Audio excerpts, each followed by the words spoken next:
On the 26th day of February 1999, there are 15 council districts in the city. The regular meeting days are Tuesday, Wednesdays, and Fridays. We are currently being viewed by cable subscribers throughout the Los Angeles area on Channel 35, and we're also being monitored by council phone. So we have some presentations. Mr. Alatorre, are you ready for a presentation? Okay. Ms. Galanter, are you ready for a presentation? After the next presentation, Well, maybe.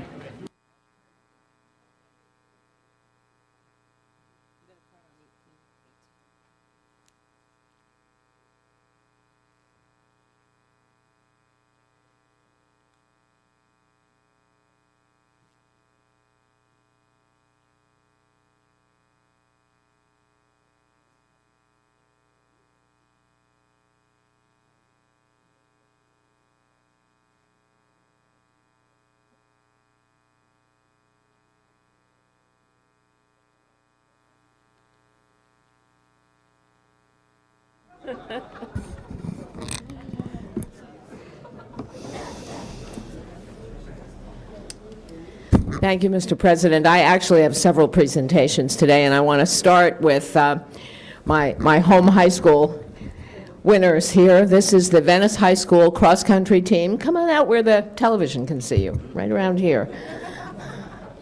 See that? There's the television up there.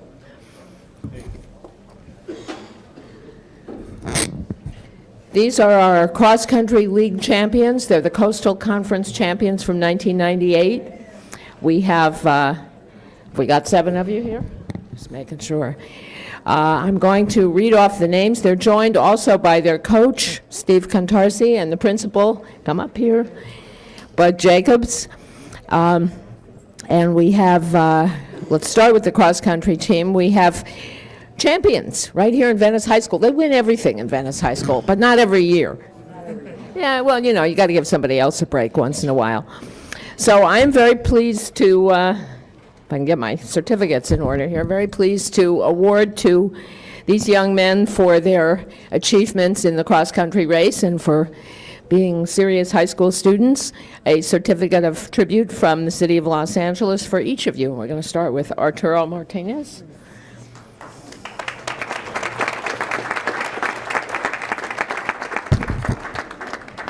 Victor Estrada. Hang on to that. You ever noticed how the folders are always upside down when you pick them up? Steve Cantarsi's the coach. He can wait. Jorge Banuelos.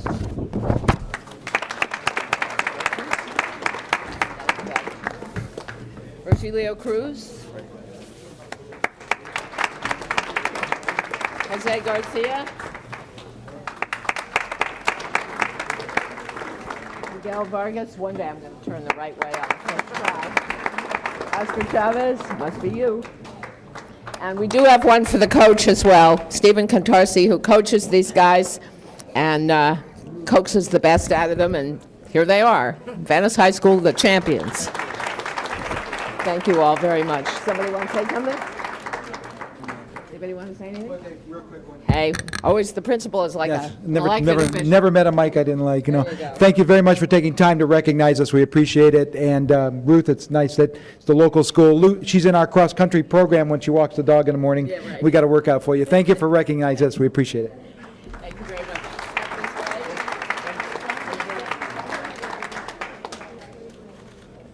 much. Call the roll. Alatorre, Bernson, Schick, Fear, Galanter, Goldberg, Hernandez, Holden, Miskowski, Ridley, Thomas, Fornich, Wax, Walters, Ferraro, 10 members present and a quorum, Mr. President. Okay, the first order of business. Approval of the minutes. All right, Ms. Galanter moves, Ms. Goldberg second. There's no objections, unanimous vote. The next item, Commendatory resolutions for approval. there's no objections, unanimous vote. Ms. Galanter, you may I've got proceed. some more, yes.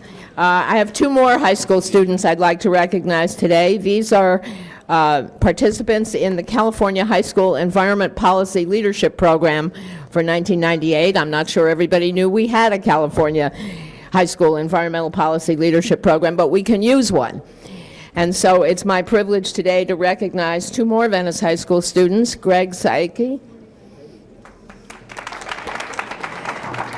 and Nick Williams. And we might let the principal talk again, but I don't know if we're gonna. Congratulations, guys. We need all the help we can get. And you can start with the recycling program right around here. Thank you very much.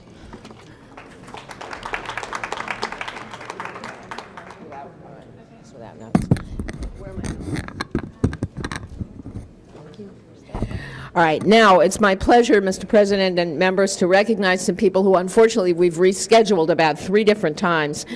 These are city employees from the Department of Animal Regulation. Step right up. All of you are very much aware of the fact that the Animal Regulation Department has a very difficult job because they have to take care of all of the animals that the animal owners don't take care of, and they have to do this with very limited resources. And so I will make my pitch. I see Dan Knapp, the general manager, is here. I know he's going to make the pitch as well for how you can help by adopting a dog or cat or probably a monkey or a parrot or a number of other things that somebody else didn't want. And I have to say, based on my past experience, that you can get a wonderful pet from Animal Regulation. But part of the reason you can get a wonderful pet from Animal Regulation is that we have some wonderful staff members in the department. And today I want to recognize 3 of them who are, in addition to taking care of the animals and trying to get by on very limited resources, are also instructors in programs to train young people and not so young people who want to go into the field of animal care. We have a regional occupational program. We have instructors in that at the USD, and they're teaching classes in how to prepare high school students to become both animal caretakers and veterinary technicians, the people who have to hold the animal down while the vet does something the animal doesn't want so you can take the animal home. So it is my privilege today to recognize, excuse me, several of these people.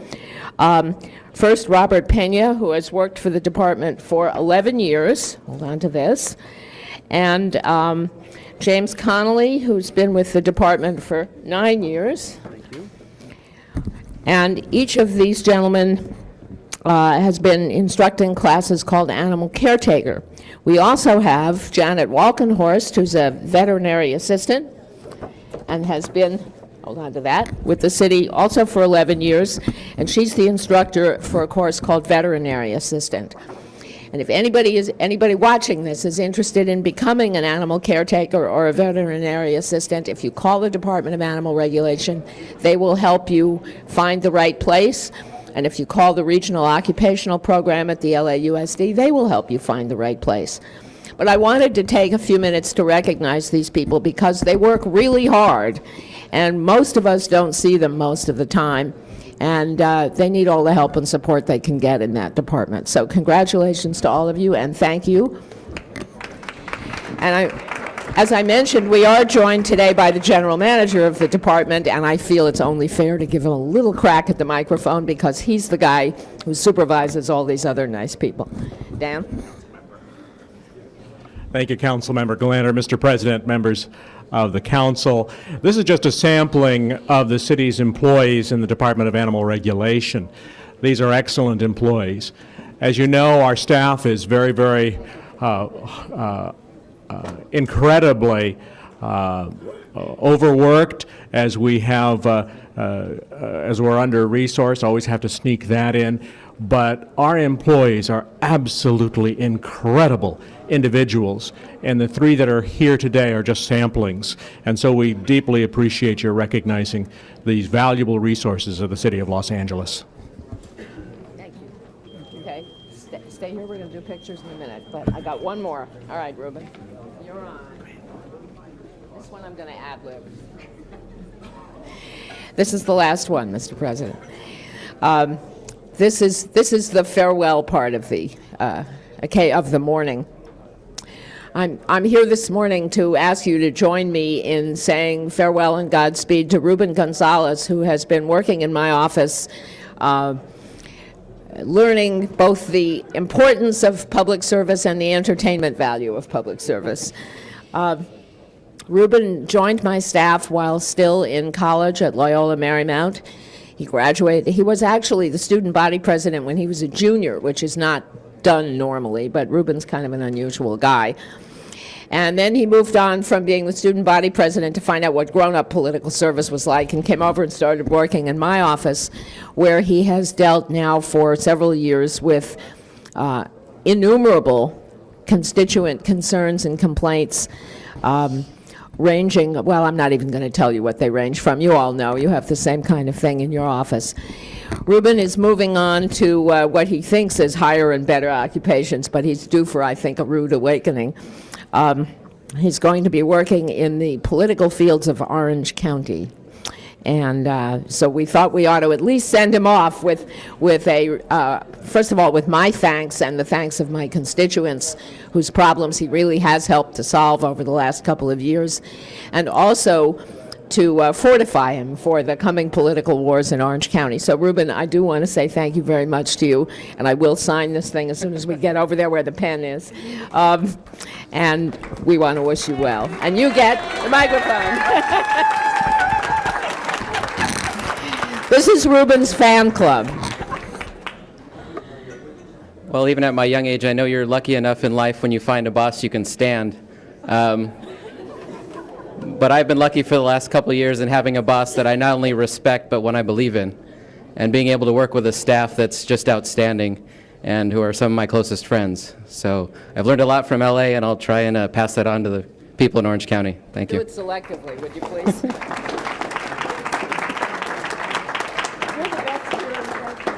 All right, thank you. Back to work. Okay, now, where is everybody? Thank you, Ms. Galanter. Mr. Alatorre.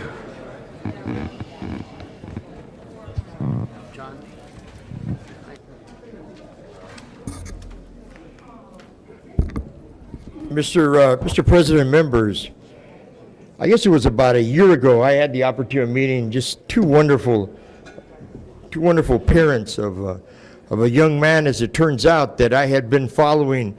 I happen to love sports, and I love high school sports.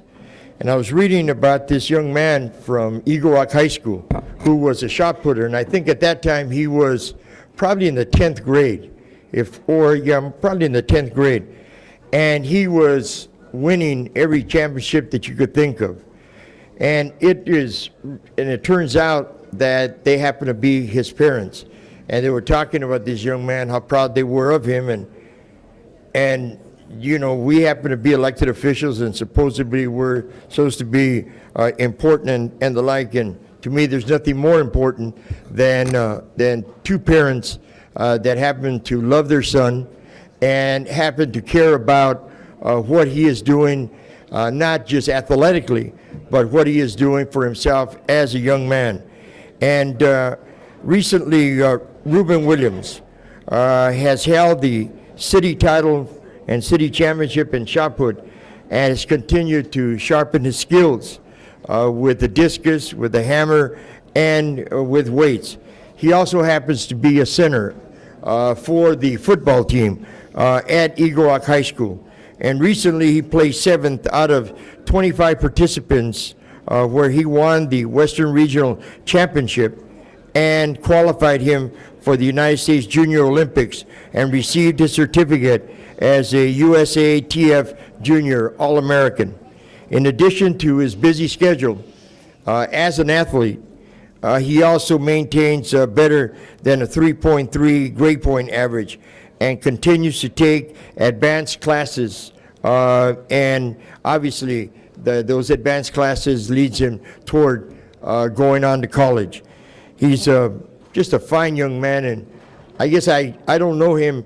I mean, I had the opportunity of talking to his parents extensively at several meetings, and they're proud parents.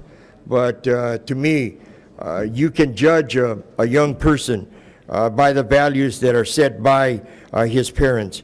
And I just wanted to acknowledge this young man for the work that he continues to do in improving his athletic skills, but more importantly, his academic skills, but also just being a part of a community. I was talking to him and asking him how the football team is going to be doing at Eagle Rock High School next year. And he said for the first time, the entire line is going to be coming back. And they probably are going to be an excellent football team. They went to the second round of the city playoffs this last year, and I'm sure that they will be even better this coming year. But I wanted to acknowledge this fine young man for the work that he has done, the achievements that he has made as a track star and also as a football star, but more importantly, as a high school student and an excellent young role model for students. I'd like to have Ruben Williams please step forward, and his parents, please.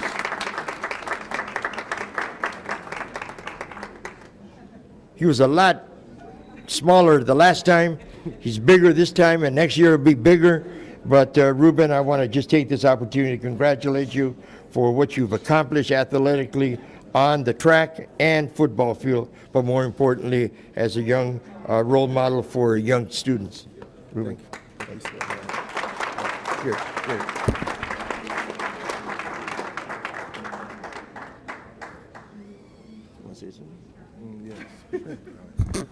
I'd just like to thank Mr. Alatorre and the LA City Council for taking the time to recognize an athlete like me from a smaller school like Eagle Rock that not very many people would notice about, and I just want to thank you guys again. Thank you very much. Thank you, Mr. Alatorre. Rich, members of the council, we were going to say farewell to someone who has been in purgatory and now is, I don't know where he's going, but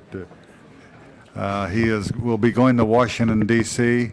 to represent the Los Angeles Times there. He started out here in the Valley edition of the Times, worked his way up to the city council and the city county supervisors, and we want to wish him well in his new assignment in Washington, D.C. He will have the opportunity to work with a lot of very interesting people, but none as outstanding as members of the city council. Rich, we want to wish you well.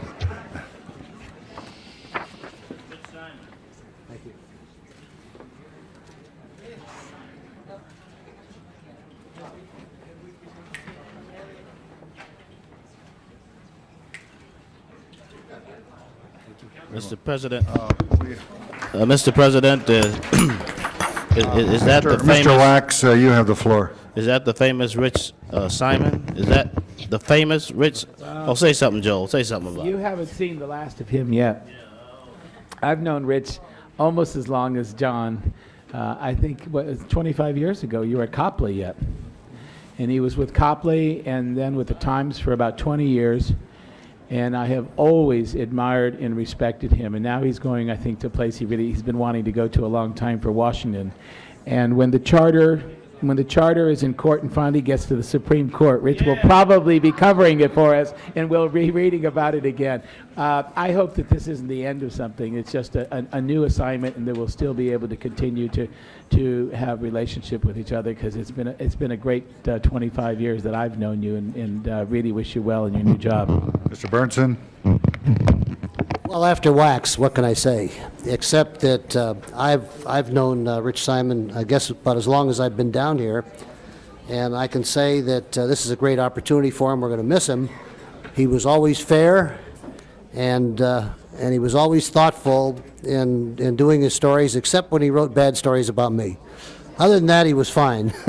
No, seriously, Rich is a credit to the profession, because he is a professional, and I always found that his stories, even sometimes that I may not have agreed, were always thoughtful and trying to be fair. So, Rich, I want to wish you all the luck in the world, to you and your family, and think of us once in a while when you're back there in Washington, okay?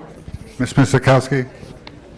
Following up on Mr. Wax's concern that this not be the end of something, I think Rich may be following in the footsteps of another former Times reporter who covered the City Hall beat, covered the county beat, went to Washington, and is now back today as city editor of the Times, and that's Bill Boyarsky. So hope to see you back here, Rich. I think that he wanted to get out of the city before the charter was finally voted on, so Rich, we wish you well, and we know that you'll remember us in Washington, D.C.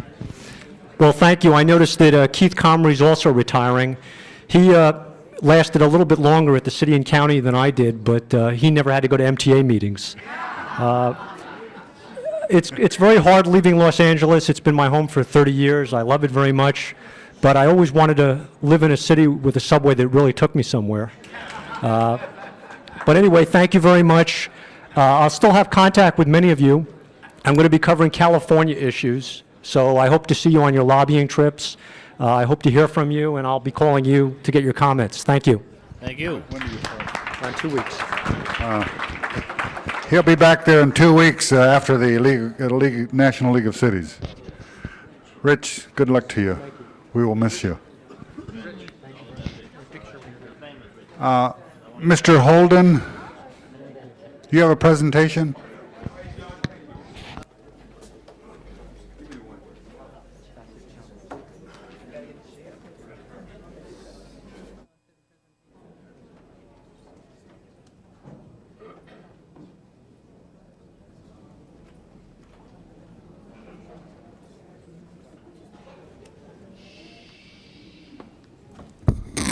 Mr. President, members, once again we have a visitor from Yeongdong-po and district right in Seoul, Korea.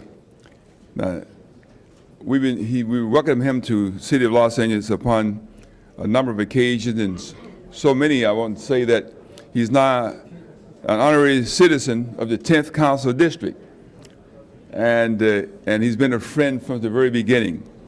In fact, we have a sister city program in Busan with the city of Los Angeles. We have a sister district program in Yeongdong-po with the 10th district, given the fact that the 10th district contains the largest number of Korean population outside of Seoul, Korea, outside of Korea. It's almost like, Mr. President, from Seoul to Seoul.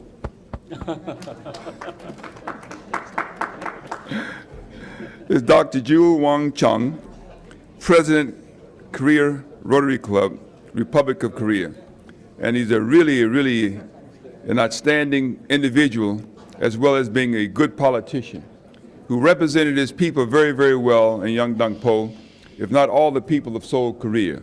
He has high honor and respect, and the people of his country are going to put him in a very high place, high position sometime soon, we hope. I'm sure it's inevitable, because they all love you and think of you, Dr. Chung, as we do here in Los Angeles. Once again, welcome to the city of Los Angeles. Mr. Ferrara is the president, and he speaks Korean, and if he were up here, he would be speaking very fluently Korean. He can't speak Italian, but he speaks Korean. And so you met him when he was in Seoul, Korea. I shouldn't have let you do that, because he tried to make a better friend of you than we are. But you know, but that's all right. He's my friend too. Anyway, to you, Dr. Chung, and to your delegation, welcome all of them to the city of Los Angeles. We know and trust that your visit will be very successful. Thank you. Yeah, I don't want to say anything, Nate, but he did come in to see me earlier. Oh, what? Yeah, so, because you were not in your office yet.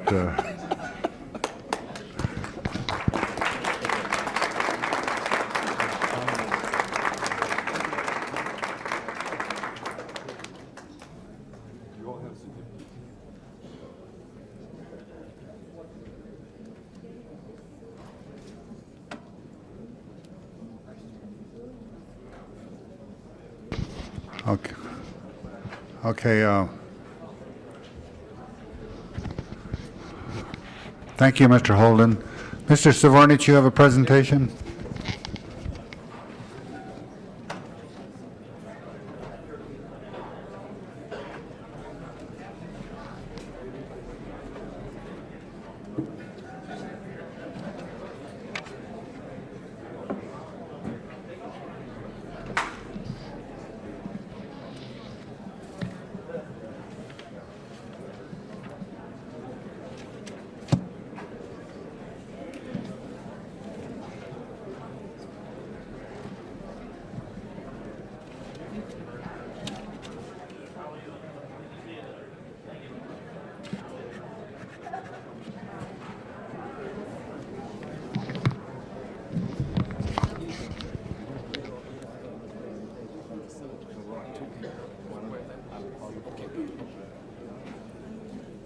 Good morning, Mr. President, members of the council. Today is a day that we celebrate in the city of Los Angeles to honor one of our own in regards to he being recognized from his alma mater. And I would like to ask Roy Willis, the Deputy Administrator of the Community Redevelopment Agency, to please join me.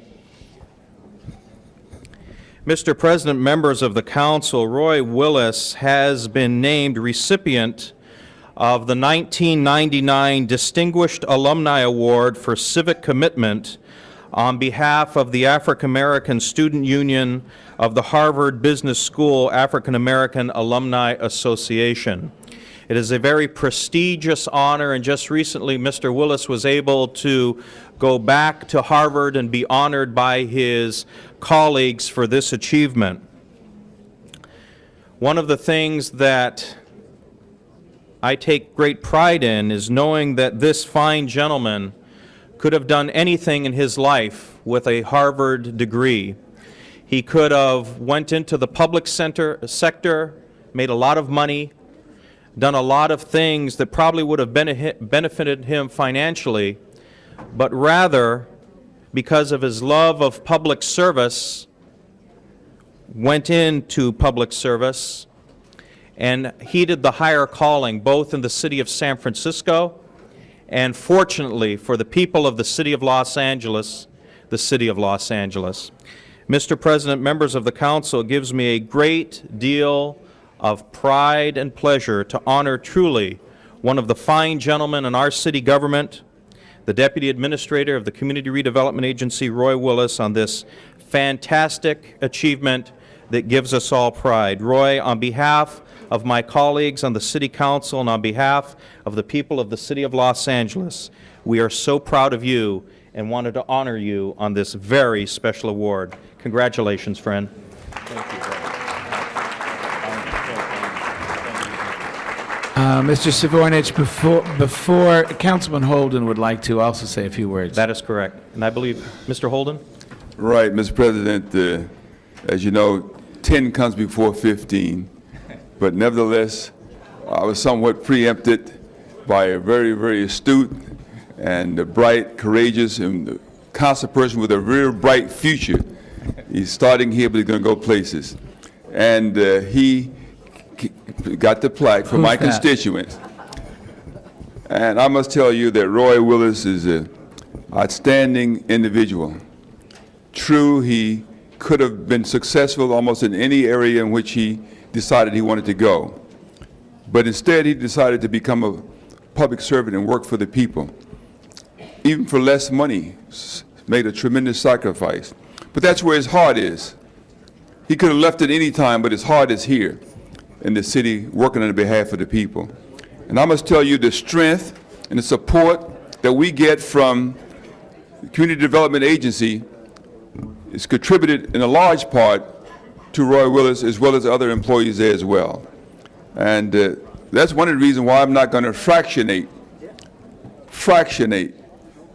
that department.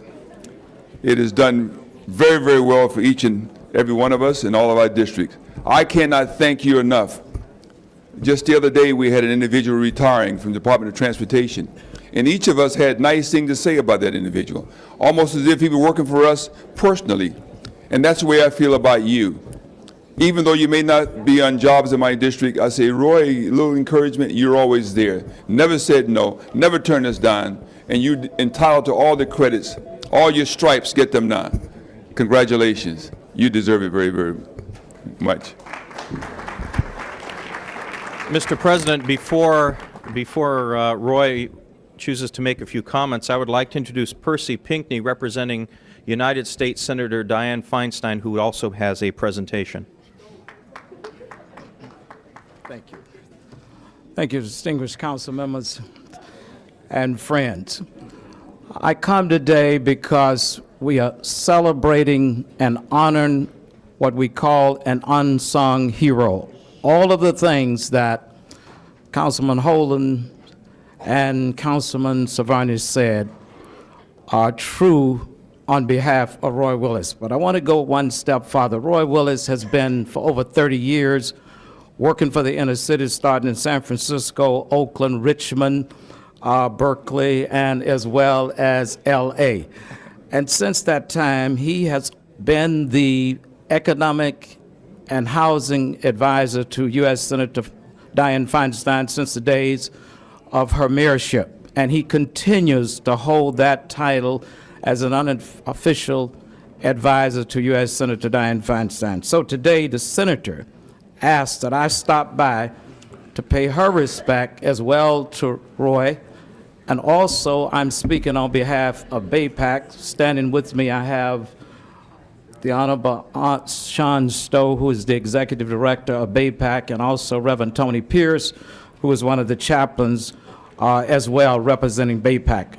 And to Roy, we'd like to say, on behalf of the Senator, in recognition of your selfish and inspiring service to the community and your fellow citizens, on behalf of the state of California, I am proud to commend you. And on behalf of the Senator and BAPAC, Roy, a job well done, and we love you. Thank you very much.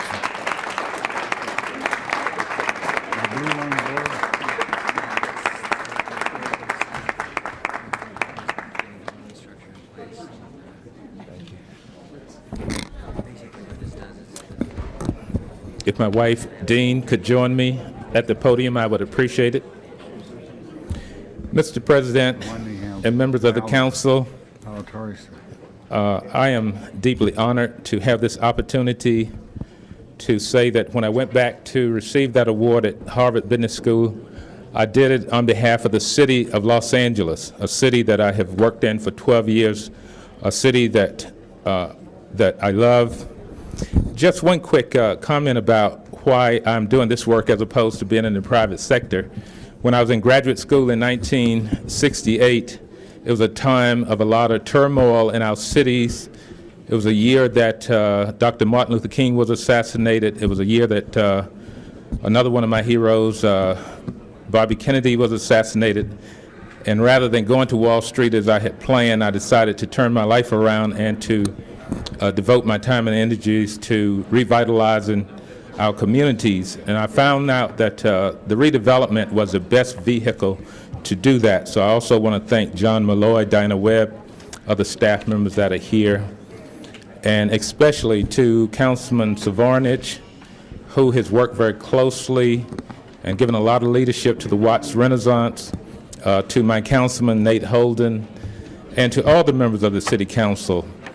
I'm just deeply honored. I would like to close by saying that we have two events that will close out Black History Month that I would like to invite everybody to. One is at the Watts Towers Cultural Crescent. We have a new amphitheater that will occur at 11 o'clock on Saturday the 27th. We will have Shirley Caesar there, First Lady of Gospel. Later that evening at the Warner Grand Theater at 8 p.m., we will have a jazz concert, Jazz on the Waterfront. Headliners will include Oscar Brown Jr., O.C. Smith, and Wendy Barnes. Both of those are redevelopment activities that show our contribution to this great city. Mr. President and the full City Council, thank you very much. Thank you. Thank you. Thank you, Mr. Savarnich. Okay, that's all the presentations, thankfully. Next item. Before beginning the regular agenda, Mr. President, you have requests to continue several items. Items 3 and 4, the applicant requests continuance to March 24th, 99. Is there any objections to that, 3 and 4? Seeing none, that will be the order. Also, item number 14, you have a request to continue to Wednesday, March 3rd. Is there any objections to continuing item 14 to Wednesday? Seeing none, that will be the order. Next item. Item number 10 is confirmation of city official John S. Schaefer to the Housing Authority for the term ending June 6, 99. Item number 10.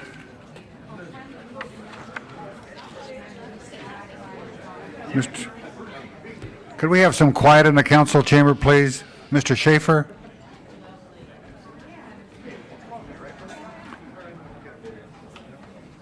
Okay, is there any discussion on this appointment? If not, morning. prepare the roll, tabulate the vote. Mr. Schaefer, you've been confirmed by the city council. We want to thank you for serving the city. And wish Thank you you. the best, and we'll send this forthwith. Okay, thanks. Next item. Next item, Mr. President, item number 1 is the Unified Charter. We'll hold that on the desk until we finish the agenda, please. The next items are required public hearing items, items 2 and 9. 2 and 9. Is there anybody in the chamber who wants to be heard on 2 or 9?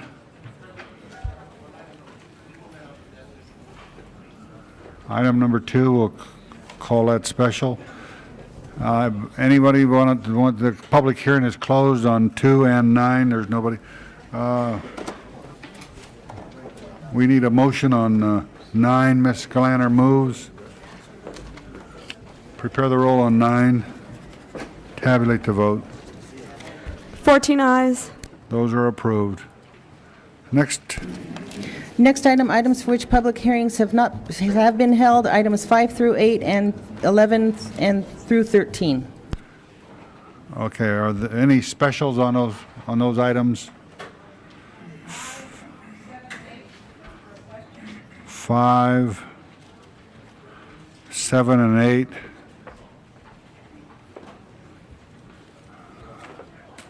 Anyone want to be heard on 6? If not, Ms. Galanter moves on 6. Prepare the roll, tabulate the vote.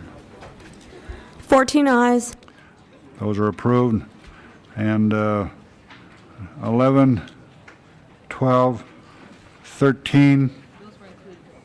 No, I didn't include them. Any specials there? If not, prepare the roll, tabulate the vote. 14 ayes. Those are approved. Next items. Items for which public hearings have not been held, items 15 through 29. Okay, we have cards on 18. We'll call that special. Anybody want to be heard on any of those items? 15 through 29. Yeah. Mr. President, I think that 26 and 29 should go to committee. We have a lot to... Yeah, I think that it really should, so we can have a hearing on this. I'd like to discuss 26, if I may, as to why we should consider it today, Mr. Holden. And so if we can call it special. Well, then we're not voting to hear it then right now. You're just calling it special. I would like to explain when the time comes why I think we should do it Okay, today. ma'am, sit. 26 is called special. And 29 too, Mr. President, because I tried to contact Mr. Holden's staff because Nate was not available. We introduced the motion last week, but there's time urgency here that requires immediate action or will be irrelevant. 18 special, please. We call it 18 is good. We have a card on it. Mr. President, on item number 20, it's a note and file item dealing with the budget of CRA. Could we send that to the ad hoc committee, the file, so that it could also be taken into consideration in regards to the consolidation issue? Is there any objections to that? Seeing none, that will be the order. Okay, 21, there's a motion is required on A because they both concur, and Mr. Hernandez moves on that. So prepare the roll on 15 through 29 with the exception of 18, 26, and 29. Tabulate the vote. 14 ayes. Those are approved. 28 forthwith. 28 forthwith, no objections. Okay, next item. Item number 2, you had a request to hold on the desk. Do you still want that? Mr. Hernandez, you want to hold 2 now, or you want to leave it on the desk? Yeah, leave it on the desk. I think we're still waiting for the amending language. Item number 5 called special by Councilmember Goldberg. Ms. Goldberg, you called 5. Yeah, I'm just checking now. Actually, I was just trying to inquire about whether both 5 and 7 living wage issues were discussed. One's a contract extension, and the other is a lease. And on 8, my question's already been answered. Okay, Ms. Galander, you want to answer All those right, questions? let me make sure I've got, which one is which one? All right. 5 and 7. 5 and 7, as I recall, both of these, we discuss it routinely in the committee. On item number 5, it's an existing contract that had already been approved, and they are all jobs. The job that's involved in the contract is, they're all high-wage jobs, so they're all way over the living wage. They're not. This is not people building the track. This is people doing the engineering and design. Well, I understand that, but they may have people who do custodial services for them or Well, that's other the other one. services that may not be at a living wage, and that's what we were trying to I'll about. double check back, Okay. but as I recall, we did talk about it. On the other one, on item number 7, I actually have a copy here Okay. for you of the Declaration of Compliance. Could we ask that 5 just be held until we can check on the answer? Okay. We'll do it today. All right, we have 7 and 8. 7, 8 are And Ms. fine. Galander moves, prepare the roll, tabulate the vote. 14 eyes. Those are approved. The next item? Item number 12, you have a card. No, 12 we took care of already. Those were, we had hearings already on that. 18, I think. Item number 18. But, called Mr. special. President, if I might, the people who've come down on item 7 have committed to, on 12, have committed to only speaking 1 minute each. They were not Well, given the opportunity. We'll leave it on the committee. desk because we have a lot of people here on the charter that I know. that want to be heard too. So I know, but they have taken the time to come down. So We've would- approved it already, Mrs. Chick, and they ought to be happy that it's approved. I think they are, but Yeah. So just, those who in favor of 12, would Okay. you please stand? So we can see who they are. raise your hands. Yeah. Okay. Okay, thank you. Thank you. All right, we have, on 18, we have Rocco Cordova.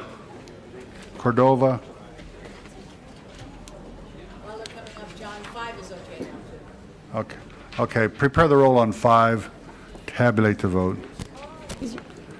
You want to be heard on 18? 14 eyes. Yes, I do. Thank All you. right. 18 is approved. Go ahead. Okay. Good morning.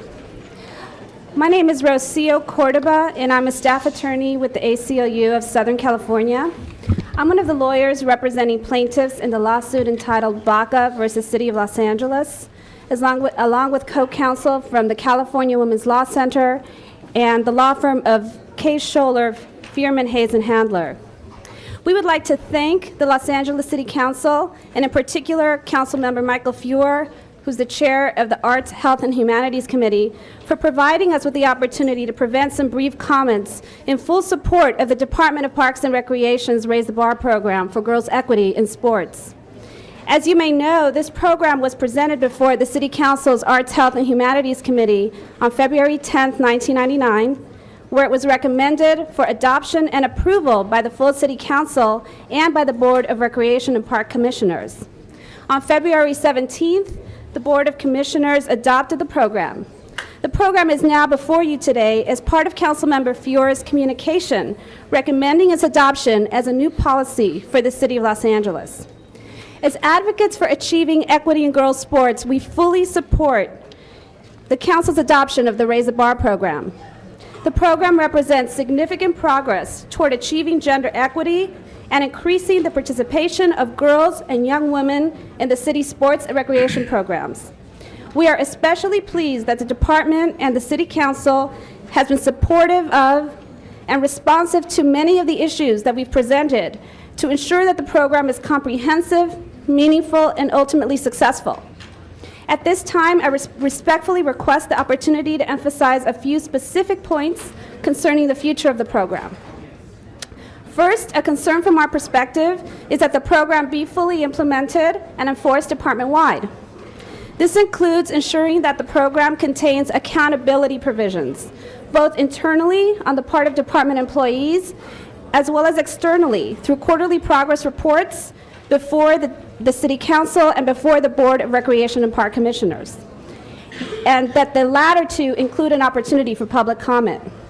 We are very much encouraged on this front and appreciate the assurances we've received when we raised this concern before the City Council's Arts, Health, and Humanities Committee. Moreover, we are pleased to note that Councilmember Feuer's communication recommends that the department report on the progress and achievements of the Raise the Bar program to the Board of Recreation and Parks Commissioners and on a quarterly basis to the Arts, Health, and Humanities Committee.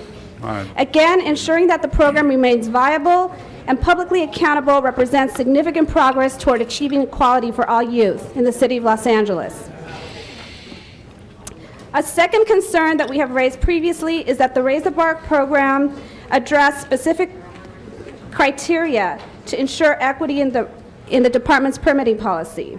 It is our understanding that the permitting process will be addressed in a separate forum from the Raise the Bar program. Again, we're encouraged that this critical issue will be addressed by the department and look to the City Council and the Board of Commissioners for continued leadership in this process. In closing, we respectfully urge the honorable members of the City Council to adopt Councilmember Feuer's communication and adopt the Raise the Bar program as the city's new policy statement for girls' equity in sports. Once again, we applaud the efforts of the Arts, Health, and Humanities Committee, the Department of Recreation and Parks, and the Board of Recreation and Park Commissioners. We look forward to a not-too-distant future in which all girls in the city of Los Angeles can fully participate in and enjoy the breadth of sports and recreation programs that are offered through its Department of Recreation and Parks. Thank you. Thank you. Okay, Mr. Feuer. Thank you, Mr. President. I want to say that the department, under the leadership of Mr. Sessinghaus, who's with us at the center table, has made enormous strides in a very short time in formulating a comprehensive proposal to assure gender equity in the city's sports programming. And more than simply eliminate hurdles, this Raise the Bar program affirmatively encourages, through concrete steps, the involvement of girls from a very young age in sports participation in this city. The fundamental reasons for this, I think, are clear, but just to briefly cite them, you know, not every girl and not every boy in this city is going to become an Olympian, an All-American football player, or achieve at that level in sports. But every kid in our city can benefit from participating in team sports from an early age and developing the self-esteem and camaraderie and respect for other people and all those other benefits that come from that involvement. Without the Raise the Bar program, we unfortunately have limits in this city, artificial limits, on how far kids can go. And Mr. Sessinghaus, because of his leadership, has before us a Raise the Bar program that will for the first time make the city a leader in assuring girls and boys throughout our city will develop the skills necessary to be effective participants in our society later on in life, because sports are critical to that. Rick, do you want to maybe give a brief presentation on these specific components of the program? I fully endorse the views of Ms. Cordoba and that she just stated, and I urge unanimous approval for this communication. Thank you. Yes, the Raise the Bar program basically sets out a policy and responsibilities, clearly identifying quantitative and qualitative goals of our department. Monitoring and reporting of those goals on a periodic basis are also a part of that. And I must say that the department's staff has come together cohesively to concentrate on these issues and has developed appropriate measures, performance measures, and other tasks are being worked on as we speak. We have our very first event this Sunday at CSUN with a women's softball game, followed by Dot Richardson, the 1996 Olympian who was on the softball team, there to speak and encourage young women and girls to participate in sports. And we'll be bringing to that site at least 600, if not more, young people to enjoy that presentation this Sunday. And we will continue in the future to have events such as this. I just want to commend the staff of the department who have worked for the past 6 months on this, people such as Marilyn White, Gary Bear, George Steigel's with me at the table here, and the entire department staff in every region, which is now taking this very seriously and is very encouraged by the response we've gotten, not only from our own commission, but this council as well, and we intend to move forward with good speed. Thank you. All right, Ms. Goldberg. Yes. First of all, I also want to thank the plaintiffs who brought the suit. I know that's a terrible thing for us to say, but nonetheless, sometimes everybody needs a little utzing. And in this case, I think we really did, particularly the ACLU, the California Women's Law Center, and I didn't get the other council, but I know that that was very important because without it, sometimes the flag doesn't get raised for us to look at something, and it brought it to our attention. I appreciate that. Obviously, the department and the committee also need to be thanked. But I have one little nagging question that I have to ask, and that is, there are only so many facilities. And there are a lot of permittees that are already booked up in those facilities. How do new permittees with girls' programs get into the game if all of the existing permittees continue to get renewed perfunctorily every year? That is the issue that is separate and apart from Raise the Bar, but is being worked on by Mr. Steigel and his committee as we speak. They have already had a focus group meeting and will continue to. I think a couple of things that are at issue is we've inventoried the available field space that we have in the department that exists now to provide for that type of issue where someone comes forward that's new, and we will determine the ability to have them handled within. We also are excited about the opportunity to expand current fields either through lighting them and/or more fields at availability. We're inventorying all the property that we have.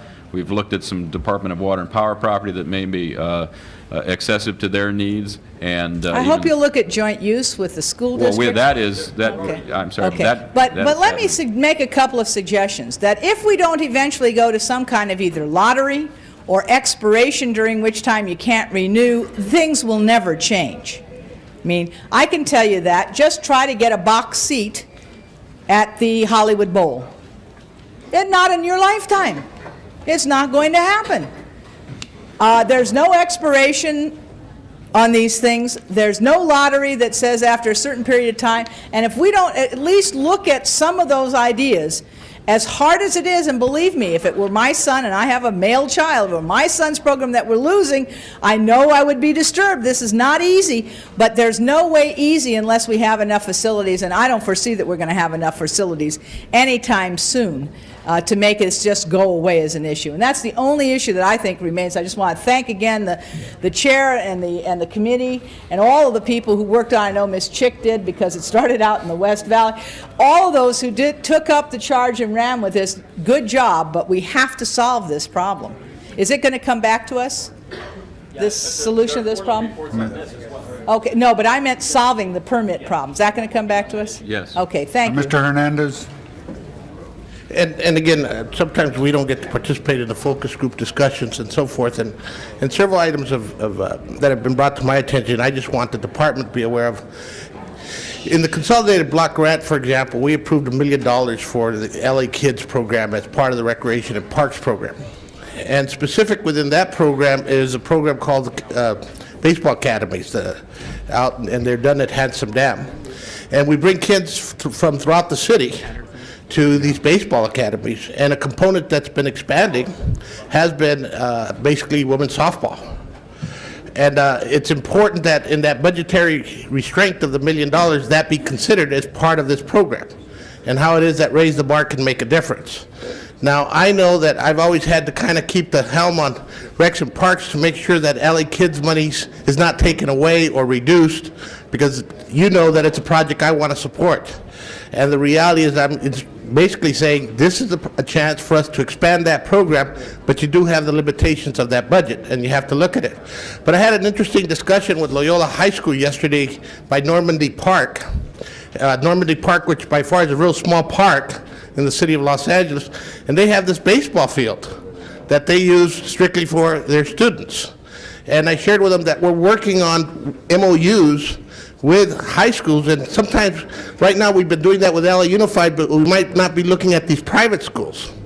And how is it that we could work out an agreement to establish a relationship with a private institution to use their facility, but here's an opportunity for us to make sure that facility as a first phase becomes a women's softball league diamond that can be used for women, and then deal with that equity question that I continue to bring up. And I just wanted to kind of throw that into the hat, because we might not be thinking about some of those private schools and how it is that we can work on those kinds of relationships to expand our facilities in the inner city.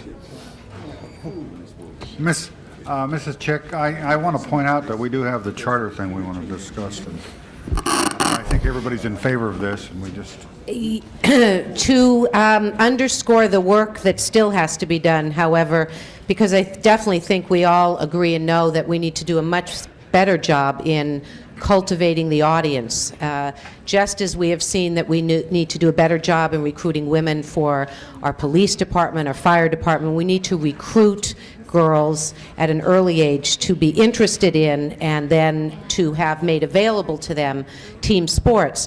But I think, colleagues, that clearly what's before us in terms of the hardest work to be done is finding adequate resources and adequate playing fields so that rather than being faced with, as my colleague Councilmember Goldberg stated, telling which teams can't play, that we can end up in a position where we can tell all our youth that and all of our teams that we have found places, adequate and equal playing fields on which they can play.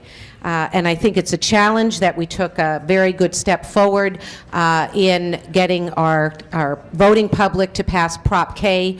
I know our colleague, Councilmember Misikowski, has introduced a motion to look at how we can possibly stretch our Quimby funds.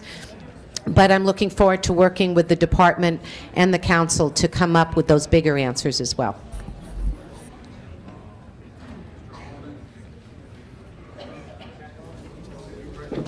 Oh, yeah, but I didn't know you called my name. Your mic was off. Mr. President, members. Ladies and gentlemen, Nathan Holden is now speaking. His name is Nathan Nathaniel. Mr. President, members, I understand how this whole process got started. There was some girls wanted to play soccer, I think it was, a baseball team, who did not live in the city of Los Angeles. And they were protesting that they could not get a place to play, or whereas boys who live in the city were playing. Now, I got to tell you, it's the taxpayers that provide the money in the city of Los Angeles for these facilities. The priority, in my view, whether it's boy or girl, should be given to the people who live in the city of Los Angeles, and we should not mislead or give misinformation to those who don't live here to say that they're going to have a right to play the same as the ones who do, and that their parents pay taxes. I think it's getting a little out of control. If you just invite everyone in, then you're never going to have enough playing fields, soccer field, basketball, and at the same time, young women and girls are encouraged to participate in the sports today more than in the past. They see the girls, the women playing basketball on television. They see them playing professional soccer. And of course they should be encouraged. But let's not be misled by the fact that this is not what we pay for in the city is not for outsiders. If we don't have the space, who are you going to give it to? Do it by lottery? Because you have more women wanting to participate anyway, and you're going to encourage that as part of our program, then sometime you got to start saying, I'm going to do it by lottery. I'm going to do it by so many boys, so many girls, in order to have equity and fairness. But I don't think, and I'm not going to, by my vote for this, is not saying to you that you give priority also to soccer teams, baseball teams, basketball teams that are outside of the city of Los Angeles, where their parents ought to be paying. If they want to play here, let's expand the fields, but then let them pay the tax dollars, like the taxpayers here of this city. I'm not saying that to you. And if you did that, I would be upset, because the priority should come from within, because they're the ones who are paying the taxes. I know how this got started, but that's falling on deaf ears as far as I'm concerned. The taxpayers within the city should pay for their kids, and the taxpayers who want kids to play should pay for theirs outside of the city. You understand that? Do you guys understand that? Okay, thank you very much. Mr. Fuhr. John, Constantine, in 1 minute. I want to say first to colleagues, this is a good opportunity to point out that in addition to the program changes in city-run park programs throughout our city that the Raise the Bar program will implement, we have an opportunity. People have mentioned joint use agreements. There is a memorandum of understanding with the school district, and we have money in this year's budget for the first time in Rec and Parks to actually implement joint use programs around the city. All it takes is our specific involvement in our council districts with the schools that are in our territory to make it happen. And we can begin to expand our facilities in ways that we have not begun to touch yet. So it's our chance now to seize that moment. I urge approval for the report. Okay, prepare the roll on 18. 18. Was this, we being sued, is that correct? On this, was it, this came because of a lawsuit? We are. Initially, a lawsuit. Can I respond? Well, yes, it was that yes or no? Not exactly. We got sued about sports facilities for girls softball in I the West understand. Valley. And was Then- that- Nate, hold on. Then I introduced a motion asking what we do programmatically to encourage girls. Then the ACLU amended the lawsuit to say we want to add that to our agenda, and then this came forward. Okay, fine, but wasn't this soccer team based outside of the city of Los Angeles? The team included participants both within the city of Los Angeles and outside the city of Los Angeles. Okay, prepare the roll. Tabulate the vote. 14 eyes. That is approved. Okay. 26 and 29 we're going to leave on the desk, and number 2 we're going to leave on the desk. We will now go to item number 1. Could we have George Kiefer and Erwin Simarowski to come forward? Mr. Deaton, Mr. Comrie.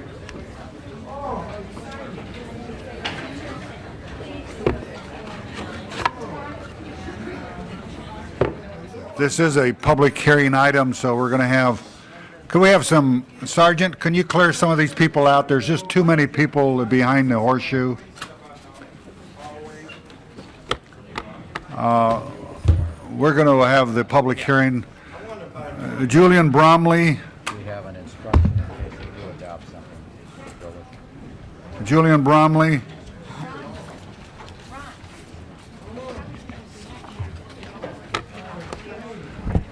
Yeah, go ahead. Pull it up.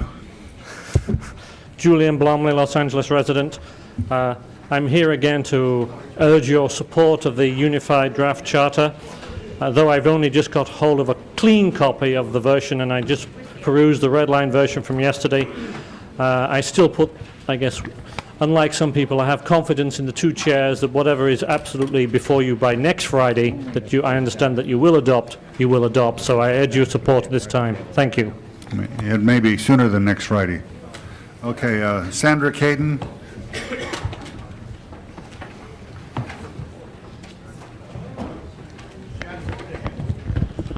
Thank you. I'm representing the League of Women Voters, but more importantly, the Civic Coalition. And I'm going to very quickly read the members of the coalition and then say that, well, I'll say it now, that this charter represents not only a commitment and compromise on all our parts in terms, particularly the commissions, but also the civic community and every other community in the city, I think. The African American Jewish Leadership Connection, the American Jewish Congress, the Asian Pacific Planning Policy Council, CARASON, the California Association of Nonprofits, Church of Christian Fellowship, CHIRLA, CARASON, California Association of Nonprofit Housing, California Association of Addiction Recovery, Constitutional Rights Foundation, Chinatown Service Center, California Association of Addiction Recovery, FASTG, the Filipino Association of Government of Group Incorporated, First AME, Korean Youth and Community Center, IAM Foundation, Los Angeles Nonprofit Policy Council, the League of Women Voters, Latin America Civic Association, the LA NAACP, the Little Tokyo Service Center, the Muslim Public Affairs Council, NALEO, the National Association of Latino elected officials, the Search for Involvement of Filipino Americans, Southern California Association of Nonprofit Housing, the Southern California Board of Rabbis, Sober Living Network, the Tarzana Treatment Center, the Urban League of Los Angeles, and Water and Power Associates. And again, I want to thank all of you. I know that this has been a long and difficult process. I think the council should have been involved earlier, but this is, government is not a is a compact between people And I firmly believe that this is something that we can all work with and a major step forward for the city. Thank you very much. Thank you. Marvin Browdy.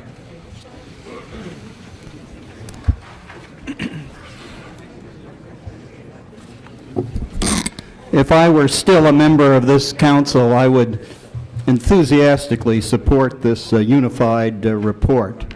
Never in the history of the city has there been so much outreach to the public, so much thorough research on the background, so many opportunities to consider the variety of possible alternatives, so much experience in comparing what's occurring in other places of the city. So much accumulated knowledge and experience in which to make a thoughtful conclusion. The remaining issues are really very, very tiny compared to the very significant constructive changes that are included in this unified report.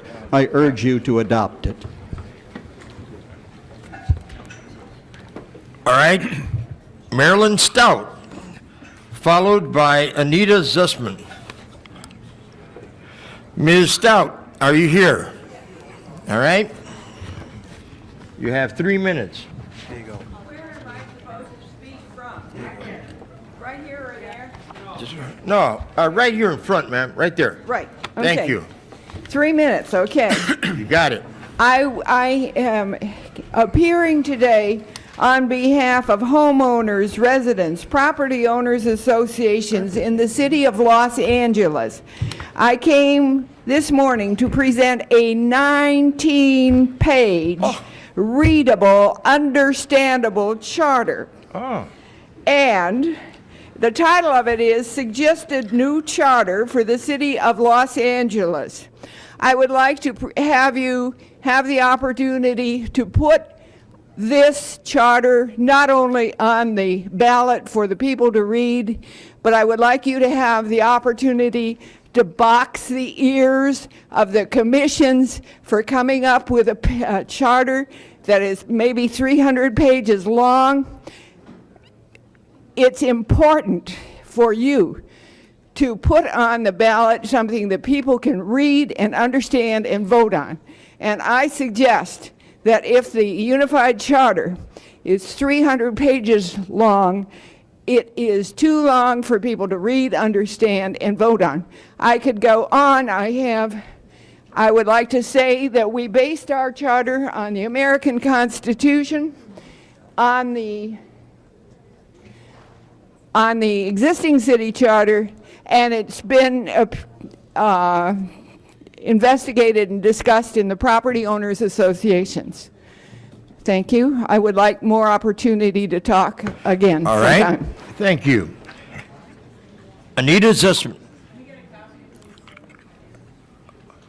Oh, absolutely. Maybe, Ms. Stout, if you have a copy for the members, we'll be more than glad to distribute it. Thank you. Yes, ma'am. Thank you. I'm Anita Zussman, representing the Los Angeles Area Chamber of Commerce, here to support the Unified Charter today. Oh. What a surprise. As you know, many people have worked long and hard to produce a document that you're going to consider today.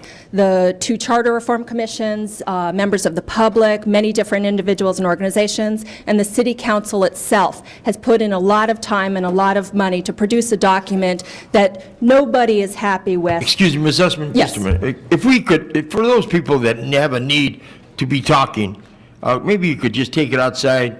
It's very rude for the people that are interested in getting their point across to the members of the city council. Thank you. Perhaps the true measure of the document that you're considering today is the fact that nobody is entirely pleased with it, but that many, many people are willing to support it. We think that you're going to consider a document today that is effective logistically and even more supportable politically. We urge you to support the unified document. Okay. Anybody else want to be heard on this item? All right. Public comment period is closed. How do you want to do it? Do you want, who wants to start? Statement of Oh, Westminster- excuse me. There's one other. Yadi Hashimi? That's it. That's correct, and I thank you. Yeah, we took care of it. Yes. Yes, sir. I forgot to bring my copy of the charter. Looked at it again last night, and certainly it's a boring document. When you read it, you realize that there's a tight connection between mediocrity and compromise. It's therefore easier to talk about what's not in this new charter than what's in it. But nevertheless, I'm going to urge you to support it and put it before the voters for three fundamental reasons. Number one, it does preserve the major progressive elements that are the pillars of the Los Angeles City Charter, what 100 years ago people discussed at various community meetings and finally were able to adopt and finalize in the year 1924. It does preserve the civil service system. It does maintain public ownership over municipal utilities, even though it weakens that by giving the mayor the power to get rid of DWP commissioners, just as an example. It does maintain direct democracy recall. We don't make it any easier. It's going to be as difficult as it has ever been to recall someone. But for the main, it preserves those progressive elements. Another fundamental reason is I feel like it's like you're trying to move a very heavy object, and that very first move is difficult. I think that this would allow us to accomplish that. Then again, it would be a lie to tell the public that this is the greatest thing that has happened to the people of this city. The missing elements are there are too many. The Bill of Rights is missing from it. Diversity, which if you recall was the main reason why our mayor was pushing to place this charter reform on the ballot. Diversity is missing as an element, as a value element in the charter, whether it has to do with the employment provisions or in the governance volume. Thank you very much. All right, thank you very much. Ms. Stout, I'm sorry. I have copies. Okay, could you give them to the officer, please? Thank you so much. And there is a Bill of Rights. All right, thank you. All right, we're going to start, we'll start with Mr. Comrie, Mr. Deaton, and then the representatives of both of the commissions. Is that okay? All right. Mr. President? Yes. Can we give a mic to Mr. Comrie? There it is. Mr. President, members of council, we have three documents that will be distributed or have been distributed to you.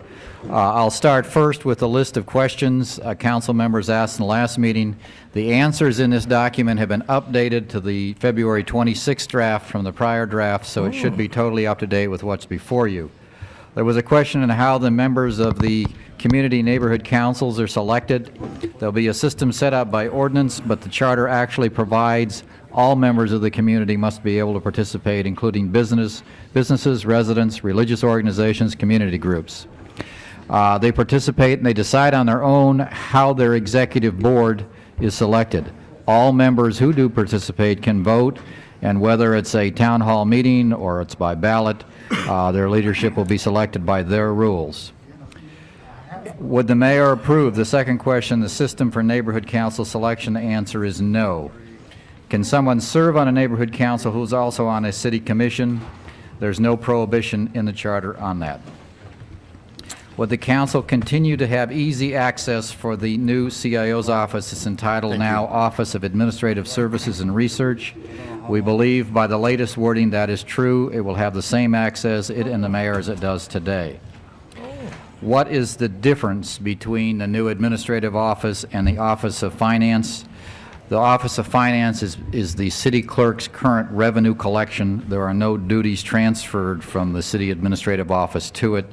It is merely, as I indicated, the existing revenue collection portion of the city clerk's office. Can you clarify the role of the Office of Finance regarding economic development? There's nothing in the unified charter that addresses that. Are there provisions ensuring that the revenue collection function will be made public? No, and there are no provisions now in the current charter. Basically, many of the city clerk's records, like business taxes, are confidential on detail, but are public in totals. Will the executive directives be made public, and does the Brown Act apply? This is a slight change from the prior draft, or significant change, I should say, based on questions. The executive directors will be filed with the city clerk, published in the same manner as ordinances, and they will take effect 15 days after publication. The Brown Act does not apply. All right. Can the council set parameters on the issue of executive directors through ordinance? Our reading says it cannot. Is the mayor prevented from approving multiple contracts for an amount less than the amount set by ordinance? The charter does not address that. However, the council may address it by ordinance and may provide necessary rules. Is the required information about transfers that the mayor can make under this, should they be made public? Yes. They've inserted new rules since the last draft that requires whenever the mayor makes such a transfer, the city clerk be notified, the president of the council, the controller, and the director of administrative services, and the interdepartmental transfers the same way, so they are public. Under Charter Sections 370, who signs contracts? It's whoever the council authorizes. What contracts does the mayor approve? Any that involve his personal office and any others the council authorizes. Under 370, what contracts do employees enter into? Any that they are authorized by the city council and the mayor in the normal process where it's delegated to them. This is the same language that exists in the current charter. Is there a conflict between the council's responsibility in establishing legislative positions and the mayor's responsibility in representing the city on those issues? We do not believe so. We believe also there's a secondary question on can the council speak out. We believe the council can continue to speak out as individuals or as a body on the policies adopted by the council that follow the new process of the council adopting and the mayor having the opportunity to veto. Is there a conflict between a full-time board and a full-time general manager in public works? Possibly. However, we believe that can be worked out, and if future amendments are necessary, they could resolve if there are any conflicting problems. How does the full-time commission on the Board of Public Works compare to other part-time? This is the same provision that exists in the current charter, so there's no change. Does the legislative veto process replacing the current Prop 5 have a greater potential for creating gridlock? Possibly yes. In that you will have a veto process. It has to be referred back to the commission involved. It cannot be settled at that point by the city council. So that's the difference? Yes. Okay. Can we distinguish between litigation involving monetary and non-monetary issues? This deals with litigation. We think it will be difficult because most involve both. Can we easily identify litigation over which the mayor and council have control? We don't think it will be easy. However, the city attorney is authorized to make the final determination, and we think that will be worked out in the process. Can the council set monetary threshold for the mayor for his authority? Yes. Does any single authority have control over litigation? No. It is clearly divided between the mayor and council and city attorney and independent boards. Are there any new checks and balances over the information on lawsuits? No. It follows the current process that's now in the charter. How will the amendment process work for expanding the number of council seats? Basically, we will have the unified charter with 15 members before the people.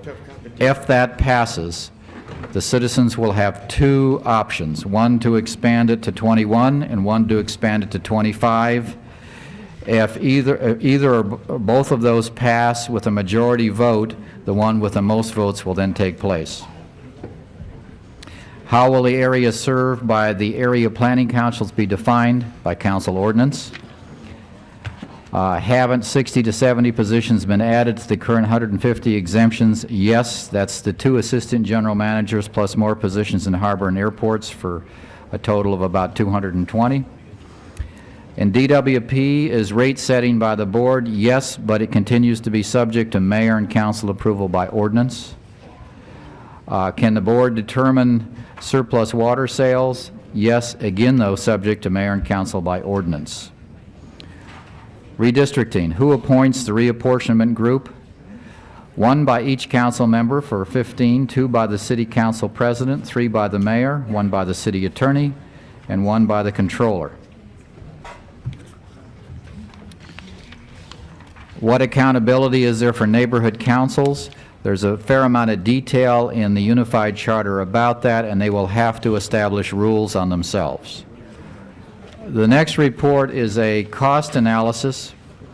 There's both a detail sheet and a summary. Basically, there will be a startup cost of $6 to $7 million. That involves about $2 million to print and mail the new charter. Also, immediately, the Office of Neighborhood Empowerment would be set up with field offices. The Redistricting Commission would be a $500,000 cost every decade. The city attorney will need about $400,000 to hire staff to write all of the new ordinances. And the one-time election in 2003 of citywide of all council districts versus half will generate an additional cost. The second part of cost, will there be an ongoing cost? Yes, there will be. It primarily involves the representation issue of neighborhood empowerment councils, additional council people if approved by the citizens, and very specifically, the Office of Neighborhood Empowerment, we estimate, will cost about $3 to $5 million a year. The new Department of Finance to be about $200,000. Depending, and it will be subject to council ordinance, how the new council offices, if they're approved or established, it will be a cost of anywhere from $800,000 to $13 million, meaning if the existing council budget's left in place for staff, but we just create the new council members, it will be the smaller number. But if the new council districts average about $1.3 million each, it would be the higher total if a full 10 new members are created. 5 area planning commissions, $250,000. The controller's performance audit responsibility, $400,000. And the new director of public works, $200,000. Once again, there will be one-time costs of $6 to $7 million, ongoing costs $4 to $19 million, depending how the council and the mayor implement it. And again, most of those costs are attributed first to the election itself, and then second to the greater community participation. I'll now let Ron start with another chart we have of every element of the charter. Mr. President, you have a chart categorized unified versus current charter, and you had instructed us to come back and give you the most significant items. Mr. President, are we going to go through this? Is this the document that you're Yes. going to be? Could we go? You're going to go through it. Every one of them. Thank you. Thank you very much. Just for you, Mr. Alatorre. And what I would suggest is that we go item by item, and if there's any comments, that we discuss them at that point in time, and then move on to the next item. Accordingly, item 1 is under the current charter, the council is named as the governing body of the city. That designation has been eliminated under the unified charter. In the current charter, the Department of Animal Regulation and Building and Safety are both named as departments. Those have been deleted from the unified charter. Those would be handled in the administrative code. And in the current charter, redistricting. Sergeant, could we have some quiet in the council chamber, please? If you want to do any talking there, please leave the council. Go ahead, Mr. Deaton. Currently, the existing charter provides for redistricting to be done by the council at the discretion of the council. What is being suggested, what is being included in the unified charter is the establishment of a redistricting commission. The commission members would be 1 member each, selected by council members. President of the council would appoint 2, the mayor 3, 1 by the city attorney and 1 by the controller. It would be an advisory commission, and the commission would appoint a director and staff. Could I just ask a question on that? Discussion on this. Is that all right? Want to be heard on this, Joe? On this particular item? Could I? All right. Oh, okay, Could I Mr. Alatorre. So correct me if I'm mistaken. What will happen is that the process will appoint this commission, and I would imagine that it's going to have staff. And a director. And a director. Is this like forever? I mean, in other words, is this like, not just during the period of time that it operates? Or how do you envision? I would envision it being the time preceding, once the census information is available, they would be in the staff. And then it self-destructs after redistricting is done? So we hire a director for whatever period of time, probably 1990, or just say the year 2000, and then it works until redistricting. We appoint a staff. All right. Then they will then deliver their work product to us. Right. And we will have to have a staff also to do the same thing. Is that what it is? I believe so. Okay, so we're going to have two staffs that are going to be doing redistricting. And then after they submit theirs, then we listen to it and the like. Huh? All right, so then after we listen to it, I'm trying to understand it. Yes. After we listen to it, and it's presented to us, then we ultimately we make the decision on redistricting with the input, hopefully, of this August body. Is that correct? That's correct. All right, so whatever amount of money that we spend on redistricting now, we just double it. Is that the way it works? All right, thank you very much. This is real profound. Mrs. Walters? A point of order. Are we going to, if we have questions, as Mr. Comrie and Mr. Deaton go through this, should we stop them at the point we have questions to ask one? Yes. That's what they said earlier. Or wait until they finish? No, I think that we should do it, my suggestion was that at each item we do it, and if there's any discussion on that item, to have the discussion and then move on to the next item. That way we can... Well, I had several questions noted to ask Mr. Comrie about. Oh, then I think we should go back and finish those before we get to the chart then. If it's on the cost and/or the questions. Yes, it's on these things.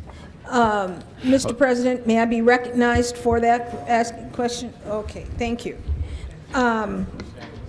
Comrie, in the Public Works section of your responses, the question came about the conflict between a full-time board and a full-time general manager appointed by the mayor.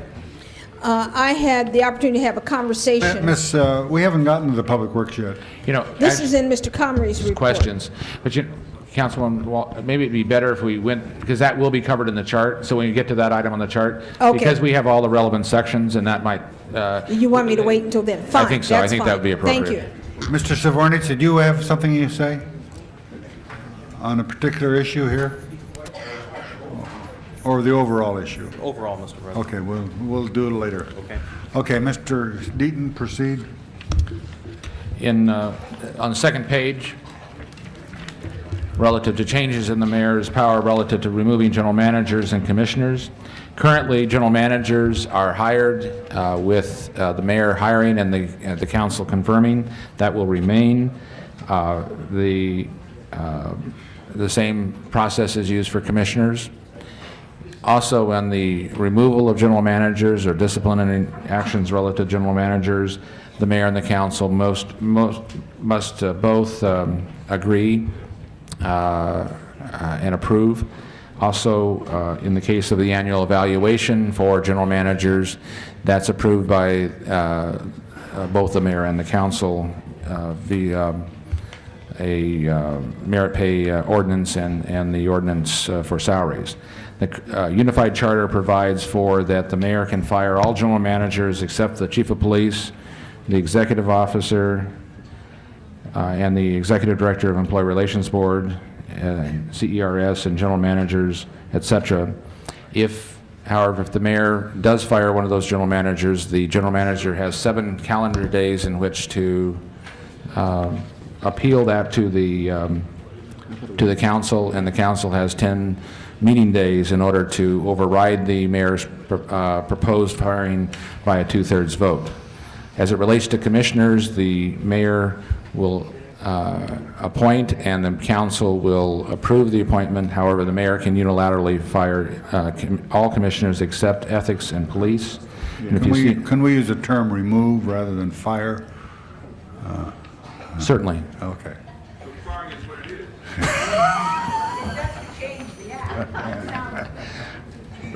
I don't know that they would notice the difference, but if it makes you feel better, I'll use remove. Those sections relative to the Police Commission and the Ethics Commission, which are the exceptions, are included in the chart, which roughly, in the case of the Police Commission, there's still the existing appeal process to the council, and the Ethics Commission, a two-thirds of council requirement of a two-thirds vote, and it has to be for cause. In 231H, currently, as the governing body, the council is in charge of intergovernmental relations. This would be switched to the mayor's office. The mayor would then represent the city on intergovernmental relations issues in accordance with city policy.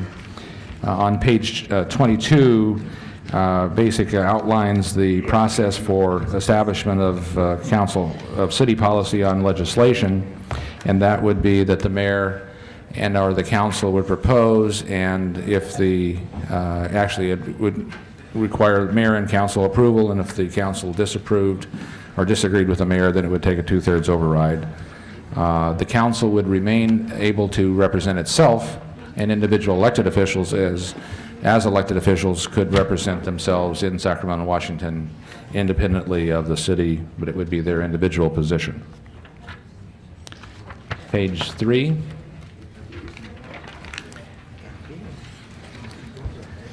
Currently, there is no provision for emergency response and preparedness activities in the charter. It's handled by the administrative code, and that provision has been included now into the charter under section 231I.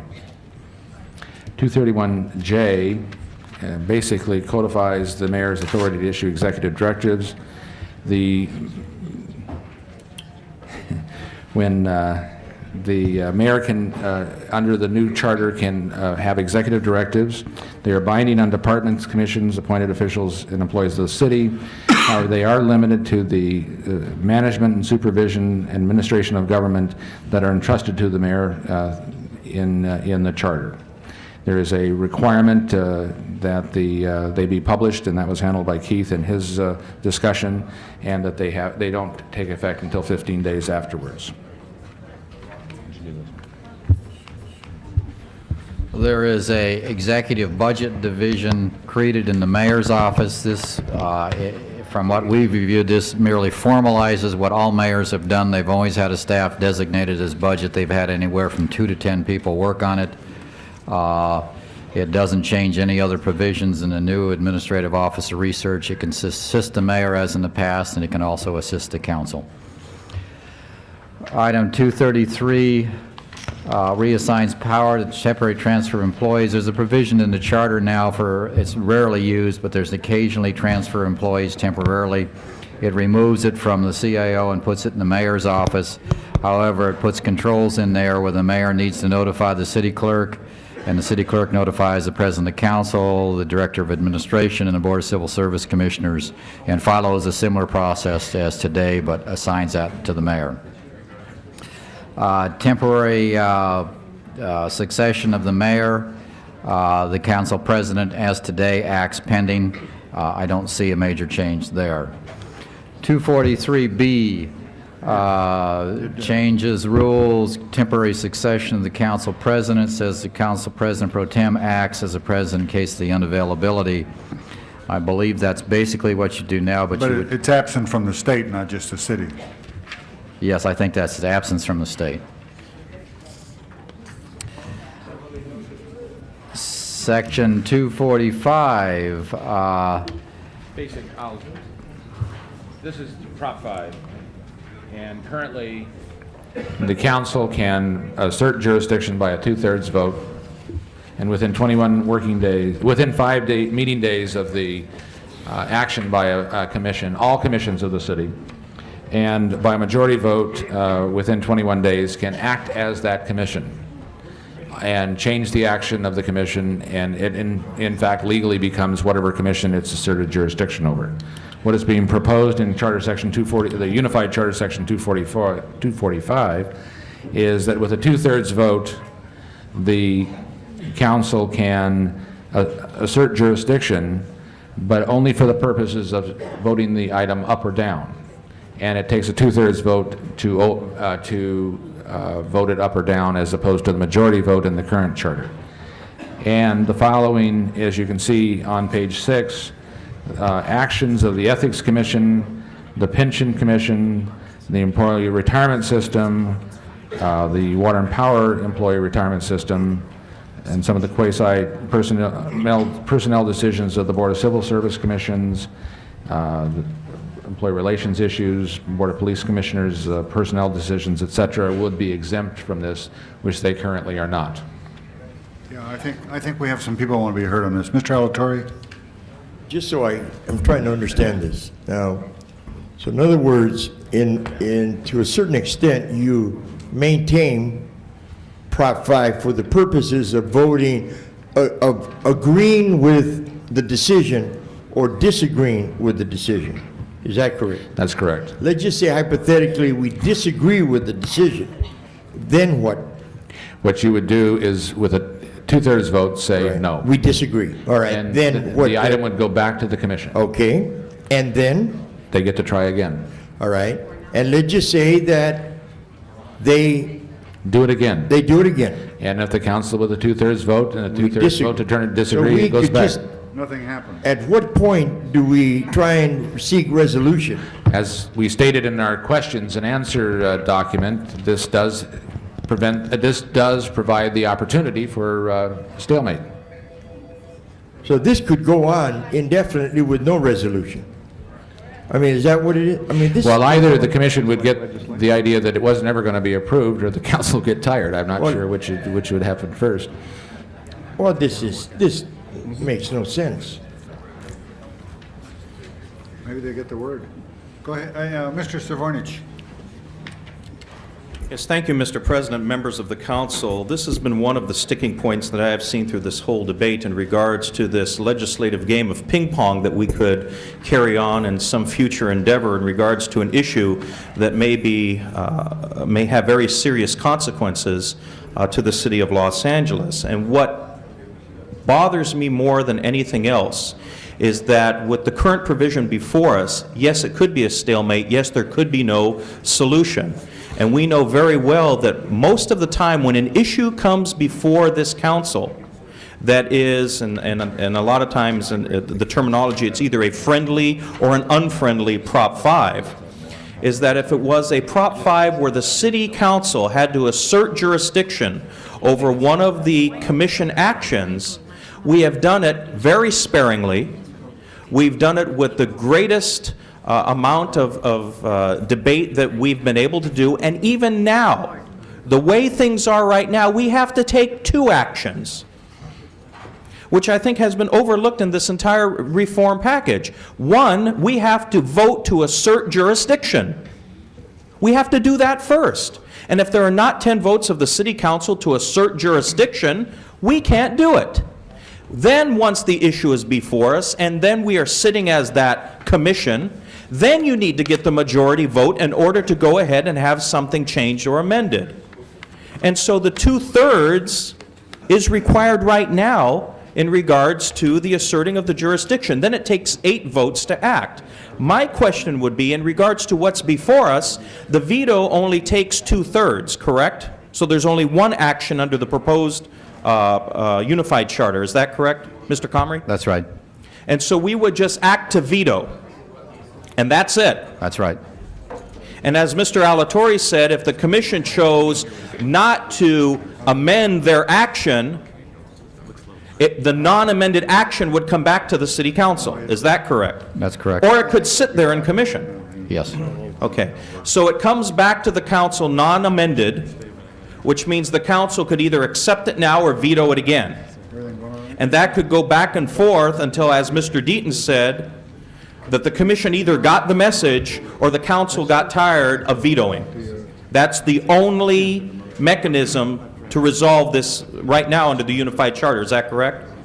Yes, but we've had similar experience in the past, and generally a commission pretty much hears the debate from its staff, and modifies and sends back after they hear the debate. Now, I agree, though, that you could get into this ping pong you're talking about, but we used to get involved in that with the water and power rates, and once the council acted and sent it back, the commission pretty much changed it and sent it back again. Took us 11 months one time. Yeah, I understand, but I mean, one of the things that I think we have to be very, very conscious of is if the spirit of this unified charter is to streamline city government and make government more accountable and more accessible and more responsible, I don't see the tweaking of Prop 5 here, or the significant change. I think it's more than a tweak. I'm going to tweak doing you. anything to go ahead and make this proposal more streamlined and more efficient. Okay, Mr. Hernandez.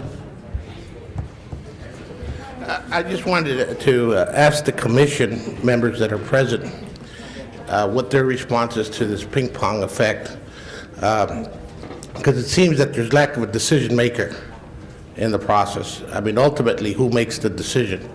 And it has been my experience on several issues that were of major concern to the city that's where we had the dilemma. I'm just asking, what was your perception? Because we have had instances where we sent things back to the commissions in good spirit, and the commissions refused to change their action.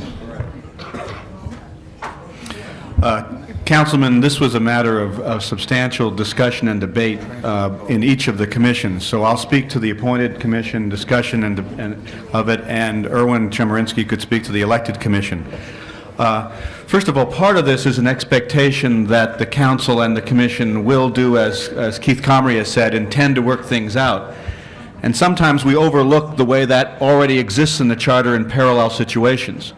If there's a piece of legislation that the council adopts and the mayor vetoes, there's sometimes an expectation that there'll be an effort to make another try, balancing out the wishes of each of the parties. But we don't see that as a ping pong never ending, because under practice, they've just worked it out. There are other situations where the approval of the firing of a general manager by a majority vote would theoretically leave a manager without any relationship with the mayor. It just gets worked out by the parties recognizing what the council will is. Our expectation is, in large part, that the council and the government will adapt to this, as it has to many other seeming ping-pong situations in the current charter, and work it out, that the threat of a veto on important actions will require that the commission come back with something that is acceptable to the council. That's the effect. Now, this was a compromise also as well between those who wanted to do away with Prop 5 and those who wanted to maintain it in its totality. And in that respect, it was also an effort to reach both sides of that, those constituencies that felt strongly about it. In our view, over a time period, though, the council and the commissions will adapt, and it will work. I have relatively little to add to Mr. Kiefer's answer. This was a product of great study in the elected commission. It's based on a model that used to exist at the federal level and exists in almost all states for a legislative veto, and their experience has not been the ping-pong effect that was described. Just 2 quick points about it. First, this would continue to be a 2-step process as it is under the current charter, 1 step being the assertion of jurisdiction and the second the veto. And second, as Mr. Kiefer said, the commission has every incentive to work with the council to come back with a proposal that the council will accept. The commission knows that the council could continue to veto it and then be stymied.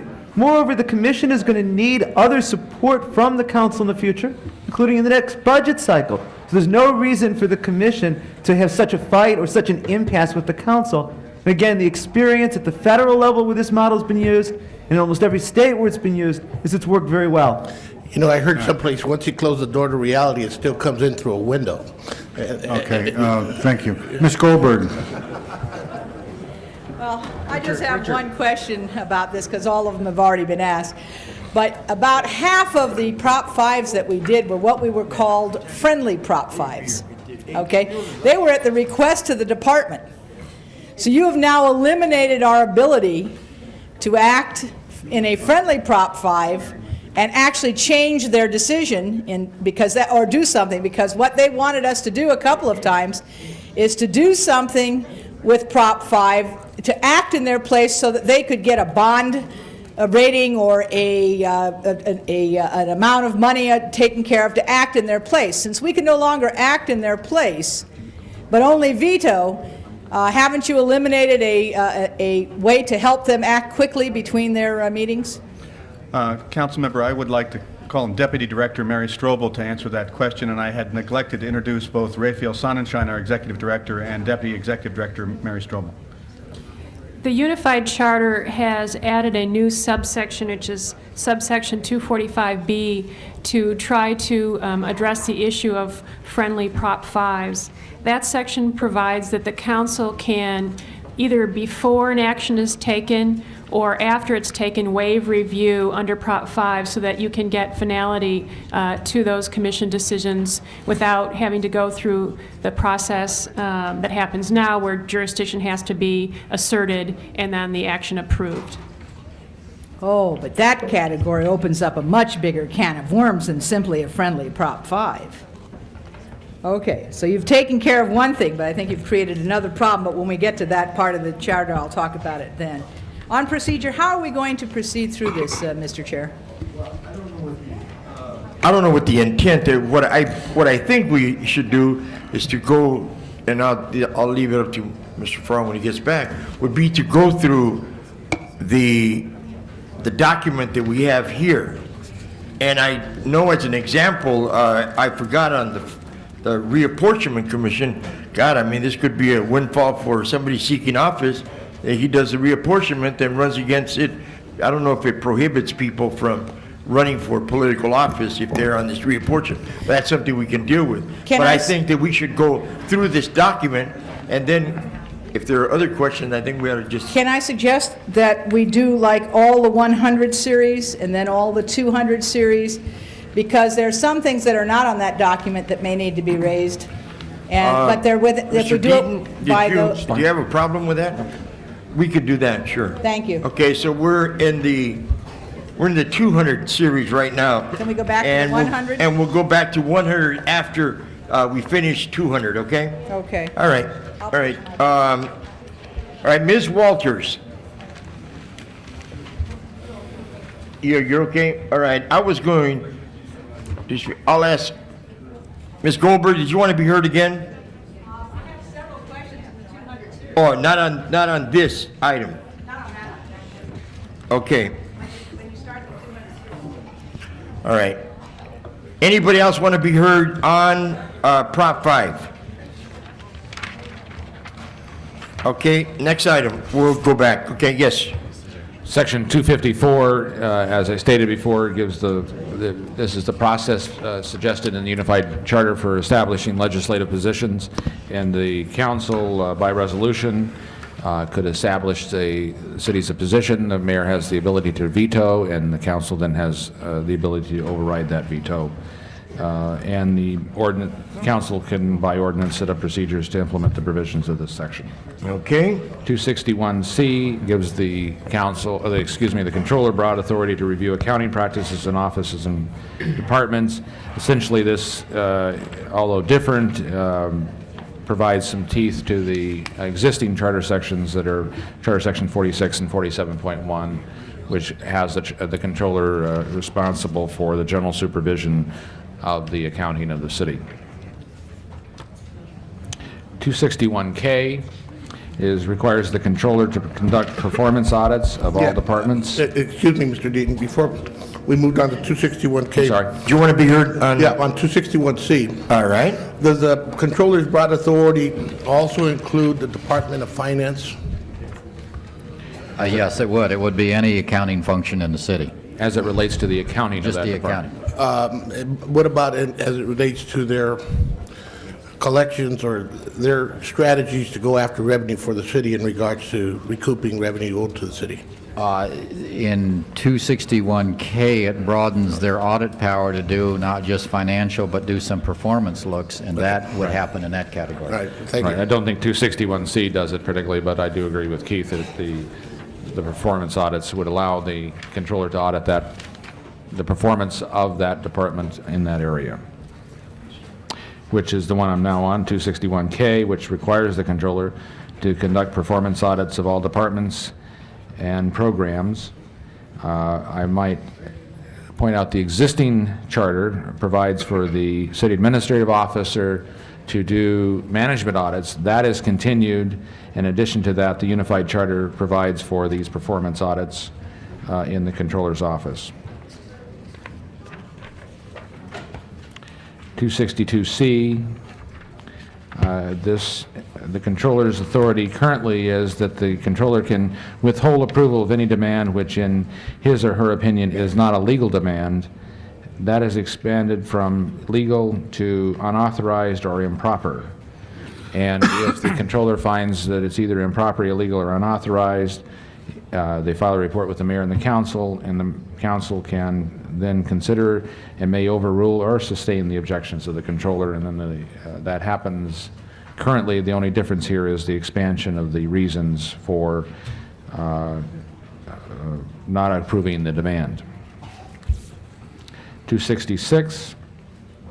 Currently, the charter provides that the mayor and council, on a, I believe, a 5-year basis, can do surveys of the proprietary departments, harbor, airports, and water and power. In the unified charter, this has been expanded from just the mayor and the council to the controller as well. So all 3 entities would have to involve themselves in this 5-year survey of the independents.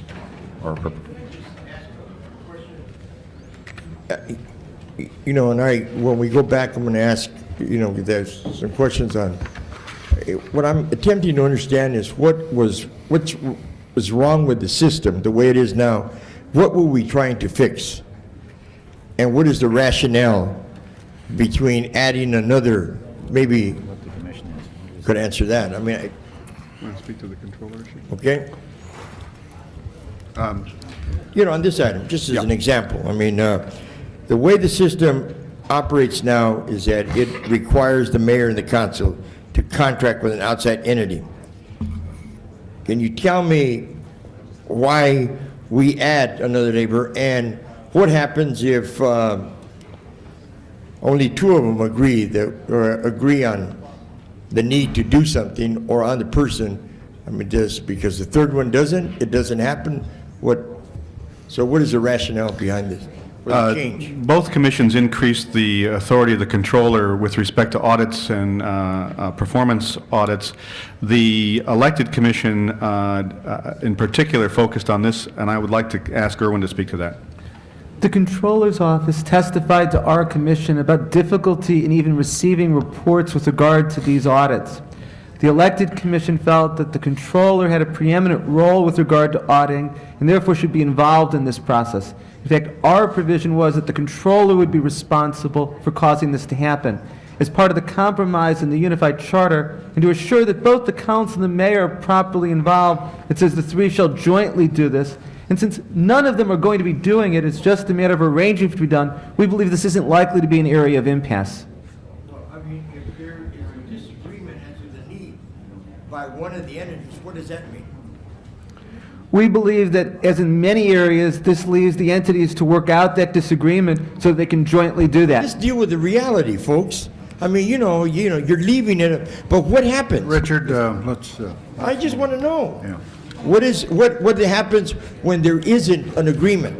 Well, previously this provision said the mayor and the council. Right. And you had the same situation there. No, excuse me. 2 is easier than 3. All I'm saying is, can 1 initiate it, even if 2 don't, or can if 2 agree there's a need and 1 doesn't, can it still be initiated? That's all I'm asking. Not unlike the current charter, where it would take both to agree on the process. This requires 3. This requires 3. This requires the controller to be a part of that process as well, Councilman. All right. Thank you. Ms. Goldberg, did you want to be heard? I apologize, but are we going through all of the 200s now? Yeah, and then we're going to go back to 100 and 200. Okay, then I don't have any questions. All right, go ahead. Take their names off. On page 10 is changes in the council's control over litigation. Currently, the current charter provides the city attorney to prosecute and defend all actions for the city when directed to do so by the council. and stipulates that the council controls all litigation of the city and may employ attorneys to assist the city attorney with the city attorney's approval in writing. The proposed change provides, and I refer you to the item 1, that the council or the mayor independently may make client decisions in litigation involving matters over which the charter gives the council or the mayor responsibility. I think it's appropriate for the two commissions to explain. I think that this is an important issue, at least to understand, as to which lawsuits the mayor will be responsible for and which lawsuits the council will be responsible for, and the nature of how that will be resolved amongst the various, what kinds of litigation would the mayor be responsible for, what kinds of litigation would the council be responsible for, and at what point would the council be responsible on a financial issue.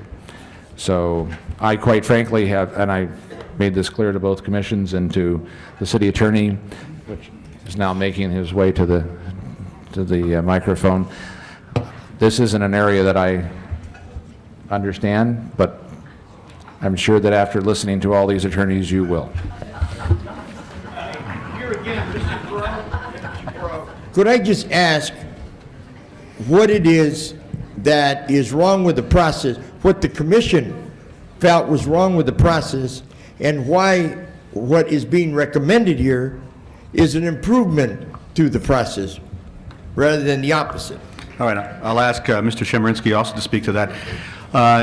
We found a substantial amount of criticism by some of the staff of the city council, as well as the outside, that there was confusion as to who the city attorney speaks with during the course of litigation and what kind of direction is given to the city attorney and what kind of guidelines the city attorney uses in consulting with various parts of the government.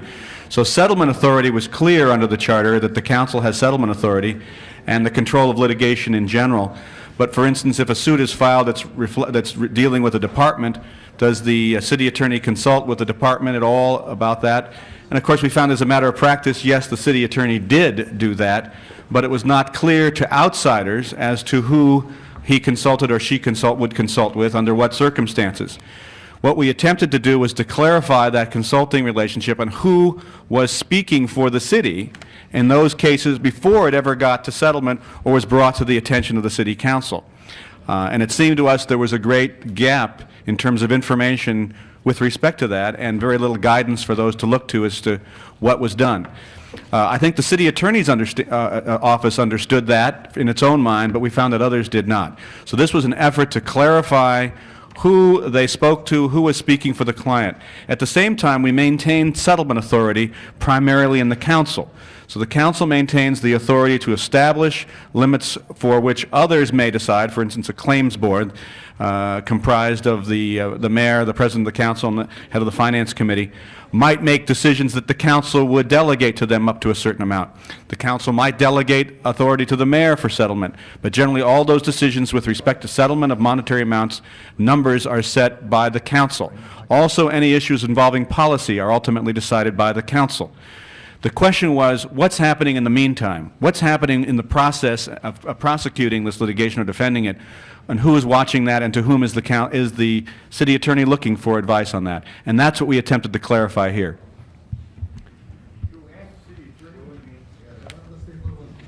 Did you have some comment?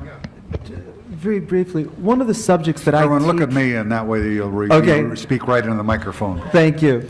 One of the subjects that I teach concerns professional responsibility. One of the hardest issues in professional responsibility. A school with which you have some familiarity, USC. I've done that too, and it's been a pleasure. One of the hardest issues in the law of professional responsibility is who speaks for the client when you're dealing with a government entity. And we heard a great deal of testimony criticizing now the fact that often when there are suits involving departments, the inability of departments or the mayor to have input as to those suits. And we heard that from city council staff, as well as those from the department and from the mayor's office. What we tried to do was deal with that through a system that Mr. Kiefer describes. What we're saying is there are certain areas where it's clear the council should be speaking for the city. If there's a challenge to an ordinance, for example, a challenge to a council action, it's the council that should be speaking for the city.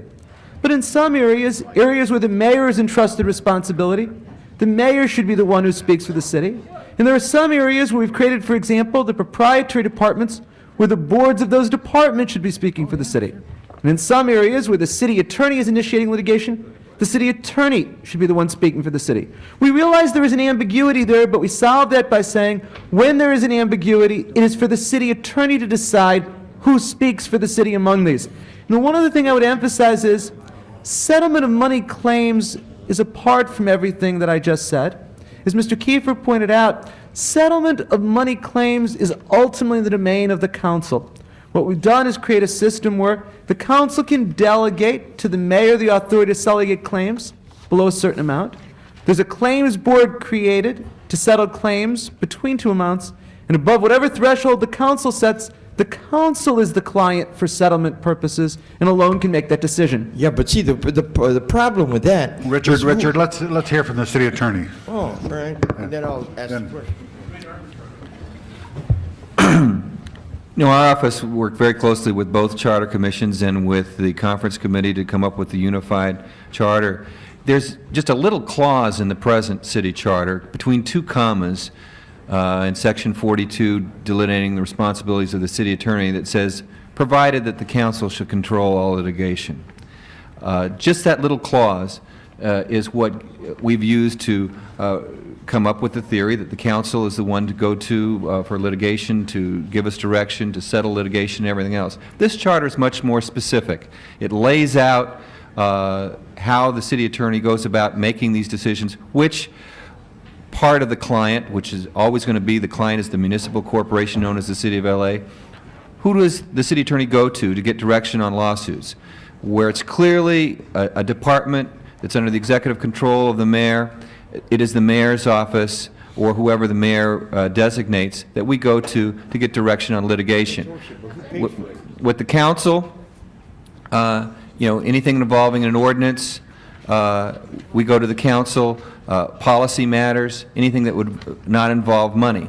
On a case where both money under department is sought in a lawsuit under a department controlled by the mayor, but also policy considerations are involved, we must consult with both the mayor and the council. And additionally, we still have this strong attorney-client relationship with both the mayor and the council throughout. The council has the ability through their ordinances to require the city attorney to come and report on all litigation, whether or not it's under a mayor-controlled department or not. The council can have that role to demand that the city attorney come and report on all litigation. And again, as pointed out, settlement authority flows from this body. Yeah, but the problem, Jimmy, is that we're the ones that are accountable ultimately for paying the money out. Nobody else. But somebody else could be driving it, and if it doesn't go well, then we're ultimately are the fault people. See, where now there is accountability because we drive it and we ultimately have to vote to settle it. But if something is being driven by somebody else and when it doesn't go well, then ultimately who is the fault person? The fault person isn't going to be the city attorney. The fault person isn't going to be the respective proprietary departments or the mayor. The fault person is going to be the city council that has to vote to settle something. And that, to me, I don't mind paying out the money if I at least am in it throughout the process, not just coming to me at the end and saying, oh, by the way, here's a settlement offer. That's it. Ms. Goldberg. Okay, but Section 271E just says, give us information. So let me ask some specific questions. There's a suit around a contract. Who's in charge? Who's the client? Most contracts, that would be, we would go to the mayor for direction on the litigation. Some contracts are with the city. But the council approved the contract. You're doing a great job, Attorney. Well, if it involves a city department. Well, we don't have any ordinances that don't involve city departments. Right. So we pass an ordinance that involves a city department, so then who does it go to? The mayor, because it's a department, or the council, because it's an ordinance? It would go to the contracts and other ancillary functions of running government ought to be with an executive branch who's supervising the government. That was the strong message that was being delivered From the mayor's office. from the mayor's office, virtually unopposed before the elected commission. And, you know, the idea here is to try and... So in essence, all litigation goes to the mayor's office because ordinances are not about vacuums, they're about departments.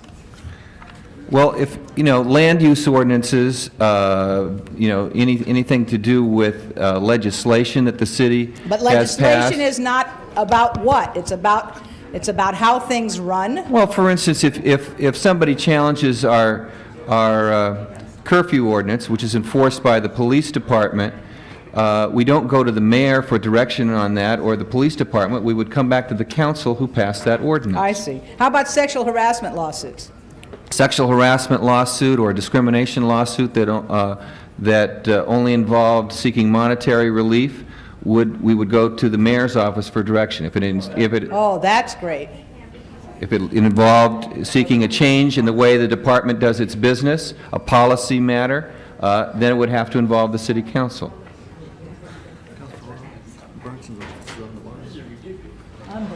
Mr. Hernandez?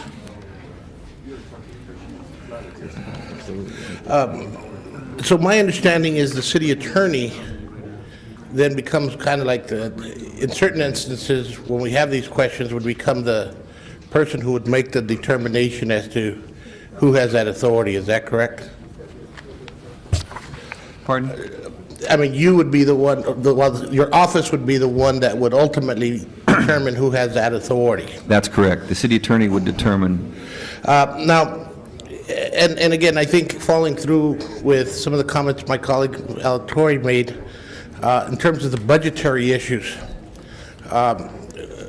you know, I've seen many matters from a legal perspective that are dealing with policy, that are being resisted by departments because of budgetary implications, are being resisted by the mayor. They're dealing with personnel issues overall. I mean, there's something that keeps on coming back to us on an ongoing basis right now where we even had to have outside counsel. And we're still trying to resolve, and it's basically pending litigation. How would that come about? How would you put together who's going to be ultimately responsible for that decision? I mean, it's easy to say, okay, we'll shell out $100 million, and then we have to figure out how to pave the streets. You know, I think what, again, the settlement of lawsuits is the ultimate power to control a lawsuit. That's why that one little clause in the charter has expanded to use so much power. The council can still insert itself really into any case and initiate discussions about settlement, even a case over which the mayor would have the voice. I guess that's what we kept talking about, who speaks for the client. In a case where the mayor would speak for the client. The council never gives up its authority to be involved in a settlement discussions, unless it's already done so by ordinance, as we see in this, whether or not the council wants to delegate amounts to the mayor that they're not interested in talking about. But the council's going to retain the power to decide what limit. Is that going to be a low limit? Is that going to be a medium limit? Is that going to be a high limit? The council will retain that, again, because the council, as was pointed out, ultimately is going to be responsible to people as whether or not taxes have to be raised or budgets have to be cut. Let me ask Mr. Deaton the same kind of question, only because he's been our mediator on some major issues. And I think the essence of my either confusion or problem is that if you have a lawsuit and for a period of time there is no monetary request made by the people who are suing us, and there is a long period of time in which there's a conduct of that lawsuit, and at the end of the day, dollars settle it. That's when my view of this, the council sees it. And at that point, there's not much choice except to take the heat. And it's that, and I think either That's the issue that I think is the most difficult, whether it's a sexual harassment suit that they don't ask for money. They ask for a change in policies, or they ask for other kinds of activities, or at the end of the day, that the dollar amount isn't helpful. It's almost as though the limit should be very high because the council is going to be taking all the heat and not having the responsibility for resolving it. That's the essence, I think, of my problem, and I think that's the core issue from my perspective.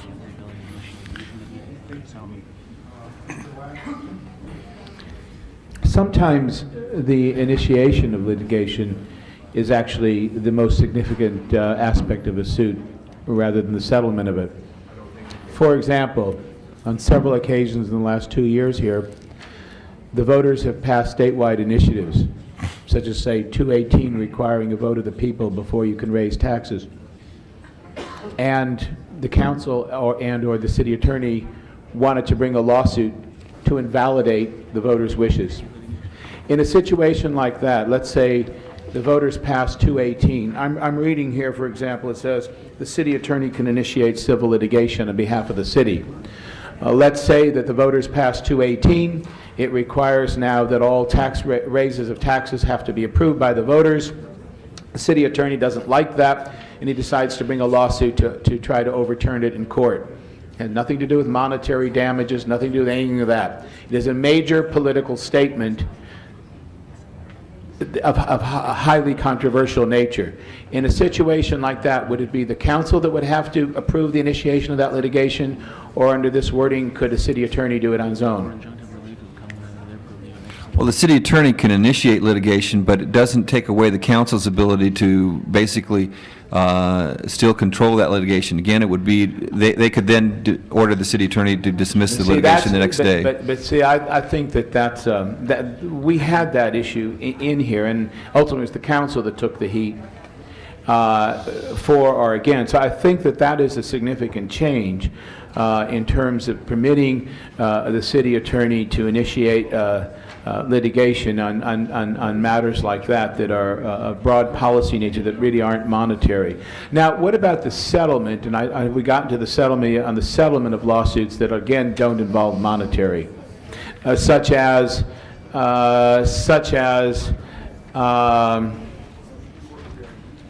well, the most famous one we had was the chief of police, a former chief of police's lawsuit to be reinstated. Others involved PDID and others, where the settlements involved very, very significant policy decisions within the police department, not necessarily money. Who makes those settlement decisions when they don't involve money? The city council. Under all circumstances. Okay, that is extremely important because I've seen settlements be made that are far more important than money. George? Councilman, also under the old charter, 42.3, the city attorney could initiate litigation on his own as well. So under the current charter, that exists. The council also can direct the initiation of, so that fact that the city attorney can begin litigation on a civil matter is not a change. But does it need ultimate council approval? That you'd have to ask the city attorney. Let's take the It's most not a change right now. One that, for example, Okay. we all agreed on, the initiation of lawsuits, or joining in lawsuits with, say, tobacco companies. But let's say there was a disagreement on that. Could the city attorney do that on his own, even if it was against the wishes of the council? Well, I can do that now. For instance, I decided to initiate litigation to challenge Proposition 187, even in advance of the city's council's determination of whether or not to join in that. Now, the council could have instructed me to dismiss I thought you came that. to us to do it, and so we had a big debate over that. I mean, some of us thought you should, and some of us thought you shouldn't. Well, because I believe that in initiating it, although I didn't believe I needed your approval, knowing that you could tell me not to, I think it's always, any city attorney is going to come. I agree yeah. with you that it was right to go to the council Yeah. to do that, because what my concern is, if, say, another city attorney chose that on their own, we don't care what the city council thinks, could they? Thank you, Mr. And Wax. could they, I could just answer, could Yeah, they he can initiate answer it, and how far down the line could they go, assuming there was a disagreement? Go ahead, Mr. How would this rule, what would happen in a situation like that? Say another city attorney decided to do something very unpopular here, how far could that be? You made the question, now answer. Well, they can only begin something, but it's only as long as the council would allow a city attorney to proceed. The council could instruct the city attorney, since they have the ability to control litigation through settlement, to dismiss anything that the council disagreed with. If the city attorney refused to do that, I think that, they would be violating their ethical obligations to the client. They could be taking it before the state bar. That would be a good check. Ms. Sikowski. I'd like to run through a couple of other examples of litigation settlement. Many involved money and policy. A sexual harassment suit, very often the person bringing the suit wants money and a change in policy. Would that then come both to the mayor and the council for settlement discussion? We would expect that initially, treating that as a lawsuit involving the department, the day-to-day decisions would go to the mayor, but anything that had to do with policy would have to come to the council for direction. What about wrongful termination? Now, the mayor will now have the authority to fire the general managers. In the past, this council has seen a lot of general managers who were terminated, who brought suit and sought both monetary damages and reinstatement. Again, it would be just like the answer to the last question. Our initial direction would be given by the mayor's office. However, if reinstatement is contemplated as a settlement of the case, that would have to come to the council. Okay, let's go into a planning area. We adopt a policy that doesn't allow something to be developed. We get a takings lawsuit that is both is a consequence of an ordinance and a consequence of a policy action, but a monetary result. That's totally within the council's direction. The mayor would have no role in that. And the general kind of liability that we see when landslides occur and litigation ensues in terms of people saying that the city owes some obligation for that. Well, I think in an inverse condemnation, I believe that would go to the council for direction on how to Even proceed. though it's generally money. You've indicated that money... Well, I guess it might depend on how that might proceed. We're going to have some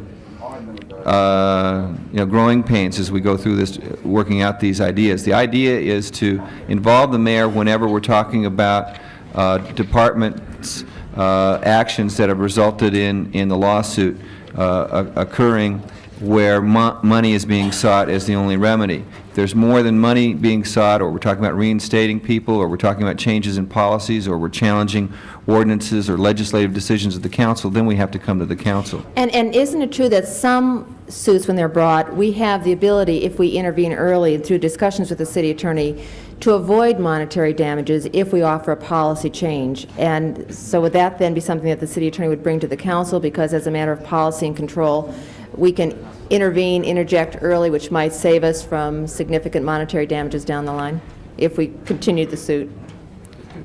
I'm seeing the assent over there by the other table. Well, again, I would look to those other provisions requiring the city attorney to report to the council on matters in litigation, and then the council could inform the city attorney at an early stage that that their desire to offer something other than money to settle it, and the council could then interject itself into the process. Would the city attorney come directly to the city council with that idea under this?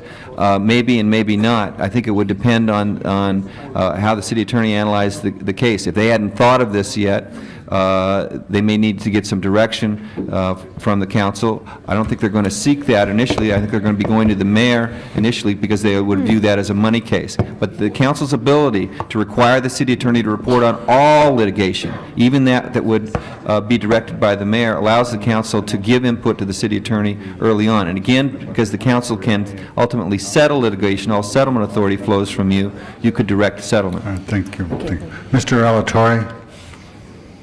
Or Mr. Fuhrer? It's hard to muster Mr. Alatorre's enthusiasm for this issue, but I'm going to try. Listen, I wanted to summarize what I understood today coming into this hearing, and you tell me where I misunderstood the fundamental issues here. First, with respect to initiating litigation, I understood that under the current charter, city attorney can unilaterally do it, and under the new charter, the city attorney can unilaterally do it. Yes. That the check under both the old and the new is the council's ability upon initiation to say, don't you dare take another step. And there's no lawsuit I'm aware of on which anything happens in those first couple days that can't be stopped.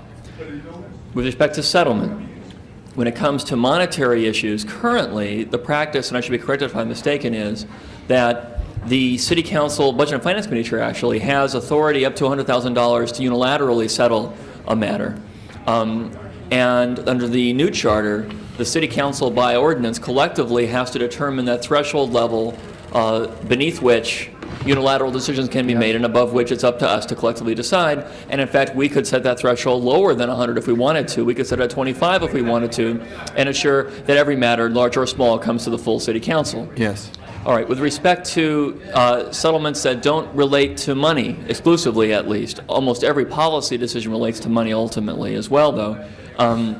Those settlements, too, when it comes to policy, have to come to the council, correct? Yes. All right. So then that leaves us with the most nettlesome problem, and that is who's the client for purposes of the strategic decision-making that takes place in the course of litigation. Yes. The current approach is that the City Council is the client. It speaks for the city is a better way to put it, because as everyone pointed out, the real question is, who is the city when it comes to these client decisions? And that has been very complicated, and we've had controversy about that since I've been here even. Currently, the City Council does it. Under the new charter, if it's mayoral authority overseeing the entity that is implicated in the suit, the mayor has it. If it's councilmanic authority, the council has it. The council members who have spoken so far have expressed concern that that gives the mayor too much authority in making strategic decisions.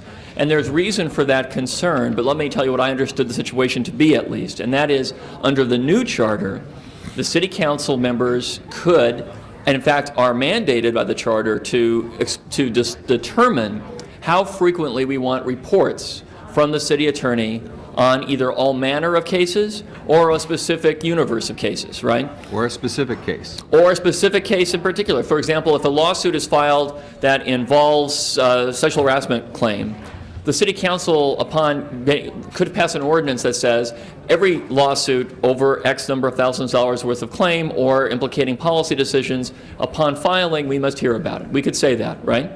Under the new charter. Yes. And upon hearing about it under the new charter, we could say, with respect to the XYZ versus City of Los Angeles case, we want reports of litigation every 30 seconds or every week or every month, whatever we want, right? Right. All right, so it's up to us to be apprised of litigation. We can determine that by ordinance, and it's up to us to determine how frequently the reporting should be. As you pointed out, that does not give us the ability to say no to a strategic decision just in discussion that, say, the mayor would make. But it gives the council the ability to say, as a policy matter, we don't like this strategy, and to adopt an ordinance that preempts that from happening. Would you look at your time? All right, okay, fine, 10 more seconds.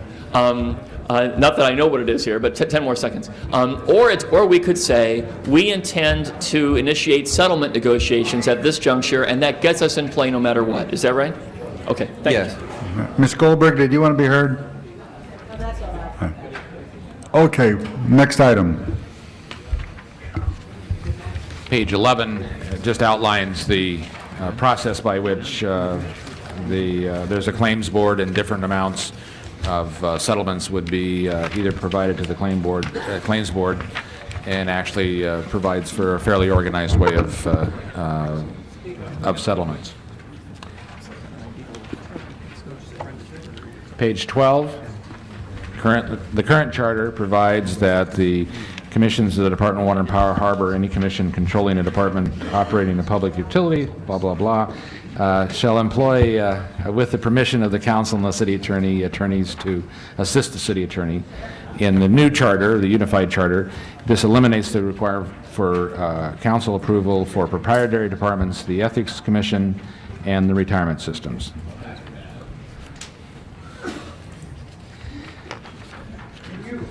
Go ahead.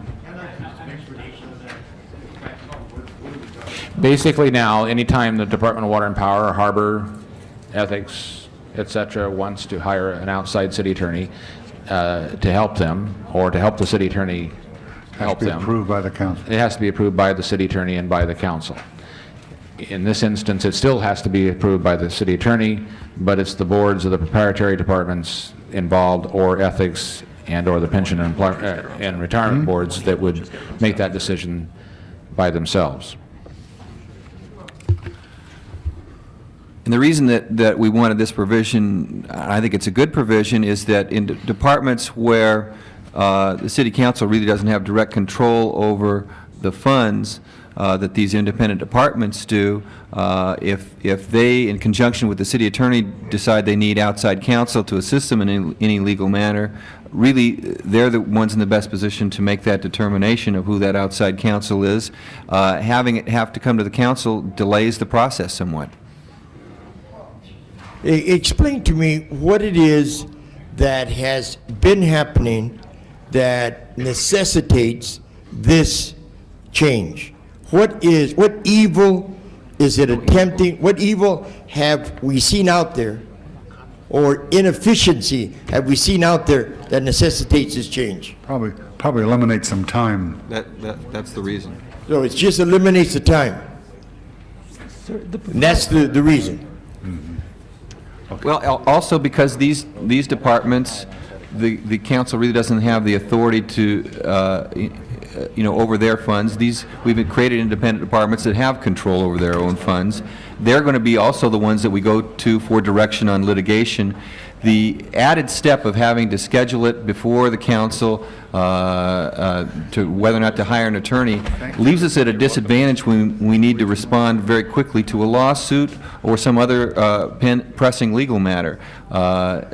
It allows the city to function in a more businesslike, efficient fashion in an area where the council really, for the most part, has I don't remember any situation where the council was all upset and wanted to change who the outside counsel was that has been selected by the outside department and the city attorney. It's going to be a more efficient business way of doing things.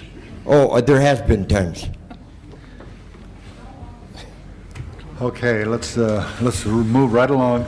Well, as indicated before, we're now finished with our chart relative to 200 and the 200s, and so I think there was an interest to go, and that anybody that had an issue in the 100s or 200s could raise them at this point.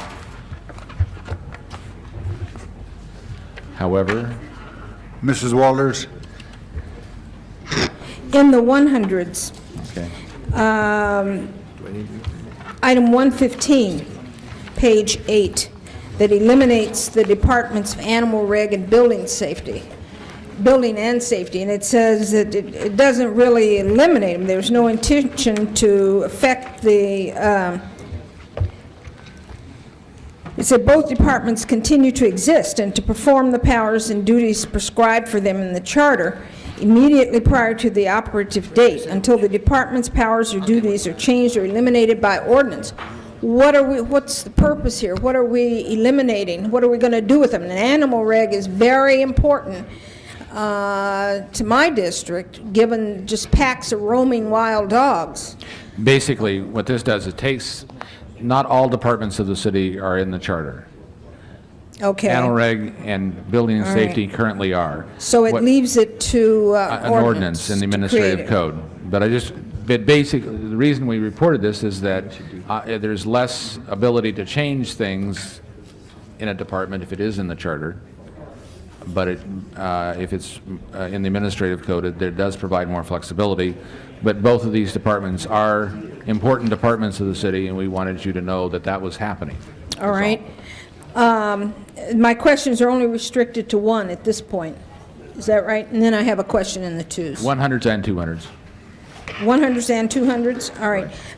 233 reassigns the power over temporary transfers of employees. So it takes it away from the CAO and gives it to the mayor. That's page 5 of 24. It's page 5 in this document I hold in my hand, and 23 in the charter book. we hear a lot about the council shouldn't micromanage, but this seems to be a pretty high-level micromanagement. To me, the mayor's going to have the authority, instead of a staff person, instead of a CAO, in reassigning temporary employees. Can you give me what the thinking was on this? I can try to do that. The sense was that the CAO is a resource for the government, reporting both to the mayor and to the council, but it is not, he or she is not a line officer of the city. So in our mind, this was an aberrational a part of the current charter, that to have the CAO make these changes. So that the purpose here is the mayor can make these changes on a temporary basis rather than the CAO. That's the reason behind it, though, relates to the function of the CAO, which is a resource administrative support group, but not an office with line authority over the government. Okay, thank you. Thank you, Mr. President. Goldberg.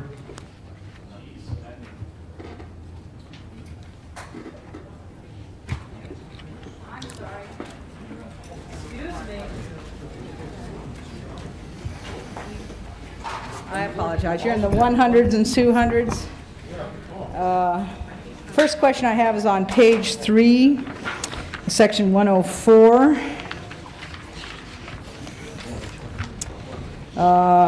Page 3, 104. G2, oh, I guess it's, yeah, G2. It says, should the city acquire any improvement or service, blah, blah, blah, blah, shall not exceed the valuation of the property. Why was that taken out? Go ahead. Hello? It was on advice of city staff, so... What does that mean? Does that mean we can now pay more than it's worth?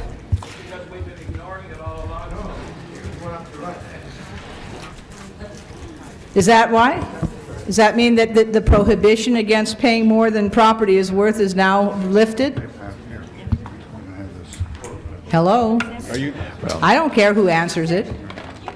Would you... Section 104G2 has now been deleted, which says that we have to not exceed the value of the property. And I want to know why we would take out of the charter a prohibition against paying more than something is worth. My recollection is that the reason, as I recall, the city attorney and some staff suggested this, was that if you had a piece of property whose appraised value was X, say, and then it's in between two properties that you want to proceed to buy it, then you would be limited by this provision. I don't think there's any intent to go above what the value is of the property. Okay. We can look into that. All right, I'd like it looked into. I recall the discussion, but I can't.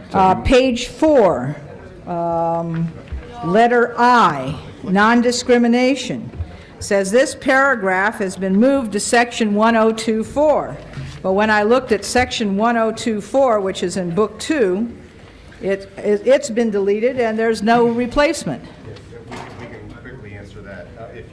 That was a technical oversight, and if you look in the blue copy of the clean charter, I'm sorry, if you look in the blue copy of the clean charter, which does not have the markup changes but simply has them all incorporated, that paragraph is in there. It was a technical error in the computer where we apologize for, where the instructions to where to I find it can't were keep there. up. I just finished going through the one I in the do binder apologize. when they delivered the ones not in the binder. I do apologize.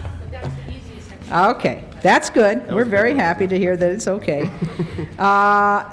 Page 7, section C, you've removed, on or after the operative date, you've removed all acts of the legislature relating to the city. Why did you take that part out? Are you... I just want to make sure I'm following, Councilwoman. You're in the red line version? I can only do that one. I had no time when I got it this morning as I came into council to mark up And the other just- one. If you just cite the section again? Yes. 'Cause I'm- It's on page 7. It's used to be labeled D, but now it's C. It's at the top of the page. And deleted has been all acts of the legislature relating to the city. Okay. Mary Strobel. That was removed. Well, we need a mic here. Yeah, don't look at me, just speak in the mic. That was removed at the suggestion of city staff and the city attorney's office, and we agreed. They pointed out that the charter actually can't have any effect on acts of the legislature. But removing this language doesn't actually have any result in terms of changing the city status. Okay. Page 8, section used to be 113, now 115. It says you've made some changes in which departments are listed or not listed, and you have deleted municipal arts, public utilities, transportation, social service, and Department of Traffic. That means what happens to them? Or are they old, outdated names? Is that the idea? Yes, the next Okay. paragraph will explain that the Department of Cultural Affairs, which has the functions of the Department of Okay. Municipal Arts, is taking. Page 9, which I think is an enormous change, is that you're saying that people currently in positions lose their civil service status because you deleted the part above it, didn't you? Well, the part above it says, no city or employee shall lose his or her civil status standing by the reason of adoption, except for those positions specified in this charter as exempt, which may be made exempt. And this says individuals in civil service positions that become exempt through the enactment shall not have civil service standing as to their new positions. Now, I'm not saying they're losing it for their previous positions. But so if you're in a position now that is not exempt, but when the charter comes into play is exempt, you lose your civil service status position to the position you're currently in. Is that correct or not correct? I believe that's correct. Okay, so I'm not sure we can do that. Can we change the conditions of employment? I might point out that was the situation with the general managers in a couple of years ago when we They had to- waived, though. No, they didn't. They didn't waive. Now, they haven't challenged us either, but Okay. the city attorney opined at that point, and I think still is opining that we can do that. We can do this. You can do this, they're in the position, and we can, by charter change, simply deprive them of their... Yeah. Well, that's a different question, but I'm not asking... Civil service tenure, we advised with regard to general managers at that time, civil service tenure, if it's created by charter, can be taken away by charter. There is no vested right Wow. to civil service status, as to be contrasted with a pension benefit. Wow, okay. That was the state of the law at the time that we advised with regard to the general manager change. All right, so while we're on civil service, let's go on to section 203, page 13. Here again, you have where the officer is appointed subject to civil service provisions, removal shall be in accordance with those provisions. You've removed that. So a person who's been appointed as subject to civil service provisions can now be removed by something other than civil service provisions? That section was relating only to the officers of the city that are listed in section 200, and there won't be any of those officers who are appointed subject to the civil service provisions. All those officers are exempt. That's right. Section 209, Code of Conduct of Elected Officials Censure. You start out by saying all elected officials of the city are expected to conform to the highest standards, but only the council members can be censured? Not the mayor, not the city attorney, not the controller? How come? There's two answers. One is a policy answer in terms of there was a concern raised with regard to separation of powers of the council censuring other elected officials. The other is, frankly, it was part of a compromise. The elected commission had originally included a power of the council to censure all elected officials, and the appointed commission did not include any power to censure, and the compromise was the provision you see before you. I see. So the compromise is that the mayor, who now has all of the powers increased, but can't be censured for abusing any of them. Is that correct? Well, By the mayor, of course- council. We have no impeachment powers, we have no censure power. Well, that's not any different than under the current charter. I'm not talking about that. This isn't the current Right. charter we're talking about. We're talking about a new charter which changes the roles of everybody. All right, Miss.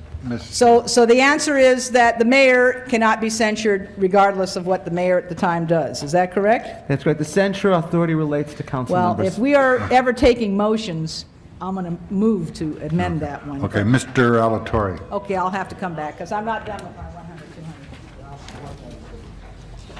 200. On, going back to redistricting, the commission,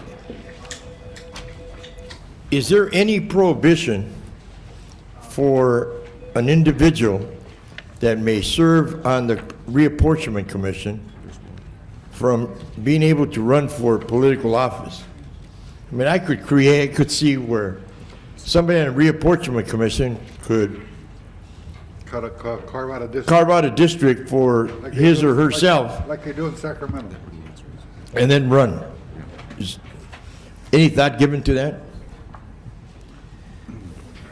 I don't think we have any kind of prohibition with respect to that.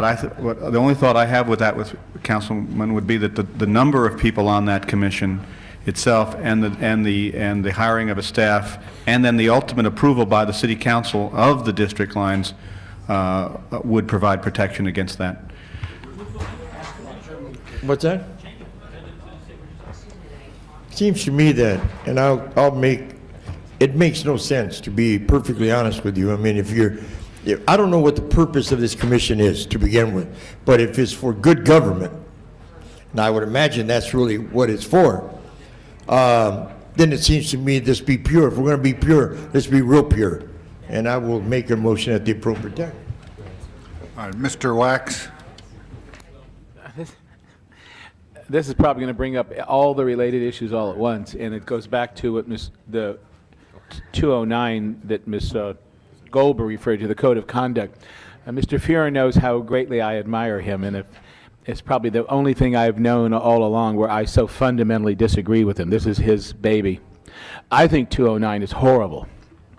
I think it's horrible, not for the reasons Ms. Goldberg mentioned, although I think she has valid concerns, but I think it's horrible because I think that this council could very easily abuse this. What I see this happening is the majority of the council trying to quiet and censor and hush up the minority of council that sometimes stands alone or speaks up. And I, having been in that position of, say, for example, objecting strongly to a council operating behind closed doors, cutting deals that I thought were against the public interest, I've gone out and opened my big mouth and said you shouldn't be doing that and drawn attention to it, and sometimes it brought about change. It has often angered, and I've done it knowing it would anger people, and I know full well that at the heat of the moment, I would have probably been censured for doing some of those things. I don't regret them. I think they were the right things to do, but I feel that Mr. Fuhrer's well-intentioned, and I do believe it's well-intentioned, could turn out to be something that is just used by a majority to shut up a minority that doesn't want to go along with things that they believe are wrong or things that are being done in private. That said, I also happen to be one who strongly believes that we have a duty and a responsibility to put this unified charter, as proposed by the two groups, on the ballot in toto for the voters to decide. I just simply believe that when you have two commissions working for 2 years, going through all of these same things, we owe it to them and to the voters to give their work product an effort to be decided upon. So I, as much as I abhor this, will not support a motion to change this or any other motion, because I really believe we ought to put it on in toto. But if we start changing things around here, that'd be the first one I'd get rid of for the reasons I described. So I'm torn. I feel strongly against it, but I feel that if we go down that road of making changes, even with those things with which we feel strongly about, where everyone will have their own thing they feel strongly about, and we will just totally destroy the work product that I think must morally go on the ballot And so as much as I oppose this, I'm going to oppose an effort to take it out because I really feel a stronger issue is putting everything on the ballot. But I must say, I am not happy with this. And I know this is the most well-intentioned, not only by the maker, but I'm sure by the commission. But I can see the abuse of this, having been around here a long time, and it would be counterproductive. It would accomplish.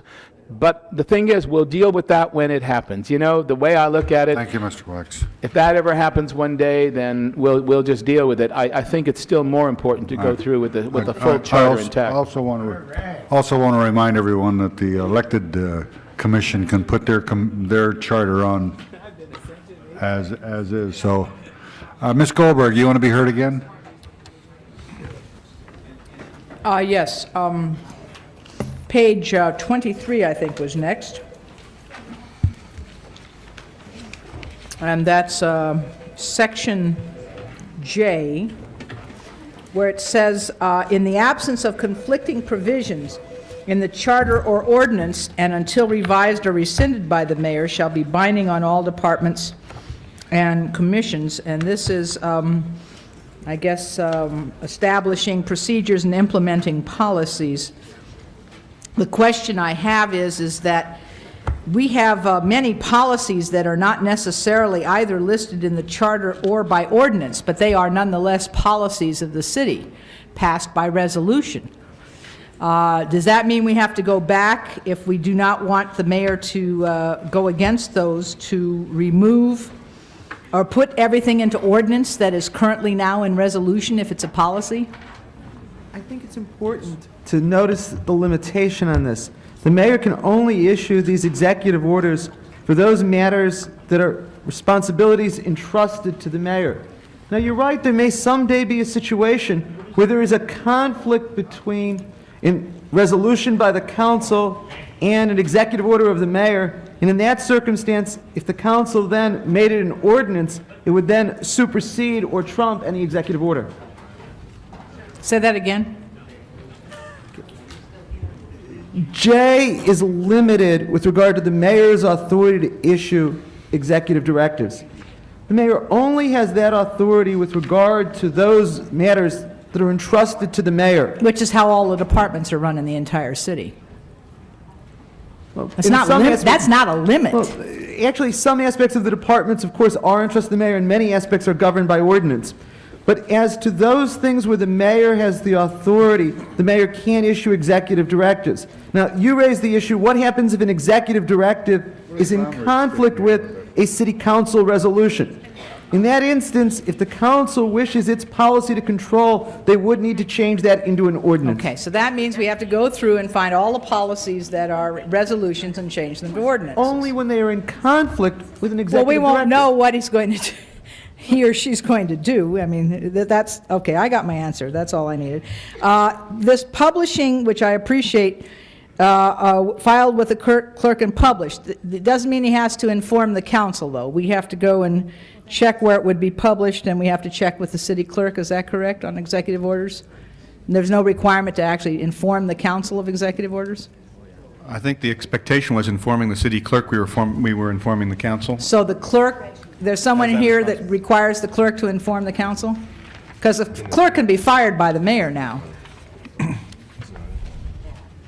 See, I'm worried about checks and balances. I know everybody thinks I'm crazy, but that's who I am. I taught government for 18 years. I worry about checks and balances.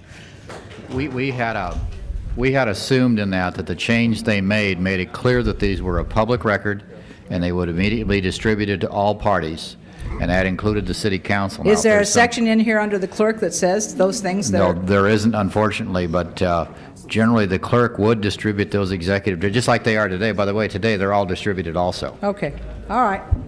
Okay. Page 25, section 242. I think this is probably the crux of the matter for me. Under section B, where it says that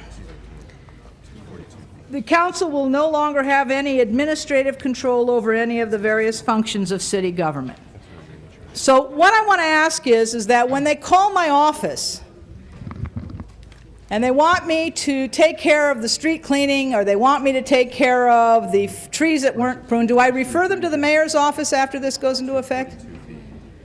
Because if I have no administrative control at all, and if I'm in the Personnel Committee and I want information from the director of the general manager of personnel about something, I can no longer direct him by my council motion to bring me information. Do I have to call the mayor's office and say, will you direct the personnel GM to give me the information? There is nothing at all in the unified charter that would prevent the council or a council member from doing what you described, and in fact, the language here is largely adapted from the existing charter, so it's not in any sense, and I think this is very strongly held by both commissions, that this is not intended to create the outcome that the council member is describing. You would have, there's no prohibition against that in this unified Well, what charter. does it mean then that the council, and I will read it to you, shall have no administrative control over the various functions of the city government? What does that sentence mean?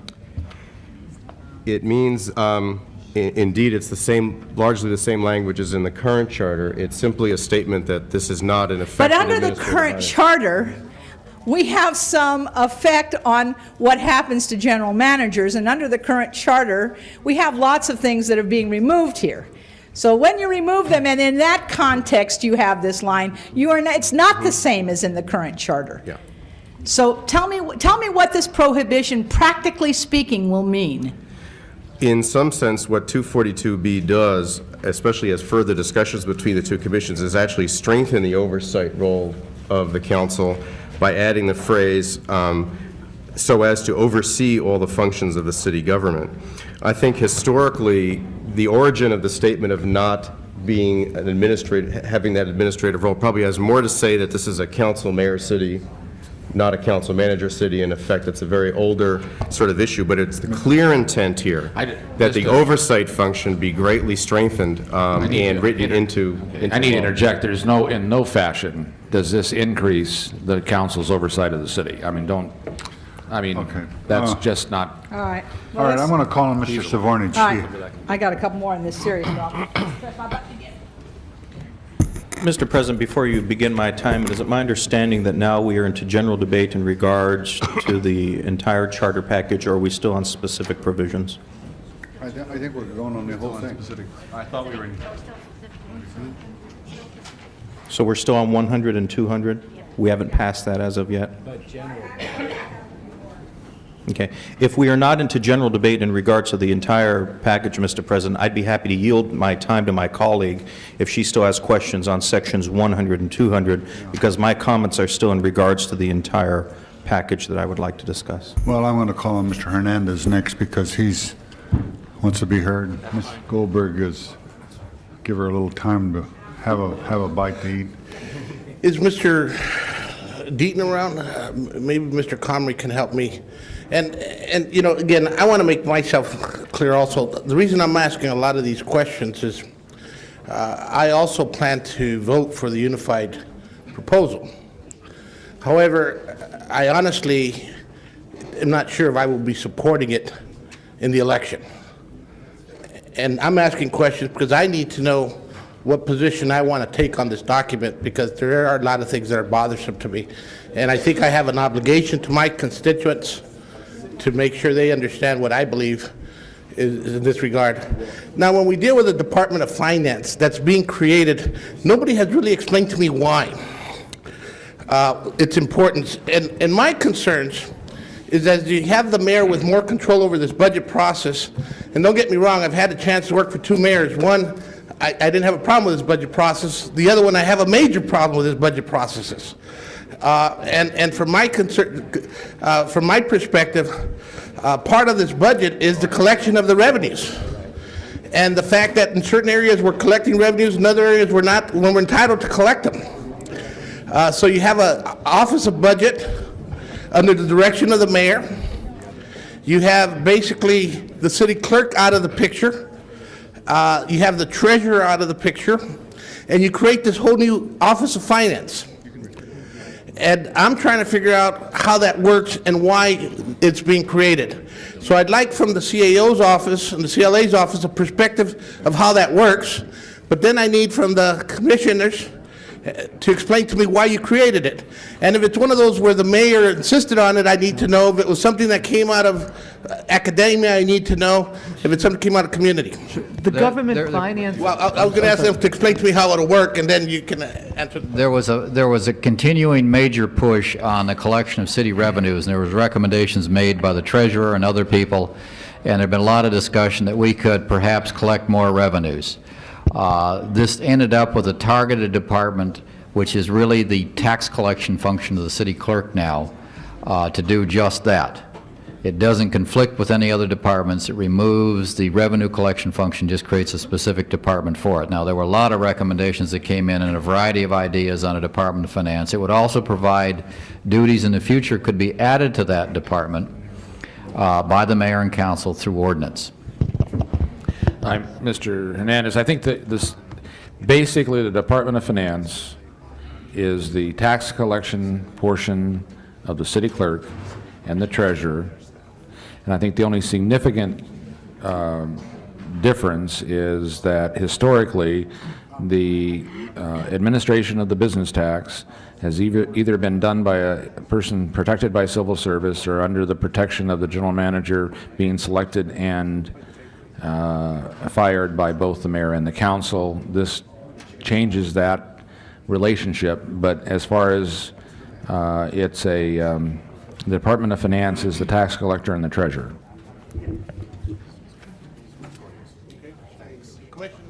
Okay. Mr. Byrne? Okay, go ahead, George, Irwin.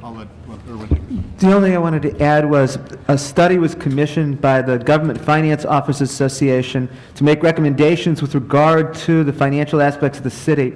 It made the recommendation of coalescing some of those separate functions into an office. And in fact, the Reining Commission 25 years ago made a similar proposal. And so the creation of the Office of Finance was based both on this new study that had been done as well as the earlier recommendation. It was thought that it would enhance efficiency. Okay, Mr. Burnson. Yes, let me first say that there's much in this this charter that I do not agree with. There's a number of things I felt that could have been addressed that weren't. But as one of my colleagues indicated, I intend to vote to put it on the ballot exactly as it's presented and let the people decide.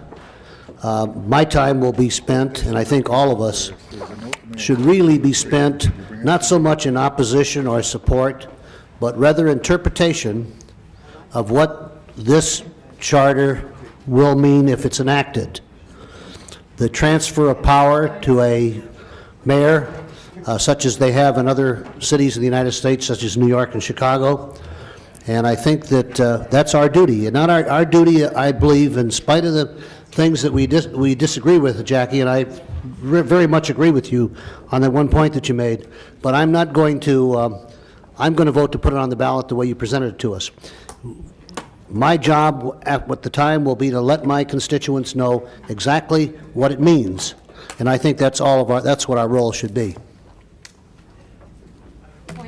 All right, Ms. Goldberg.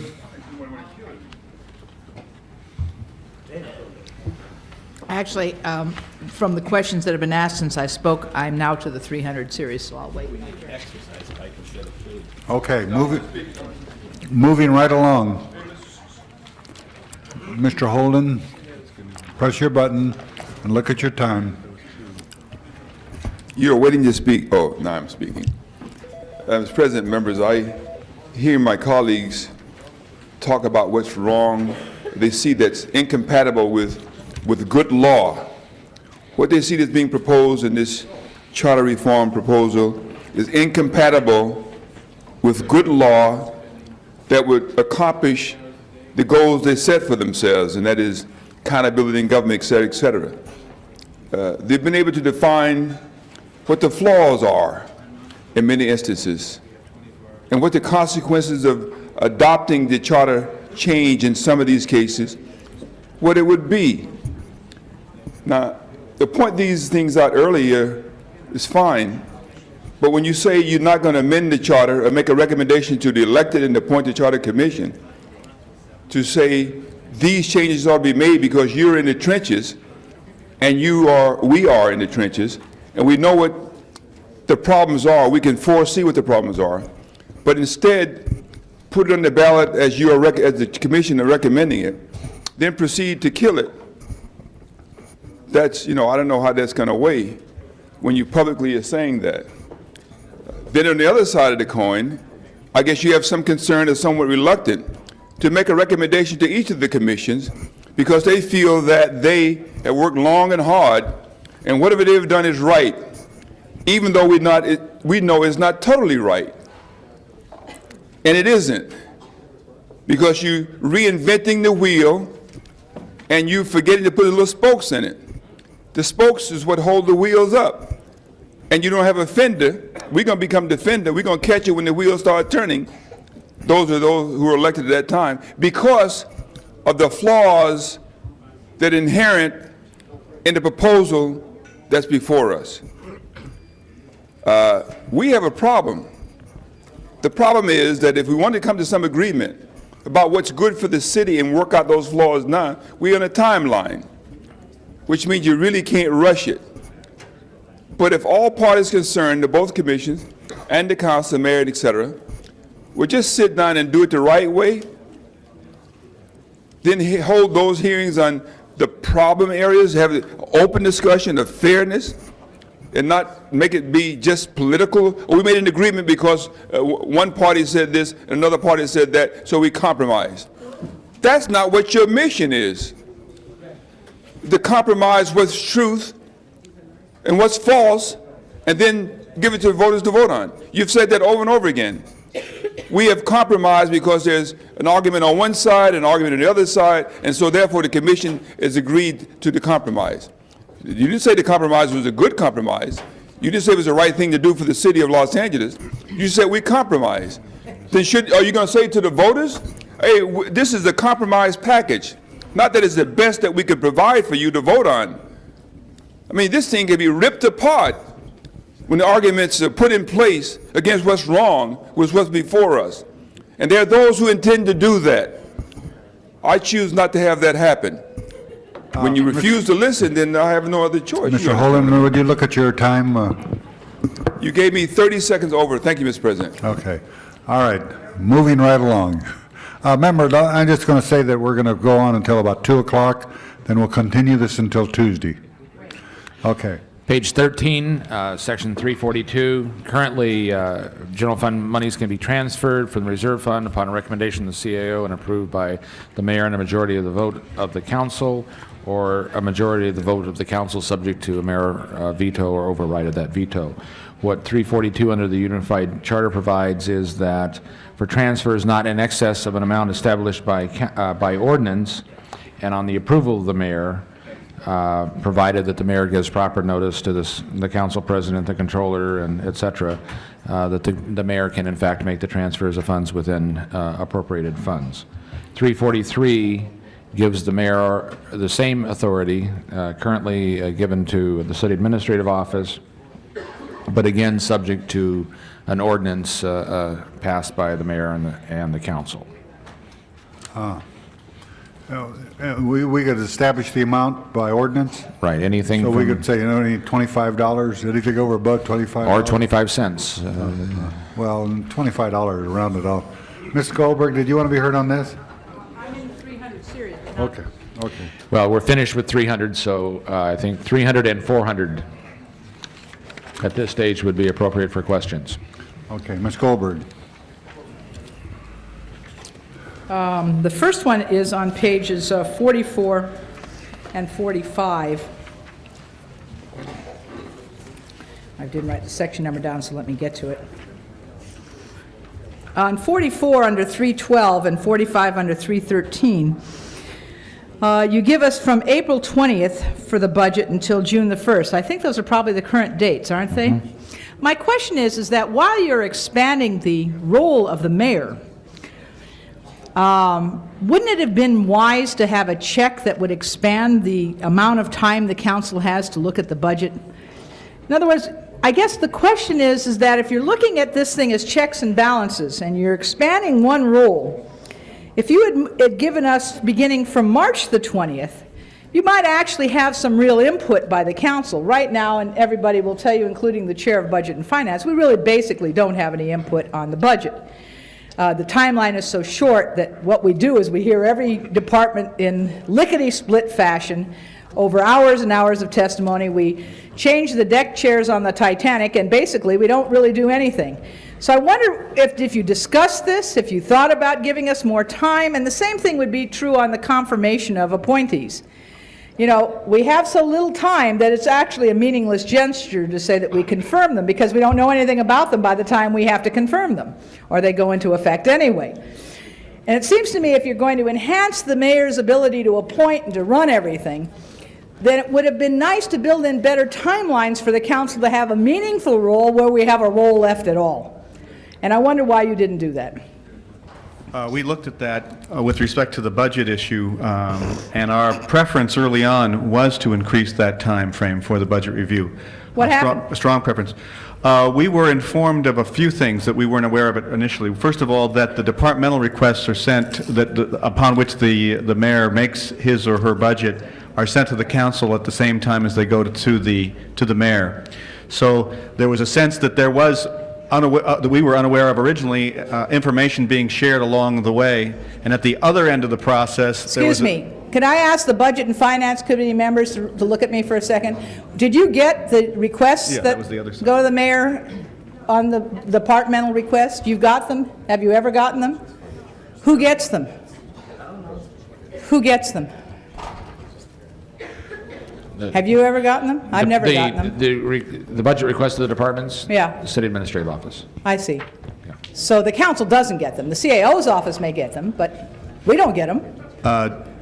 that you can request anything from the CAO, of course. So it seemed, this is what we were... No. It doesn't work that way in practical reality. In practical reality, it has to be someone is directed that we get them or we don't get them, because everybody is doing a lot of things in our offices. I mean, that's the truth.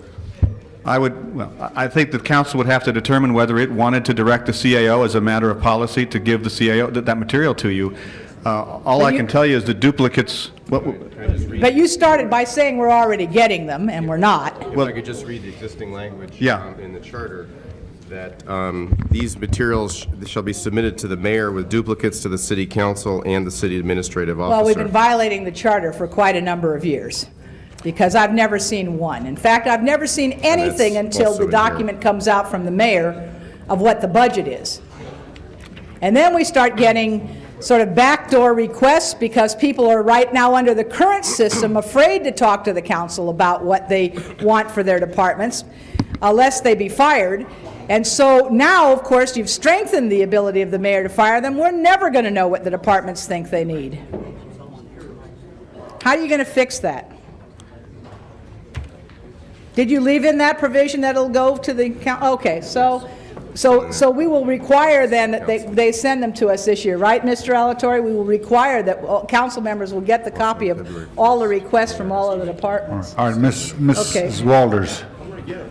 Mrs. Walters. I mean, it says in the charter we're supposed to. Thank you, Mr. President. On the budget issue, it's already too late to request that, because the departments began in December, I believe, giving their requests to the mayor's office.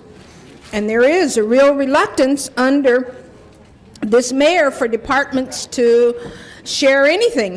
They're muzzled. So I just, you know, it's one thing to, and I really appreciate the work that all of you have put in on it. I've said before that I think you did stellar jobs. But I think that there's a real disconnect between what is written and what actually is, how things really move and function. And that is a real concern.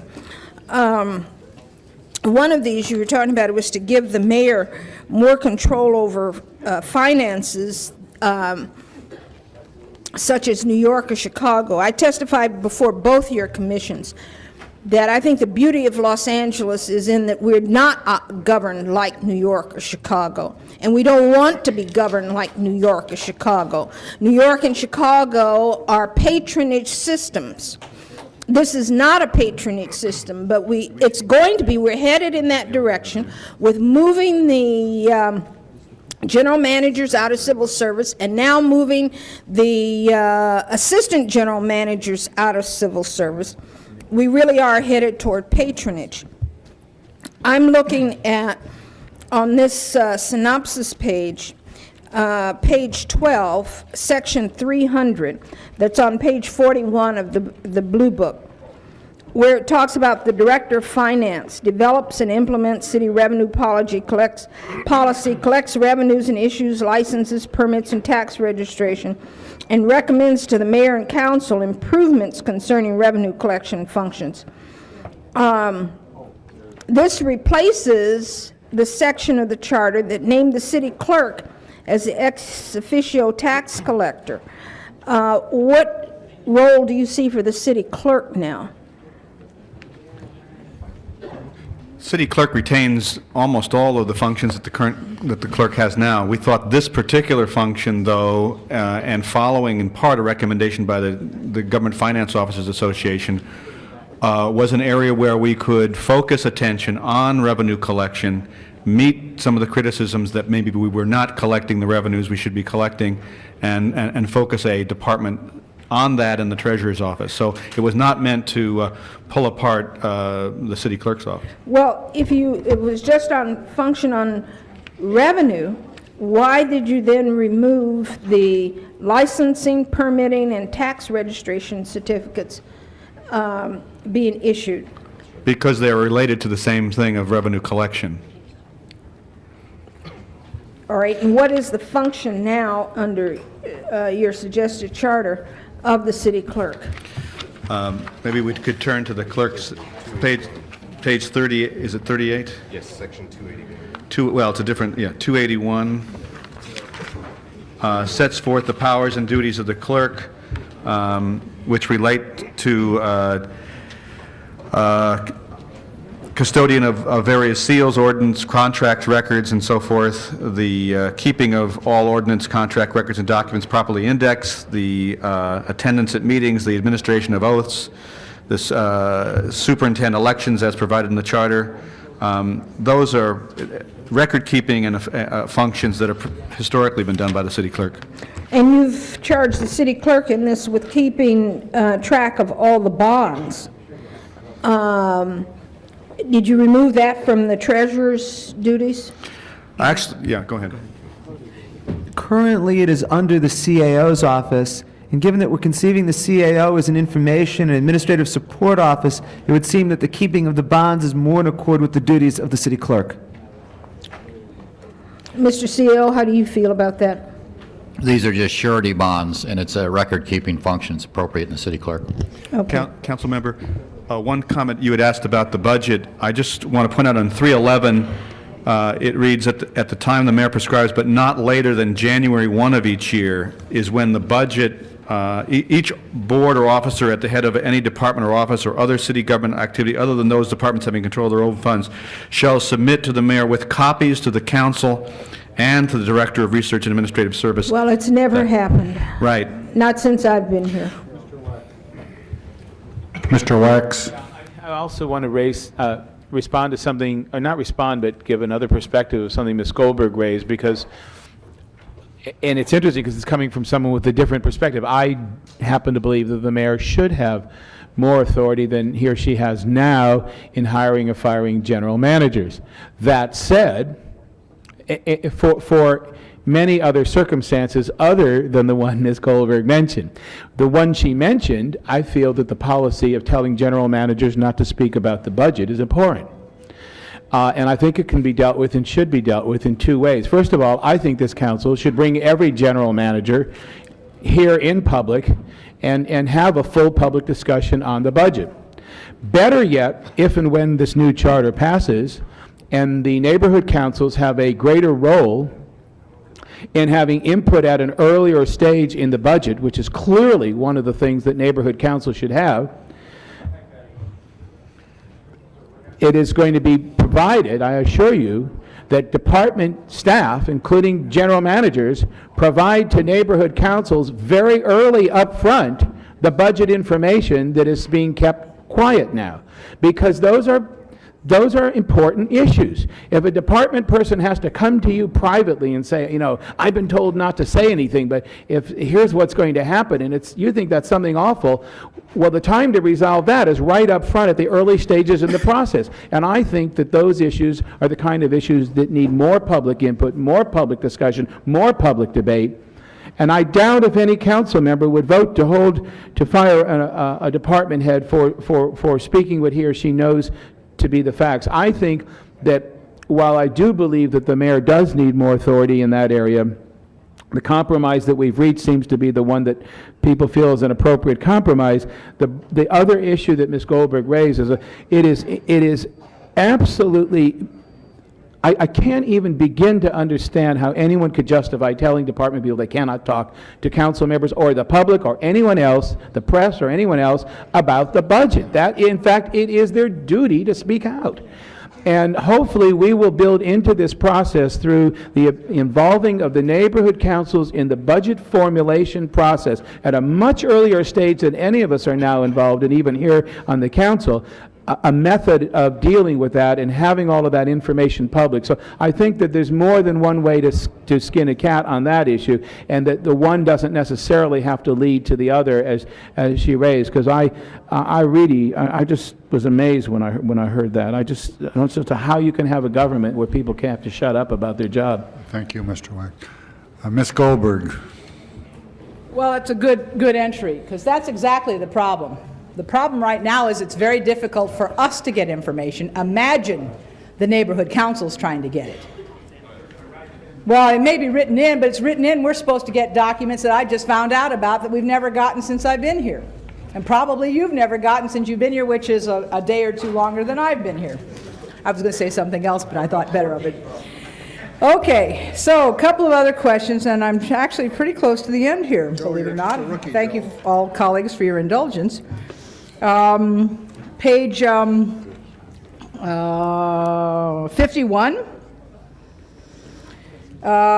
which is item number 370. It says, every contract must be approved by the city attorney, this is at the end of the large paragraph, as to form, except for contracts or classes of contracts involving consideration reasonably valued at less than an amount set by ordinance. What does that mean?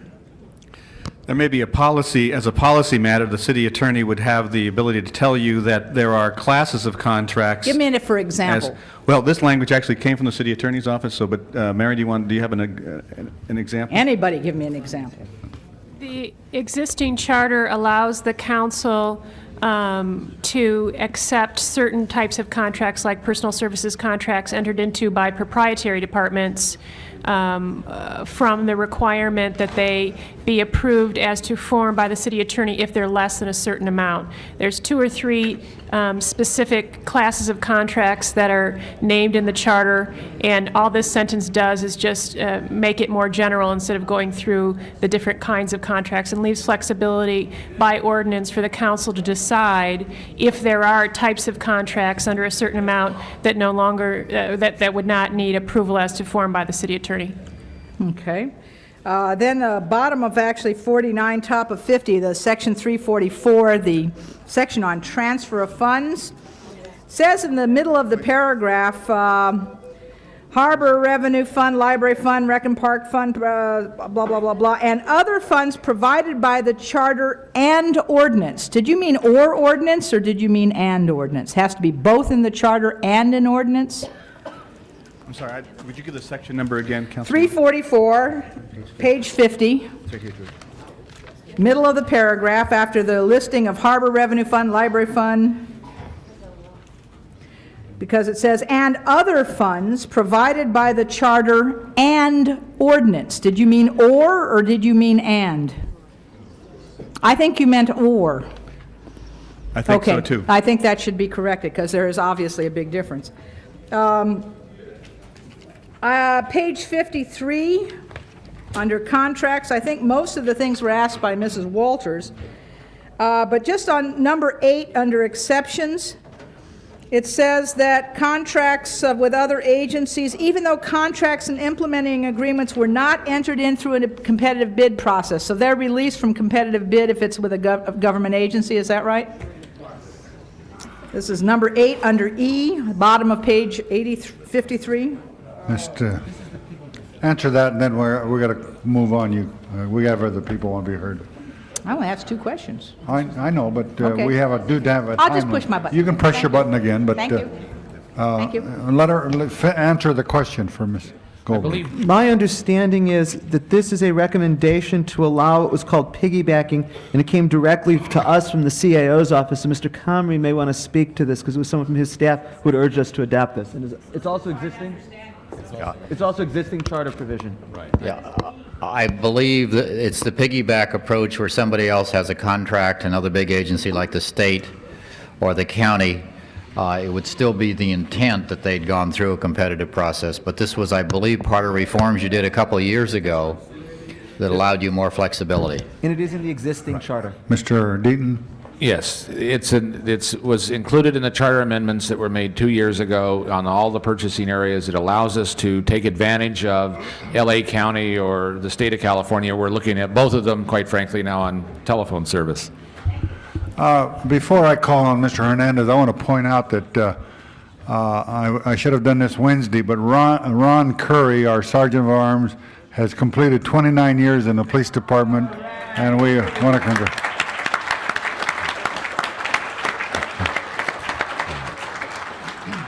None of the 29 years will be appropriate, Ron. Mr. Hernandez. And I don't want, the reason why I've been focusing on this finance department, and currently, in reading at the provisions here, the city clerk is considered the superintendent of elections.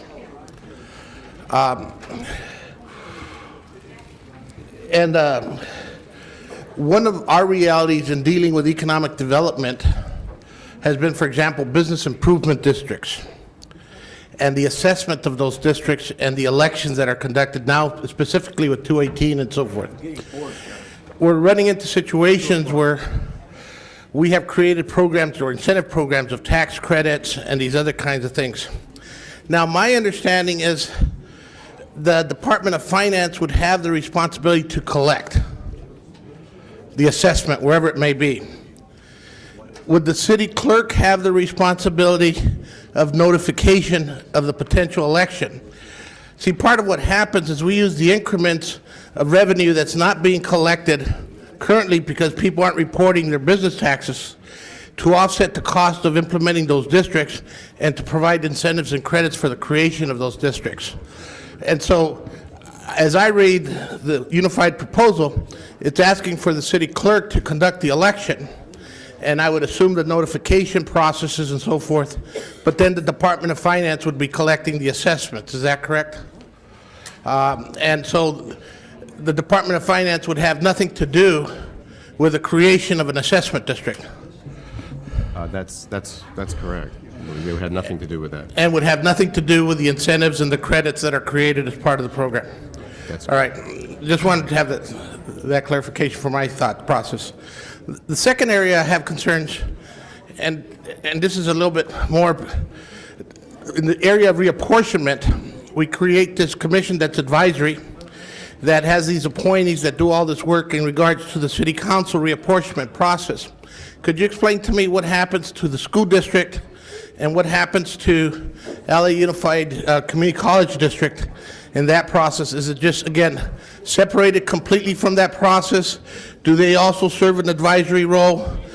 And my understanding is that they don't serve an advisory role in regards to their process, but if you could provide some clarity there. Yes, with regard to redistricting of the school district, it is also an advisory commission that is advisory to the city council. So they don't appoint or anything, they just... No, That's correct. It's a commission which is set up along slightly different lines in terms of appointment, but its function is exactly the same, to advise the city council. The commission members in section 802 are appointed one each by each member of the Board of Education, 4 by the council president, 4 by the mayor. There are certain specific restrictions. One of the council president's appointees and one of the mayor's appointees must reside within the LA Unified School District, but outside the limits of the city, because there's a significant constituency that falls into that. No officer or employee of the school district shall be eligible to serve on a commission. It is, however, in terms of function, an advisory commission to the city council, which continues to make the decision on redistricting. Do both works? Will they do work on the school district reapportionment? Because they do the work on the city council reapportionment. That's why they have a budget of $500,000. It's two different, I'm sorry, am I misunderstanding that it's... Could we have some quiet, please? It is two different commissions, each with a separate function to advise the city council. There is no commission advising in relationship to the community college board. That is not a part of the charter. All right, Ms. Sikowski. With regard to some of the issues that have been raised about the current charter that allows the department heads to give us, as of January 1st, their budget requests as well as their requests for where they would look to increase their budget request over the last year. Since that is now part of the record and always has been, I agree with members of the charter that it's not been a normal practice that occurs across the board, but I do know that individual departments have from time to time provided that information to individual council members where their request has been made. But I would like to request that we get a copy of all of that material now in place from each of the departments, and that we look at this year's budget as well as next, both of which will take place before any new charter would be adopted, so that we can begin that process that members of the council have asked that they want to be participating in. So if I could ask both the CAO and the CLA to create that duplicate request of each department and the budget to each council office as soon as possible, so we can begin that process. Thank you. Okay, Mr. Fuhr. Thank you, Mr. President. Is there anything in the Unified Charter that precludes the council, if it chose to do so by ordinance, from requesting any information from any department in the city? I think the answer is there's nothing that would preclude that if you requested it.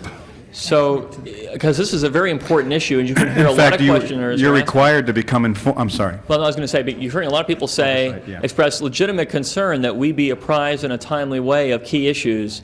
And the point is, isn't it that we preserve that option, the Charter reserves us that option to say we're going to direct that information be provided by law, and no matter what other officials say, it must happen unless there is a veto, which we could override, correct? That's correct, and in All right. fact, Councilman, under Section 242 in the conduct of business, it's your duty Right. to be informed completely in order to oversee the business of the government. Thank you. Ms. Galanter. Am I on? I just had one. I have lots of questions. I just have one for right now. Back on the ordinances that have to be readopted,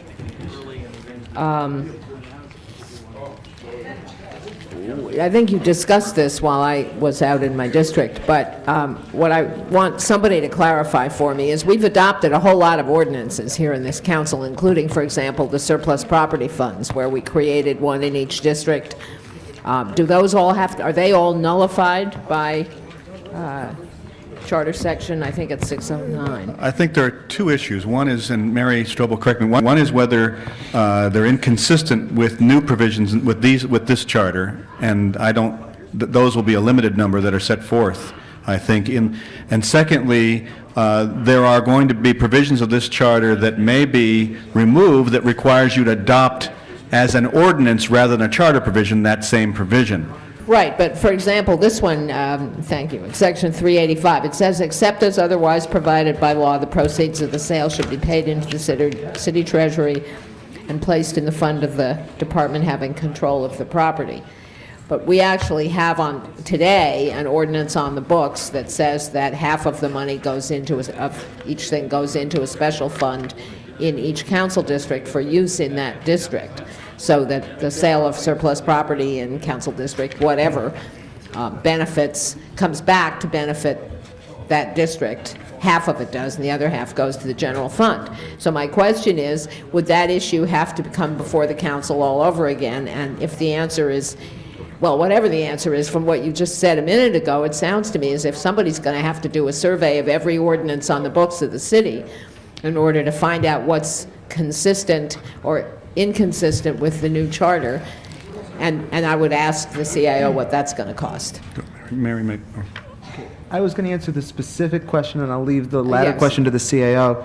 If you look at section 385 in the last sentence. Yes, that's what I just read. Section 3, it says, except as otherwise provided by law. Right. The proceeds of the sale shall be paid in the city treasury. So where there is law ordinance, as you described, for the surplus property fund, That would then it stay. would stay and would not Okay. need to be redone. Okay, And of thank you. course, there will need to be a review of ordinances in the administrative and municipal code to make sure they're in accord with the charter. But I'll leave the other question to the CAO. Yeah, no, that's not your question. Right. Your I question, guess the question is, how much would it cost and how long would it take? the city, if you're asking how long it's going to take our legal people to rewrite everything, they've estimated at least a year and at least $400,000. That's part of the question. What I'm asking is, somebody's going to have to go through and find in all our codes that we've already got on the books, Right. what is consistent with the new charter, and first you have to ferret out what has to be rewritten, and I was wondering how long that was going to take. Their estimate to rewrite the charter and the administrative code sections. Now, I don't know if they went as far as to say they were going to check all ordinances, and we'll have to I bet ask you them they that in the didn't, process. but we should ask them that. Right. Yeah. We're going to put you on the Blue Ribbon Committee because you got a Blue Ribbon Hey, Committee yes, I on. got that from the PTA at Fairburn School. Oh, I'll have good. you know. Okay, Mr. Alatorre? Back to the never-ending reapportionment commission. Could you tell me, you mean to tell me that they're going to have, that aside from the Citizens Commission on City Council redistricting, we're going to have a Citizens Commission for the community colleges? And what are you going to have? Just for the Board of Education and Community Colleges. For the Board of Education. Yeah. So we're going to hire a staff to do that. That is correct. All right, so we're going to have a staff to do the city council. We're going to have a staff to staff the commission. And then we're going to have a staff to staff the Board of Education. Is that correct? And it's all advisory. That's correct. Now, folks, I mean, you're just not, I mean, do you realize how much money that's going to cost? I mean, do you have any idea what it costs to do, or to hire a staff to do redistricting if we're serious? Or maybe we're not going to be serious, and we're just going to have a thing and whatever, and let them just sink or swim. I think we have a CAO estimate on the costs of that. But let me give an answer, Councilman, Yeah, on I why. like this. This is quadruple dipping. I mean, go on. Why we thought it was an important. Yeah, tell me why you think. Why we thought it was an important inclusion that was endorsed by both commissions. In our own public hearings around the city, there was widespread suspicion and concern and worry, different degrees of expression about how districts are apportioned. Go ahead. What the voters and people who spoke to us were telling us was that they were under the impression that districts had been gerrymandered to meet the needs of individual members. Folks, wait. I'm just. I understand. Could I? No, I think, yeah, go on, finish. What we learned was that was not necessarily the case, but it was a widespread feeling by a great number of people. The elected commission proposed a districting commission. Well, actually, the appointed commission looked at this issue and came up with the notion that, as with other cities, an advisory redistricting commission would both regenerate some additional public trust in the redistricting process and provide the appropriate council decision-making authority ultimately on what those districts should be. So we thought, in our mind, the decision should rest with the council, but it should be a public process in which the public know- has some look. participation in. No, wait. He took all my time. Let me just. I'll press it again. I think what we need is Al Renati. I don't know, not many of you remember Al Renati, but he was a city clerk that did redistricting all by himself, and he was very effective. Ms. Goldberg. I'd like to ask both commissions a generic question, just for information. Because I realize I'm not going to get to all of the other sections today, so I'm not going to ask those. So let me go to just two generic questions. The first generic question is, would you list, from your understanding, each of you, the new powers of the mayor? And then would you follow that by listing the new powers of the council? And then the last thing I'd like to ask each of you is, you each had different processes by which you got input. What was the input you received with respect from the public, not from the mayor, not from the council, but from the public, about what they wanted in the way of enhancement of power of the mayor and enhancement of power of the council? There we go. You have some list. Glanner? No, Mr. Ferraro, I need answers. I just asked you questions. Well, I think it's the greater scope given to ordinance and the greater emphasis on oversight. Okay, let me try to answer each question, and then George can also, because I'm sure there's many things I'm not doing. With regard to the increased powers of the mayor will have more ability to fire general managers than in the current charter, whereas, as you know, now it takes 8 votes of the council. The mayor will be able to do so, but there will be the ability of the council to override the firing by a 2/3 vote. The mayor will have the ability to fire commissioners unilaterally. Certain authority, such as the ability to represent the city in intergovernmental relations, to coordinate responses to emergencies, and to promulgate executive directives, are also increased with regard to the mayor. With regard to the council, the greater flexibility that the charter gives to handle many things by ordinance that are now covered by the charter is an increase in the council's authority. The very direct specification of the council's ability to oversee all aspects of the government also seems quite important. Now, with regard to your second question, what we heard from the public, we repeatedly heard, as we held hearings all over the city, the desire to strengthen the accountability of city government. We heard in literally every single city council district the need to clarify lines of authority and to make it clearer who's in charge of various functions. And that's what we've tried to do in this new charter. But you didn't hear anything about the relative power of the mayor versus the council. in those We heard a great deal on the issue of firing general managers, especially at a time when it was much in the news. Many, many people who testified before us spoke to that issue specifically.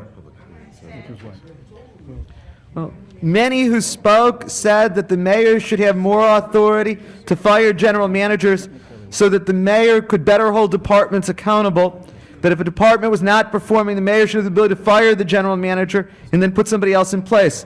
We all believe that there has to be a check on that, which is how we said that if the mayor fires a general manager, there should be the ability of the council to override that by a 2/3 vote. I think Irwin has stated it well. I would just emphasize 2 things. One is that with respect to council authority, we have taken a great deal out of the charter to make it available to be enacted by ordinance. Over and over again, you'll see in the charter to be determined by ordinance, to be decided by ordinance, in conformance with ordinance. To that extent, we have increased the power of the council and the power of the government to respond and deliver services in a different way. With respect to the mayor, I think that Irwin has covered those, but I would talk about what we have heard from groups, and that is that the council has a fundamental role in the government, but it may be a different role than the city has assigned to it up until this point in time. And that is to say that it was more of an oversight role, it was more of a people's representative role. It had to make sure that the government was running well, but in terms of the operations of the government, the day-to-day management of the government, it was something in which the council perhaps played too great a role.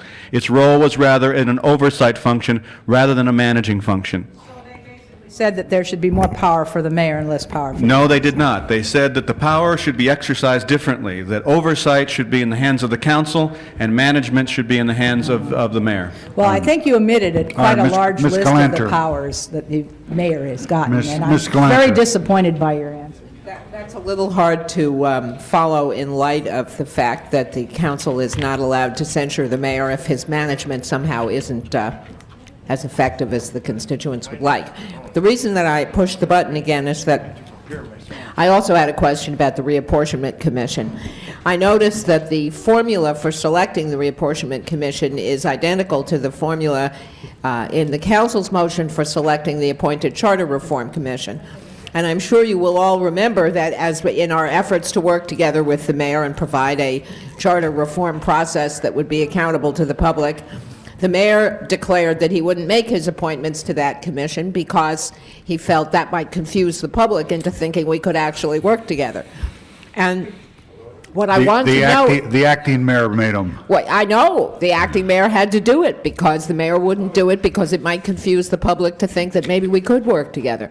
But here's my question. My question is, we're replicating that formula in the proposed Reapportionment Commission. What happens if whoever is the mayor at the time decides not to make the appointments for exactly the same reason? Then we're back in the same situation where the acting mayor, who I believe still remains the next in line, which is the council president, has to fill those seats or they remain unfilled, and we're back to exactly the same situation that we have today. So I guess my question is, having observed all of that, my question is, what assurance do we have, if this charter is adopted, that these extra layers of entity that we're going to have to staff that Richard was complaining about are going to be any more accountable than the situation we have now? Why did you choose a formula that I guess the simplest way to ask is, why did you choose a formula that, with all due respect, and I do respect the efforts that all of you have put in, didn't work this time because the mayor, with the powers he claims are so limited, was able to screw it up? One of the most difficult tasks we had was trying to always distinguish between what the current administration or the current government was behaving like and acting like in any given instance, and what we ought to have in the charter for a longer-term process. I think my response would be that what occurred with respect to this process was an unusual event. In the future, we would not expect to see that, but if we did, the acting mayor and the president of the council would have those appointments. And if the mayor abdicated that option of appointing his own people to that commission, it would be a choice that he or she would make in exercising their authority. But in each of these cases, we had to look at what would be the most likely approach. That's fair enough. I understand that part of the answer. Just as a quick follow-up on that, is there anything that you happen to know of in state law that would allow this hypothetical mayor in the future to do what the actual mayor did with respect to charter reform, invoke some other law and create a separate parallel commission that we would also have to fund? All right, Ms. Not with Galanter, respect thank to you. redistricting. Members of the council, we indicated we're going to recess, continue this until Tuesday, and adjourn at 2 o'clock, but it's past 2 o'clock and there's a lot of people want to be heard, and I'm going to ignore them. And we do have a motion before us that we need to pass, that was just passed out. I might. Mr. Deaton? The motion is to, your past instructions relative to meet and confer were relative to the February 3rd document. What we've been discussing today is the February 26th document. We're suggesting that you present that to the employee bargaining representatives. Talk into the microphone, will you, Mr. Deaton? I'm sorry. Anyway, present the February 26th document to the employer and use that as now the document that we're bargaining from. And then on Tuesday, the bargaining representatives would report back to council. Okay, is there any discussion on this motion? All right, let's vote on the motion. Tabulate the vote. 13 ayes. That is approved.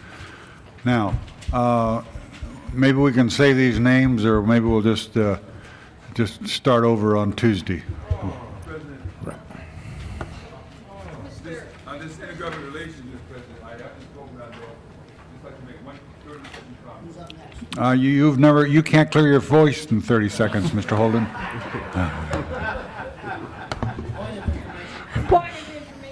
What's a point of information?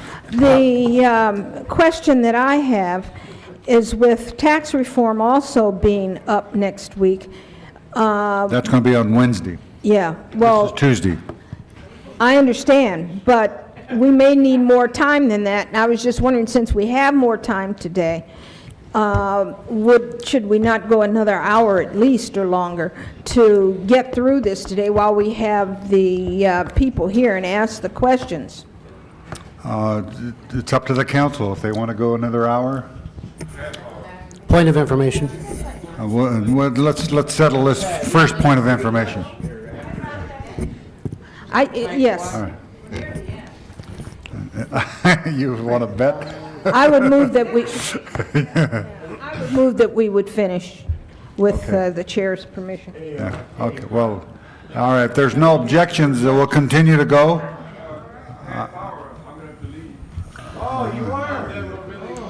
Yeah, then, what is your point, Mr. Bernson? Well, I just had a question. Is that a point of order? Yeah, it's a question, point of order.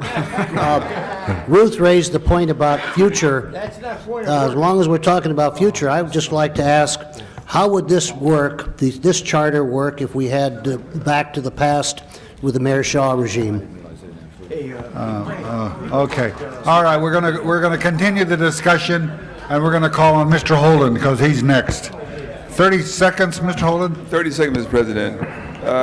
You raised the question, the fact that you're transferring the authority for the intergovernmental relations to the mayor's office. Now, I just must tell you that the governor has a legislative body. The president's got a legislative body that interfaces with the House and the Senate and the Assembly and the legislature. And when the mayor has a legislative body that can, through the CAOs, whatever, his own staff, to relate to the committee here and to the council on legislative matters. If you transfer that authority and that alone to any office, what you do, you truncate, delete forever the opportunity that the public would have to address an issue and speak on it and make changes before we take a position to support it in Sacramento or Washington, unless I misunderstand it. The mayor's position, or his office, as it relates to legislation that's moving, would be the City of Los Angeles position, and not that of the councils necessarily. And I don't see any provisions that would provide an opportunity for the council to continue to operate the way it does today, giving the public an opportunity to come and address issues before the council, before the legislature, that's even being considered in Washington. So I don't know what you mean by saying the intergovernmental relations. To what extent? What are the limits on that, if any? Is that a fair question? The intergovernmental relations are, he supervises those within the policy set by the council. So this is not a question of the mayor developing. To supervise those that's set by the council. But the fact of the matter is that as we speak today, we have a legislative advocate in Sacramento for us, the mayor and the council. Now, that means you're going to move another branch of government, another level. If it's supervised by the mayor, he's going to hire the legislative advocate that works in Sacramento, that works in Washington, and so on. That's what's going to happen. That's who's supervising that legislative program. That's where it works. Councilman, Go ahead. What are you saying now? Or do you know? what I was going to say, sir, is if you look at section 254 on page 30, it preserves the preeminent role for the council in this area, for it says, "The council by resolution may establish the official position of the city with respect to legislation proposed to or pending before the state or federal government. And the authority of the mayor is subordinate to that." If you look at section 231H on page 22, it says, "Represent the city in intergovernmental relations in accordance with city policy and supervise the city's intergovernmental relations function. So it remains the council that sets the city's policy in intergovernmental relations. Please, sir, this is double talk. And I think that's what it's designed to be, just double talk. It's double talk. You got to be really clear and concise on this charter. Otherwise, it'll be amended and amended and amended. It's double talk. I apologize. I think by reading, it wasn't as clear as it is. It is the city council that sets the policy of the city by resolution with regard to intergovernmental relations. And then All the right, supervisor thank you, has to Mr. Holden. Hey, Thank you. Mr. Burnson. Yeah. Mr. Did you want to be heard? I already made my point. I'd just like them to respond, maybe, on what they would, how would this charter have worked in the regime of Mayor Shaw?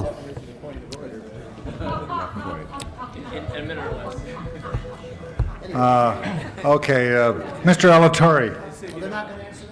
No. They don't want to answer that? Mayor Shaw's not here. Go ahead, you want to respond? Did you want us to No, respond to that? I already made my point about, Burnson's question? You want to respond to Mr. Burnson? I'm going to let Mr. Sonnenschein do that. It would just be worth recalling that there were numerous changes made to the charter as a result of the Shaw regime. And there are many things in place in the current charter that even with changes put forward in the unified charter were not nearly as strongly protected in those days as they are now. If you go back to the earlier charter, the pension section was a tiny portion of the charter. The civil service aspects, the protections in the charter were nowhere near in there. So the general presumption might be that it's possible to make greater adjustments in the charter today because there are greater protections there against corruption than there were there. And there were such changes made after the Shaw regime that we continue to benefit from and are preserved largely within this unified charter. let me, Mr. Alatorre. let me get back to the philosophy of this advisory committee. And people, first off, reapportionment is a political process. It's nothing more or less. Why do we have these commissions if we give them no authority outside of hiring the staff and hiring a staff person and everything else, come up, have hearings and the like, submit it, and then, thank you very much, the taxpayers' money are being spent. How is their input? I mean, it's like a false sense of accountability that we are giving the body when they have no authority, because the city council is going to do whatever it wants to do. So tell me how that works. If I might comment, I think building on what George was saying before, there is a public perception that the process needs to be more open and at All the right, same tell me time- how it's more open your way. I'd be happy to do that. One of the things is that redistricting is adopted by ordinance, and there are, of course, requirements in the ordinance process. I'm sorry. There are requirements in the ordinance process that provide public access, and that is very important. Correct. Yes. The sense of both commissions, though, was that a process of setting up an advisory commission would greatly expand the public opportunities for participation and to be heard in the redistricting process. So is it what you're trying to correct is people being heard? Only in part. In addition, what has developed, and you see it spilling over into the debate on neighborhood councils in recent years, is a sense that the boundaries of neighborhoods are increasingly becoming important to the public, how those are defined, and that debate has had a great impact on the debate over neighborhood councils. It also has a debate about regional planning commissions. As a result, there is, in a sense, a relatively new idea in the debate that the public has been speaking about a lot, which is that the boundaries are of tremendous importance to people now in some ways. But see, here's the thing. And if I could just wrap up, that basically what this does is to preserve, as George indicated, that the authority to make the decision is in the hands of the city council. But in our view, the money that is spent to establish a process that is strictly aimed at both bringing in greater public input, which will increase the in a sense, the support for the process, but also allowing neighborhood interest to be heard at that stage as opposed to the end process. I'm going to be honest with you. You know, here's the problem with that philosophy, all right? If you're not going to give somebody any influence, it is a waste of taxpayers' money. And it's a waste of taxpayers' money because, see, you don't have to, it's a nice philosophical and classroom discussion theory. But the reality is that if you're not giving them any influence in the process, because what it is it's a false sense of participation in the process. Thank you, and a very costly, you know, thing to do. Not only are you doing it for the council, you're going to do it. No, wait, John. Yeah, but you're also gonna do it for the Mr. private- Howard, watch your That's blood right. pressure. That's I'm crazy. concerned, please. Mrs. Thank you Walters. very much. Thank you, Mr. Chair. We haven't gotten to Section 5 yet. I have some questions in Section 5, but I also have some questions, and I don't know whether this is going back to 1 or forward. The cost impact analysis. The cost impact analysis. Council members, I don't know whether you focused on this or not, but the one-time cost of doing this run from 6.7 to 7.4 million. I think I heard Mr. Comrie say to 9 million. And then the annual ongoing cost, in addition to that, are 4.9 to 19 million. And that's correct, what you both agree on. Has the mayor suggested any source of revenue to finance this? We have a $50 million shortfall this year. If we pass the tax reform package, then we're going to be another 23 million down. So that brings us up to almost 75. And to do this, it kicks us up over $100 million deficit. We don't have the money. Has any suggestion been made as to how to pay for this? No suggestions at this point. No suggestions this far. Do either of your commissions have any suggestions about how we pay for this? We have not made any suggestions on how you pay for this. We got the cost estimates as you did. I would point out that that 18 of the 19 million, I think, on the ongoing costs are associated with neighborhood councils and a possible increase in council size. So part of that is dependent upon whether the public determines whether they're going to increase the council size or not. But we have not made our own recommendations and didn't feel it was in our part to make budget choices or budget recommendations. All right. And even if those costs are left out, are not taken into account, even if the expanding the council and the neighborhood groups were not included, the cost is still sizable. Just the one-time cost, just to put this on the ballot, would run, minus the neighborhood empowerment office, over $6.5 million, almost $7 million. And the ongoing cost would be just minus those at max $13 million for increasing the number of council members. Councilmember, I know that Professor Chemerinsky wants to respond, but another thing to weigh this against is the charter has been amended some 400 times since 1925. Each of those occurs as an election. Each of those has a cost associated with it. So I think you're right. There are costs associated anytime we're going to go through an election process and print up a ballot. Our own view would be that as a policy matter, these costs every 75 years are relatively small on a yearly budget of $4 to $5 billion. Plus the other funds, the proprietaries, another $4 to $5 billion. But well, the 400 times that the charter has been recommended or has been amended have not run into this kind of cost because it's been amended in small sections that in and of themselves didn't represent a huge cost for doing it. The cost for printing this, the special election cost, in and of itself, is $2.8 million for printing this and getting it out. And we can't put it on the ballot without printing it and getting it out to people. Two comments. First, That cost, of course, is inevitable, for the elected commission will be putting forth a proposal on the ballot, and one we deeply hope that the council and the elected commission will jointly be proposing. The other is, as you talk about future costs, it's our sincere belief that the new charter will also lead to future savings that can't yet be quantified at this time. We believe, for example, the increase in responsibility for performance and management audits will help the city save money. The greater efficiencies, giving the proprietary departments more flexibility in managing their affairs, will lead to savings of money. The revenue collection efficiencies and hopefully greater revenue collection will bring money into the city. None of these can be estimated at these times, but it's our hope that these will indeed outweigh the greater costs that can be measured right now. All right. Well, I certainly hope for that end too, but the things that you have articulated, we don't need a charter change to accomplish. All right. Next, Mr. Zavornich.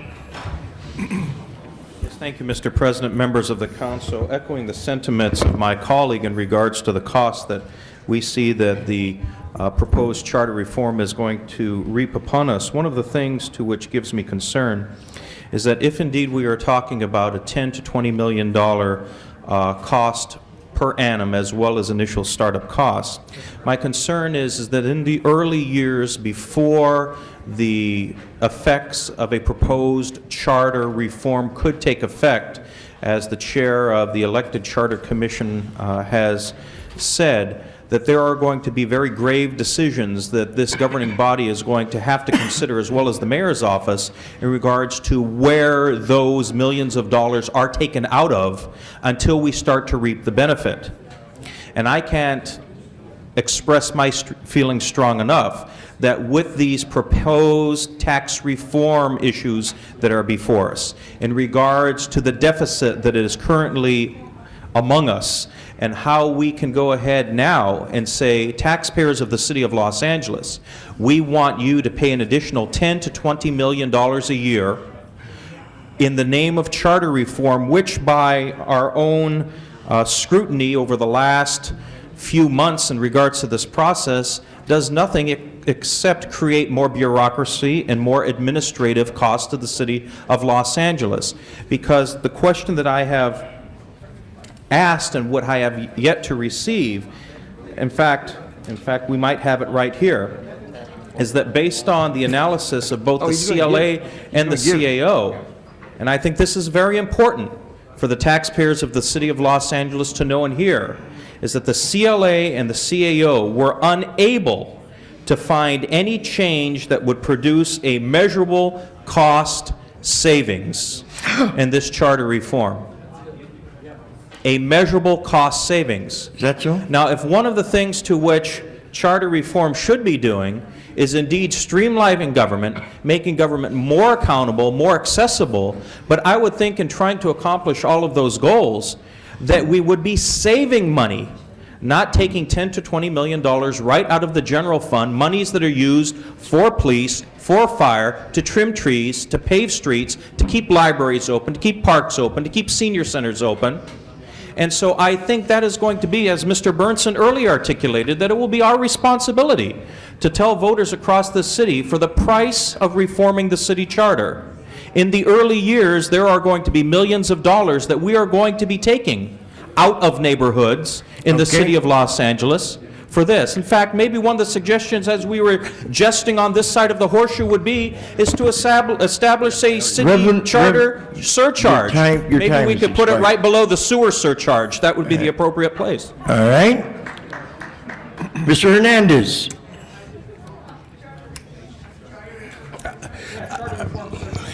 And I want to get back to one of the issues dealing with reapportionment and understand the clarity, again, of where we're at and what it means from the perspective of the election.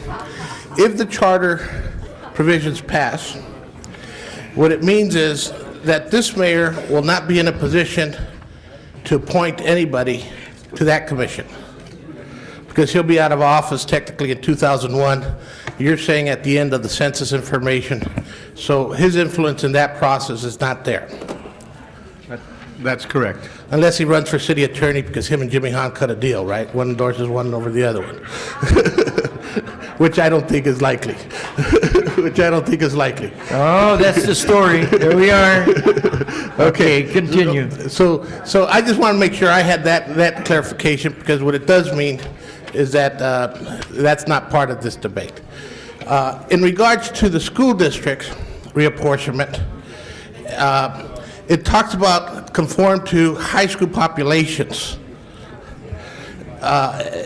And that's a different kind of term in reapportionment.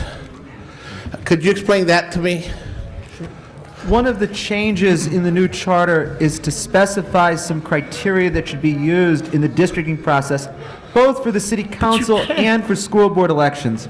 With regard to school board elections, I think it's section 804D, lists as one factor high school attendance zones, and this was specifically urged by representatives of the LAUSD school board. What they said is, when districts are drawn, to try to keep those in a single high school area together within one district, so that they would be able to have more influence. Yeah, now what's that do to elementary school populations and communities that don't have schools because of their processes basically creating an imbalance of representation from my perspective? Why we chose high school population as opposed to elementary school population, why? See, in other words, what you just responded to me continues this disparity of power and representation, and that's, I mean, that's different from what you did with the council, and I'm just asking the question. We added this factor because of the specific recommendation from LAUSD, and what we were told was that the high school attendance zones are larger areas than the elementary school attendance zones, but the elementary schools generally feed into high schools. Yeah, well, not in the case of the Westlake Pico Union. I mean, I'm just trying to explain that that's been a reality that we've been dealing with. And the criteria, I mean, I'm just asking the question from a civil rights perspective and from a lack of representation. And I think Councilman Altoria and I will tell you that Los Angeles cannot claim not to have had a Latino population. What it can claim is to have 25 years of no representation on the council. And that happened for a reason. So those kinds of little things you included are bothersome to me, because it's the kind of criteria that allowed for what happened during those eras. The only thing I'd add, Councilman, is these sections, which I think are 204 and 804D, both make clear federal law, and that includes the Voting Rights Act, is preeminent, and all of these other factors are subordinate. In the reality, and I've litigated some voting redistricting cases, that the key in districting are ensuring compliance with the Voting Rights Act, and the other factors are very subordinate because there's not a lot of discretion once one person, one vote, and the Voting Rights Act are complied with. Right, and I understand that, but Ellie, you know, I got elementary schools with 2,000 plus kids and no high school to send them to. Right, and I just wanted to kind of mention that that's what so when I read something like conform to high school population. All right, your time is up. Ms. Michikowski. Mr. Chair, if I may, just very quickly. Well, hold your time. For a point of information. All right, is that on the elementary schools do not all feed to the high school. The high school does not encompass all of the elementary schools within certain boundaries. It just doesn't. All right, Ms. Michikowski. I'd like to return to Mr. Alatorre's favorite subject, and that is the redistricting commissions, but give some observation where I think this does make some sense. Some of the more significant issues that we are dealing with, we do deal with by way of format of commissions. All of our planning issues are vetted first in terms of hearings and planning commissions. And in fact, I dare say that what we're looking at today, the charter reform, was as a consequence of commissions. And as for those who say that the commission form is irrelevant, if it was irrelevant, we wouldn't be spending all afternoon on this and respecting the work that the commissions put forward. Having been around in a couple of redistricting processes in the past, including the last one, what was done by the council without commission, without citizen advisory input, was each member of the city council had a new computer. That new computer had a new redistricting program that was put in it. We had 15 members of the council and their staffs trained how to do redistricting. That computer program was everybody's census tract, voting records, population, demographics, and we had infinite number of maps, but we didn't have a commission process that was involved. We had council process, and I, for one, think that the commission process will respond exactly to what the Charter Commission's heard, and that is the concern of the public about having a process where they can have some discussion outside of the council itself, which is clearly concerned for a lot of proprietary reasons about what that redistricting will be. But I think that this is a step, a very strong step in the right direction to create some outside access that is removed, one step removed from us, very much like the other commission processes that we have in place on other significant matters. But the point is that, number one, the difference between this commission and others is that this is going on the ballot. That's number one. Something's going on the ballot. That's number one. Number two is that the mere fact that it's going on the ballot is important. With the Reapportionment Commission, you could just accept it and digest it and say goodbye. That's the problem, but you're spending an exorbitant amount of money. There were hearings that were held throughout the city of Los Angeles, so there was citizen participation involved in it. We're going to have a lot of citizen participation, and the only problem is whatever the document that is developed there's no determining. I agree. It may not be, what the Redistricting Commission may send to us may not be perfect, and we may change it slightly. But I think we will change it. I think we will change it. We will be hard-pressed to change it entirely. And so we will have a format that has come to us one step removed. Cindy, we'll watch. Very naive to believe that it's not going to be changed significantly. The reapportionment king speaks. That's right. Mr. Zavornich. Thank you, Mr. President, members of the council. One of the questions in regards to this entire process, which has concerned me, is that what consideration did both the elected and the appointed charter commissions give in regards to those portions of the city which historically been disenfranchised by their own choice by not participating in the electoral process?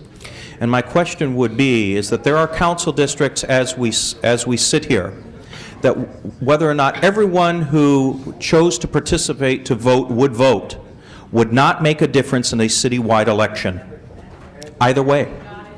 And then my question would be, their only access and their only leverage in city government, historically, has been, since we got rid of the ward system in 1925 and embraced this charter, was their individual council member leveraging their position in city government to advocate on their behalf. For example, we all represent approximately 240,000 constituents. In my district, only 90,000 are registered to vote. In any given election, the average participation is 22,000. The highest was 30,000 in 1993 when there was a challenge to the council seat and an open mayor's race. If every person in the 15th Councilmanic District voted for one candidate for mayor or the other, the winner would still be the winner and the loser would still be the loser. So as I am standing here today trying to decide whether or not I would want to support a unified charter, what is the advantage of my constituents having a change in the balance of power on a citywide basis that would give more authority to a mayor's office in a geographic part of the city, and there are others in South Central, the East Side, some portions of the Valley, where because of the participation, and it doesn't matter who's on the ballot or the issue, it never changes that much to make a difference in a citywide election. What is the check and or the balance that does not further drive resources away from the areas of the city that needs it, when the protection of those constituents historically has been a council member who can leverage and or work the issues on an equal basis to that of the mayor's office? And that's the question. How do we solve the disenfranchisement? What consideration was given? And I'd like to hear from both the elected and the appointed chair if that was considered, and how do we work our way around it? What is the benefit to those parts of the city? Go ahead. All right. We can wait for... I'm going to let you answer, Mr. But I would I think a more productive use of our time would be to finish the document after you answer this, rather than making rhetorical speeches about, but it should be, if we haven't finished the document, I think we ought to finish it. Wouldn't you agree? Well, at least we should try. I know. All right. So can we answer Mr. Fuchs? Rhetorically, please. The commission spent a great deal of time considering the issue that you raise. With regard to areas of the city, many in our city feel that they're disenfranchised. And so we believe that neighborhood councils are an important part of empowering communities. We believe that area planning commissions are an important part of bringing government closer to the people. We believe that much of what's in the charter that deals with accountability is addressing the concerns that are raised by the voters. We believe that the city council needs to remain as it is today, a key oversight, a key checking function. In fact, some of my colleagues have argued that the city council needs to be expanded, precisely so that city council members can better perform the tasks that you identify, serving that leveraging function and effectively representing individuals. All right. All right. Can we get back to... I asked for both to respond, Mr. Ellis. All right. Oh, you want both of them to respond, all right? That's what I asked. Now, like Joel, I don't have a problem. I'm just wondering, I was just trying, for the sake of trying to move this. Unless the professor was speaking for both. But Joel, you'll be next, and fine. I believe in democracy, Joel. I don't disagree with Irwin's answer on that. I don't, and our commission did discuss that and other issues of participation. I think and notwithstanding the comments of Councilmember Alatorre, the redistricting commission itself was a product of some of the complaints we heard along those same lines. Hey, I've never heard, in this whole country, disagreement that we should have reapportionment commission, but give them authority. All right, Mr. Wax. Well, no, I do want to speak, though you may not want to hear what I have to say. I'm particularly sensitive. I'm particularly sensitive to the issue of reapportionment. I think I speak as a somewhat of an authority. 6 months before my reelection, I woke up with a district that had 92% new people. I had 8% of my constituents. 8% of the district that I represented for 3.5 years. 6 months before an election, 3 months before signups, I had 92% new district. So I know what reapportionment can be vis-a-vis an individual. The point of what I'm making, however, is that it really isn't about how it affects us individually. We adapt, we adjust. I think that was the real issue is the broader issues that determine how districts are drawn. If there was one weakness in the last reapportionment, it was that it really It did not honor or respect neighborhood and community boundaries. It divided neighborhood boundaries in an almost unconscionable way in order to satisfy other worthy objectives. The results are that something like Van Nuys has 5 council members. Studio City has 3 council members. Valley Village has 3 council members, etc. One of the things I'd like to see this charter do is not to worry about protecting any of us as individuals, but to redesign the districts so that neighborhoods are kept intact, so that community boundaries are given more respect. Because of that, I favored leaving the entire process up to a commission and completely taking it out of our hands, because it is human nature that we, every one of us, all 15, I make no exceptions, given us to do the job, we'll all think of ourselves. That's human nature. Therefore, I thought we should not have the job and give it to an independent commission, because it is human nature for people to look out after themselves. And anyone who says that they don't think of themselves is really not saying the truth. But given that, I thought that the best solution was to put it out to completely to an independent commission.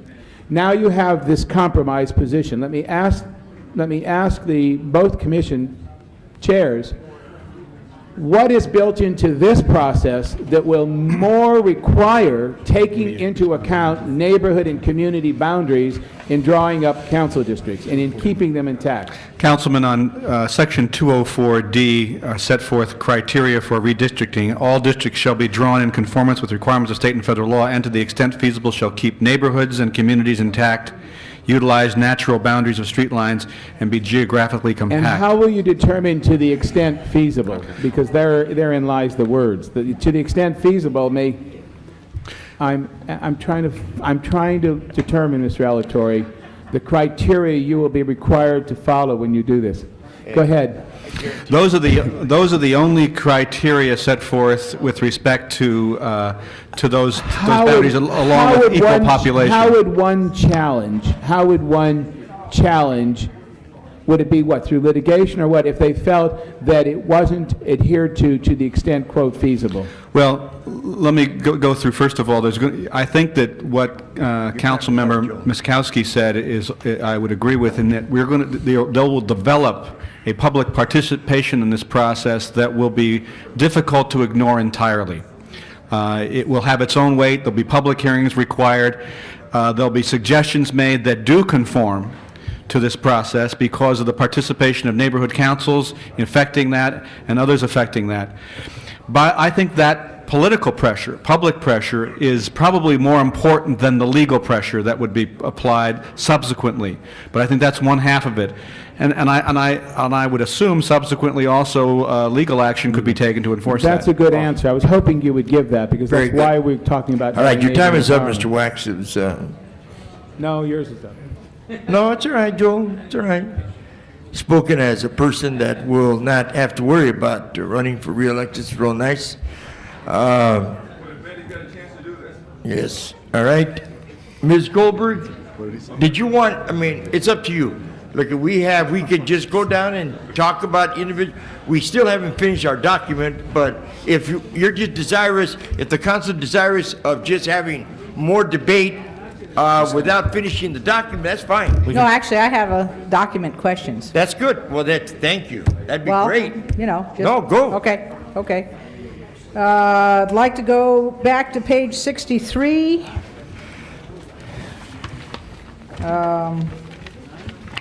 Section 420. I couldn't find if you moved that or you just eliminated it, and if you eliminated it, does that mean that there's no rule about when primary nominating elections will be held, or did I just miss it?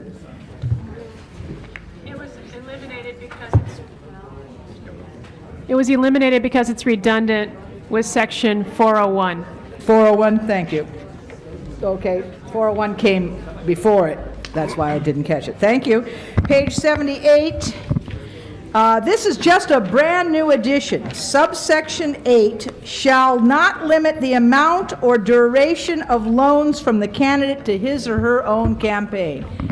Now, I understand we can't limit the amount, but when you don't limit the duration, I think you're opening the door to people with a lot of money being able to put a lot of money in it as a loan and then spending years and years to repay it. And I think that just unlevels the playing field in a major way, and I notice that it is a very recent addition to this document. Did you want to comment on that? Anybody? Yes. That was a request from the Ethics Commission, and if you see earlier in that paragraph, the words "other than a candidate" has been struck. So actually all it is doing is restating the existing rule, that those rules on those limitations do not currently... No, there's a duration on the loans now. I'm on think page you have a- 78. Right now, there's a limitation, not as to amount. That's true, but there is a limitation on the amount of time you pay back any loan in a campaign right now. This takes that out. The section, there's two different places in this section where the words "other than a candidate" have been struck. And the second place where they've been struck is in the line that talks about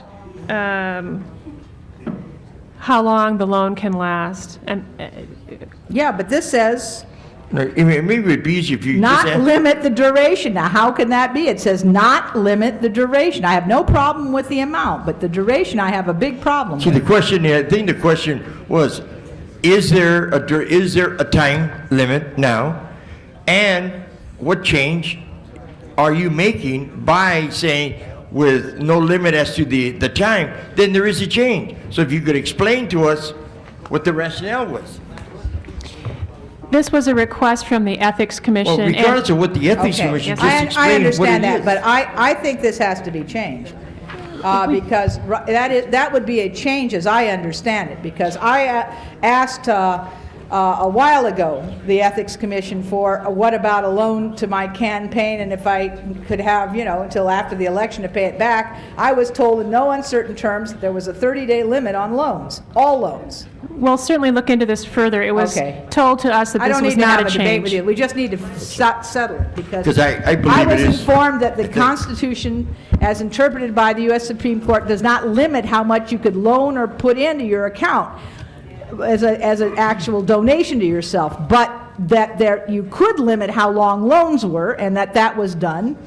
And this is a question I had asked and had answered a couple of years ago, so that's a change. Okay. All right. Page 88. Page 88. Again, a problem that I have is. You have I'm 15 sorry. seconds, I'm sorry. Oh, never mind. You I'll want just to, wait. Okay. Okay. 88 is members or boards of commissions being removed, and you have 10 calendar days for the appeal and then the reaction by the council. Do you expect that it is really possible for us to get enough information about what has happened in 7 calendar days They have 10 days. in order to make a decision about whether or not we want to veto this? I think there are two steps to this, are there not, Mary? That's correct. The appeal has to be filed within 10 calendar days, but the time for the council to act is 10 council meeting days. So we get they get a week and a half, no, 1 week, 7 calendar days. They get a week to file, and then we get 2 weeks to get all the information. And if, Oh, no, that's 3 weeks, 3 weeks. Okay, that's more reasonable. yeah. I All really right, only your time have- is up. You're going to have to, if you want to, you have I to really press. only have one more question. All right, go. It's on page 164 and 165, the early warning system, which I think is a terrific idea. But I have one question. Under section 907, you say the regulations shall establish procedures for receiving input from the councils prior to decisions by the council, council committees, boards, and commissions. Why not the mayor? You transfer a lot of power to the mayor, but he has to take no input from the neighborhood councils before he does that. And the same thing is true on 910. Neighborhood councils shall monitor the delivery of services in their respective areas and have periodic meetings with responsible officials of city departments. Well, they're going to be able to meet with the departments. We won't be, of course, but they'll be able to. I'm glad somebody will be able to. But can't the councils also then be, can't you say also the mayor? Because the mayor is now the chief of the delivery of all of the services. So I would suggest that both 907 and 910 and 908, well, I think 909 covers it, but 908 also, all the places there should include the mayor. All right. Did you want to comment, Mr. And I will move those changes. 910, of course, provides that neighborhood councils and monitor the delivery of services, and their reports would go to the mayor. 909, with regard to budget priorities, is information going to the mayor and council. With regard to the early warning system, boards, council committees, the council itself have agendas of items that they're going to cover, and their meetings are covered by the Brown Act. The difficulty, of course, is that the mayor is not covered by the Brown Act, and the mayor doesn't hold public hearings for taking action. So it's harder to apply the early warning system to that. Precisely. All right. Unless you All right, suggest, I'm excuse sorry. me, unless you suggest in there that the mayor, before making significant changes, like transferring powers of departments to one another, or like making large changes as to personnel, or making large changes as to any of the other areas where you've given him power to make changes, of course, subject to us, unless he's required by this section to give early warning so that he All can right. get some input, or she. All right. Before we go, Mr. Deaton, what time did were you required, you have an urgent meeting, I know. What time did you have to leave? I was hoping to leave at 3 o'clock. All right, now the question that I just have is if you, and we can let him go now, if we do not want to continue going through the agenda, his analysis, the analysis. If you want, you know, we have 10 minutes if you want to continue going on. If not, we can just continue with basic free-flow discussion. So it's really up to the members.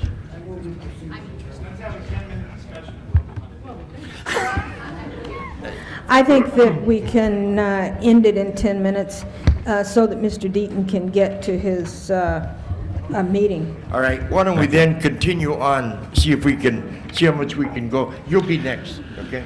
Okay. No, can we just, Yeah, go ahead. is that all right? Yeah. Is that okay? All right, Mr. Deaton. Actually, we're on page 14 at this stage, and I think we just discussed some of it, the relative to the permitting the mayor to fire commissioners without council confirmation. It currently it requires both the mayor and the council's approval. It now will apply to all commissioners except police commissioners and ethics commissioners for the ethics commission, and that's included in 502D. 508B, currently the charter provides that the council and mayor adopt an ordinance creating procedures for the appointment, discipline, and removal of general managers. The criteria in the unified charter, the mayor may use the assistant to the personnel department in recruitment if he or she so wishes to do so, but there is no established procedure required under the unified charter. Under 508D, the merit pay authority for general managers currently is both the mayor and the council. General managers cannot be removed without having been evaluated within 1 year prior to being notified of the proposed removal. The proposed 508D gives the merit pay authority to the mayor within guidelines established by the council.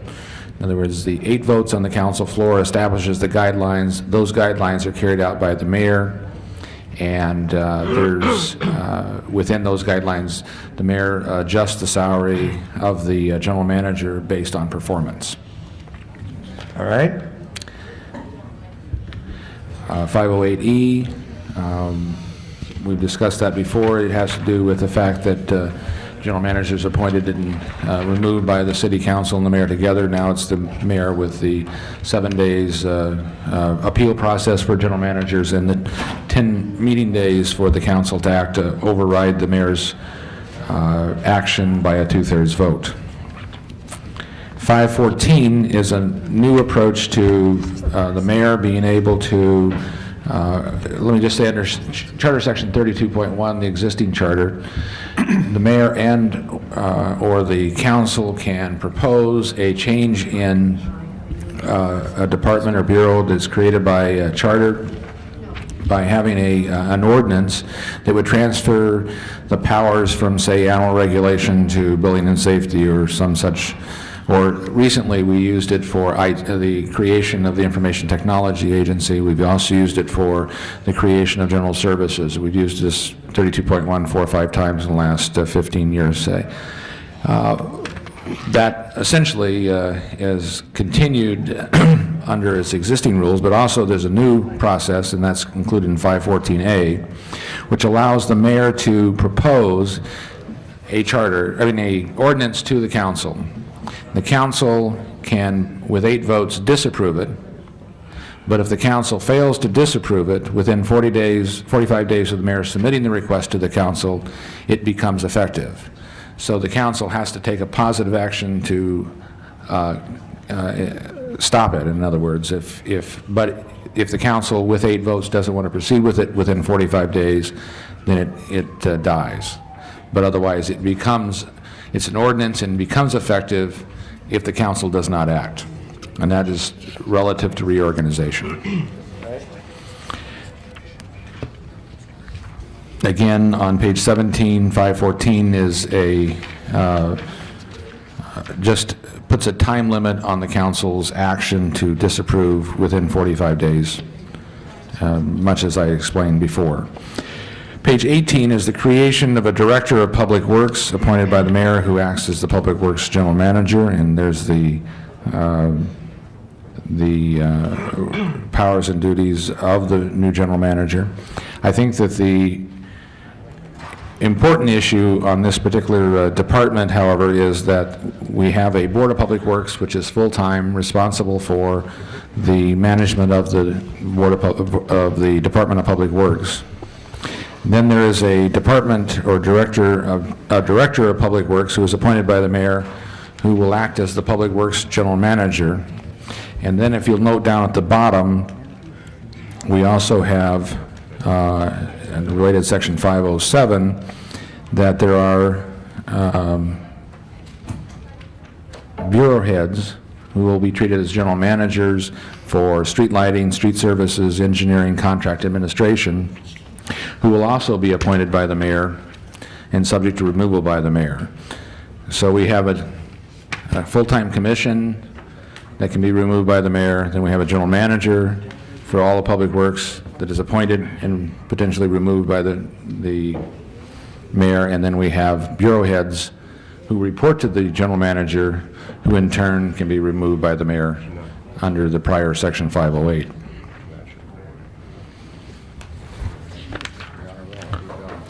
Okay.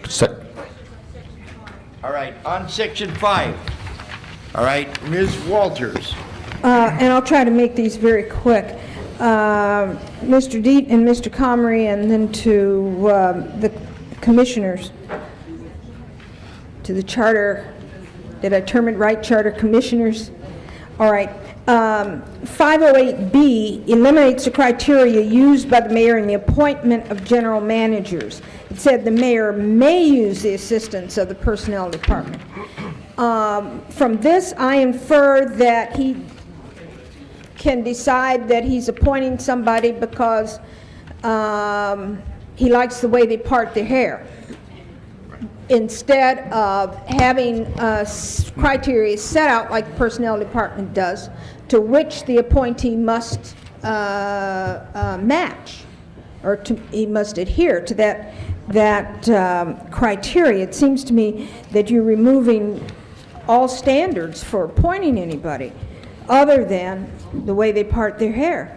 The 508D gives the mayor's merit pay authority for general managers, gives the mayor evaluates general managers annually and sets or adjusts their compensation within guidelines with the council.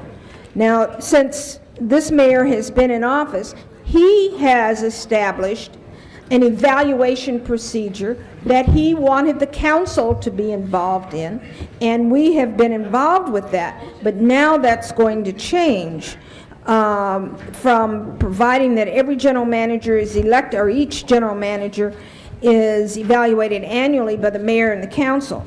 The mayor's office, I would submit, does not come into contact on a regular basis or as regular contact with general managers as does the council. And so you have removed standardized personnel requirements. You have removed anybody doing the evaluation and compensation set except for the mayor. Can you give me your thoughts on this and how this Could you just hold your thought? avoids being patronage? I'm just going to item number 2 that has been called special is going to be put over until next week, next Tuesday, I believe. Wednesday? Next Wednesday. I apologize, Mr. Hernandez, for that oversight. If you could respond to Ms. Walters' question. All right, and then I won't ask the others. I'll save the Public Works questions for Tuesday. All right. With respect to the personnel department and the criteria, yes, those leave those to the discretion of the mayor, but in our mind, the important check is the approval of council to any decision that the mayor makes in that regard. So we think that's the important check on that appointing authority.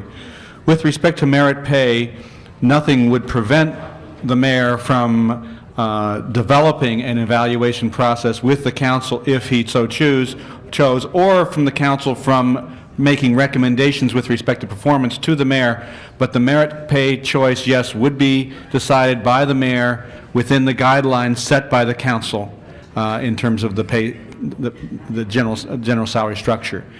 Do you want to comment? All right. All right, ladies and gentlemen, let me make the following recommendation. I would like to, there are still several items, and I'm going to recognize Mr. Fuhr right after there's several items that are still left on the agenda that have to be dealt with, and maybe an additional one. What I will recommend is that we continue this until next Tuesday, at which time we will complete our business and put this item, which I believe will be put on the ballot come next Tuesday. There's some questions that were raised to the commission that appeared, and I think you probably have noted them, appeared to be rational, that maybe you were even may contemplate some changes as a result of some questions that were raised, and maybe you want to deliberate those in preparation for next Tuesday. But I leave this up to you, because your deliberations and any changes are up to you and not up to us.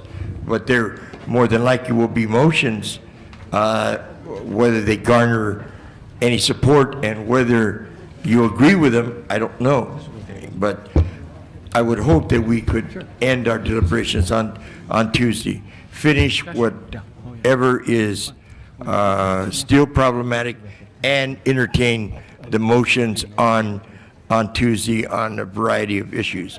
So with that, if that's okay, we will continue this item until next Tuesday, and it seems to me that should be a special item on the agenda, and I don't know what else is more important than finishing up the deliberations on the charter at that time and having a vote to put the charter on the ballot, which I believe will take place. Okay, and with that, we'll continue, and I thank you. Mr. Fuhr. Thank you, Mr. President. Just real quickly, item 29 was held on the desk. It's a motion to support a statute. Yes. Could we just dismiss? I'm sorry. Oh, you're through. So. Goodbye. Okay. Have a good life. Next Tuesday. No, I don't want to. I don't want to just dismiss you that way. I'm just saying that we'll continue that until next Tuesday. Thank you, Is that Councilman. okay? All right. Thank you so much. Mr. Fuhr. Thank you, Mr. Alatorre. Item 29 is a motion to support a state statute by Assemblymember Jack Scott, who called last week to indicate that his statute, which prohibit gun manufacturers or sellers from locating near schools, is on the agenda early next week, and asked that we get support for his statute passed now. And I would urge unanimous support for this common sense statute. All right. Any questions on this item? If not, the clerk will open the roll, close the roll. 11 ayes. All right, that item will be deemed adopted. All right, next item? Item 26. And That is also legislation consistent with our earlier actions to try Exactly. to lower milk prices. Lower milk, yeah, okay. All right. And I move approval. Next item, all right, Mr. Wax moves approval. Moves approval. All right, is there any discussion? Clerk will open the roll, close the roll. 11 ayes. All right, that item will be deemed adopted. Next item. Public comment. All right, on public comment. Leonard Rose, Jr. Is he gone? Oh, okay. But not forgotten. All right, anybody else want to be heard in public comment? Ms. Stout. One of the little documents that we used in writing the 19-page charter is a publication called Big Government and the Citizen. It's one page talking about the importance of a clear, clean administration and about 6 or 7 pages on the importance of legislative power. I would like to give that to you, I'll wait till Tuesday. That's fine. All right, anybody else want to be heard in public comment? If not, public comment period is closed. Next item. Request to be excused from council meetings. All right. Councilmember Chick requests to be excused on Tuesday, March 2nd, to leave at 12:45. This meets policy. All right, if there's no objection, that'll be the order. Next item. The desk is clear. All right, are there any adjourning resolutions? Yes. Will everybody please rise? All right, Mr. Burnson.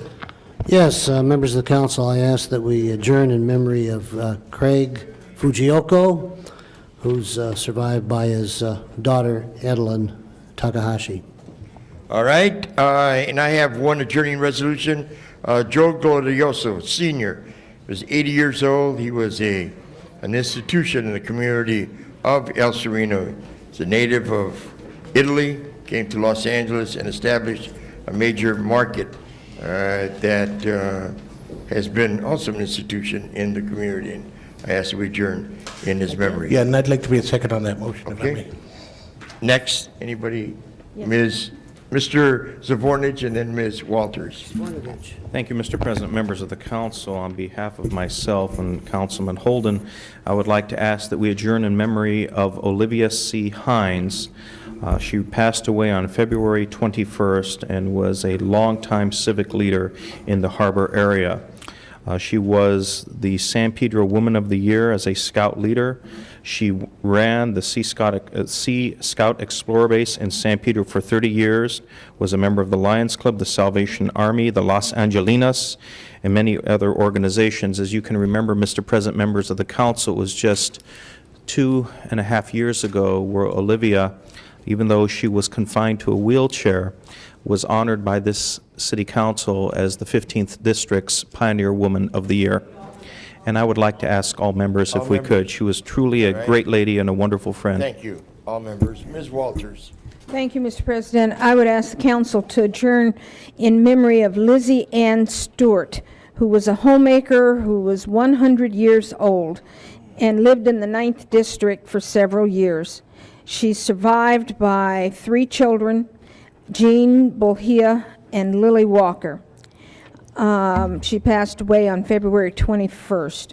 I'd also like the council to adjourn in memory of the mother of my friend Felicia Bragg and campaign manager Herminia Quintana Solarzano, who was 90 years old and passed away on February 24th. She is survived by her husband, Augusto, and 5 children and 8 grandchildren. Okay, very good. No other adjourning resolutions? Oh, clerk, call the roll.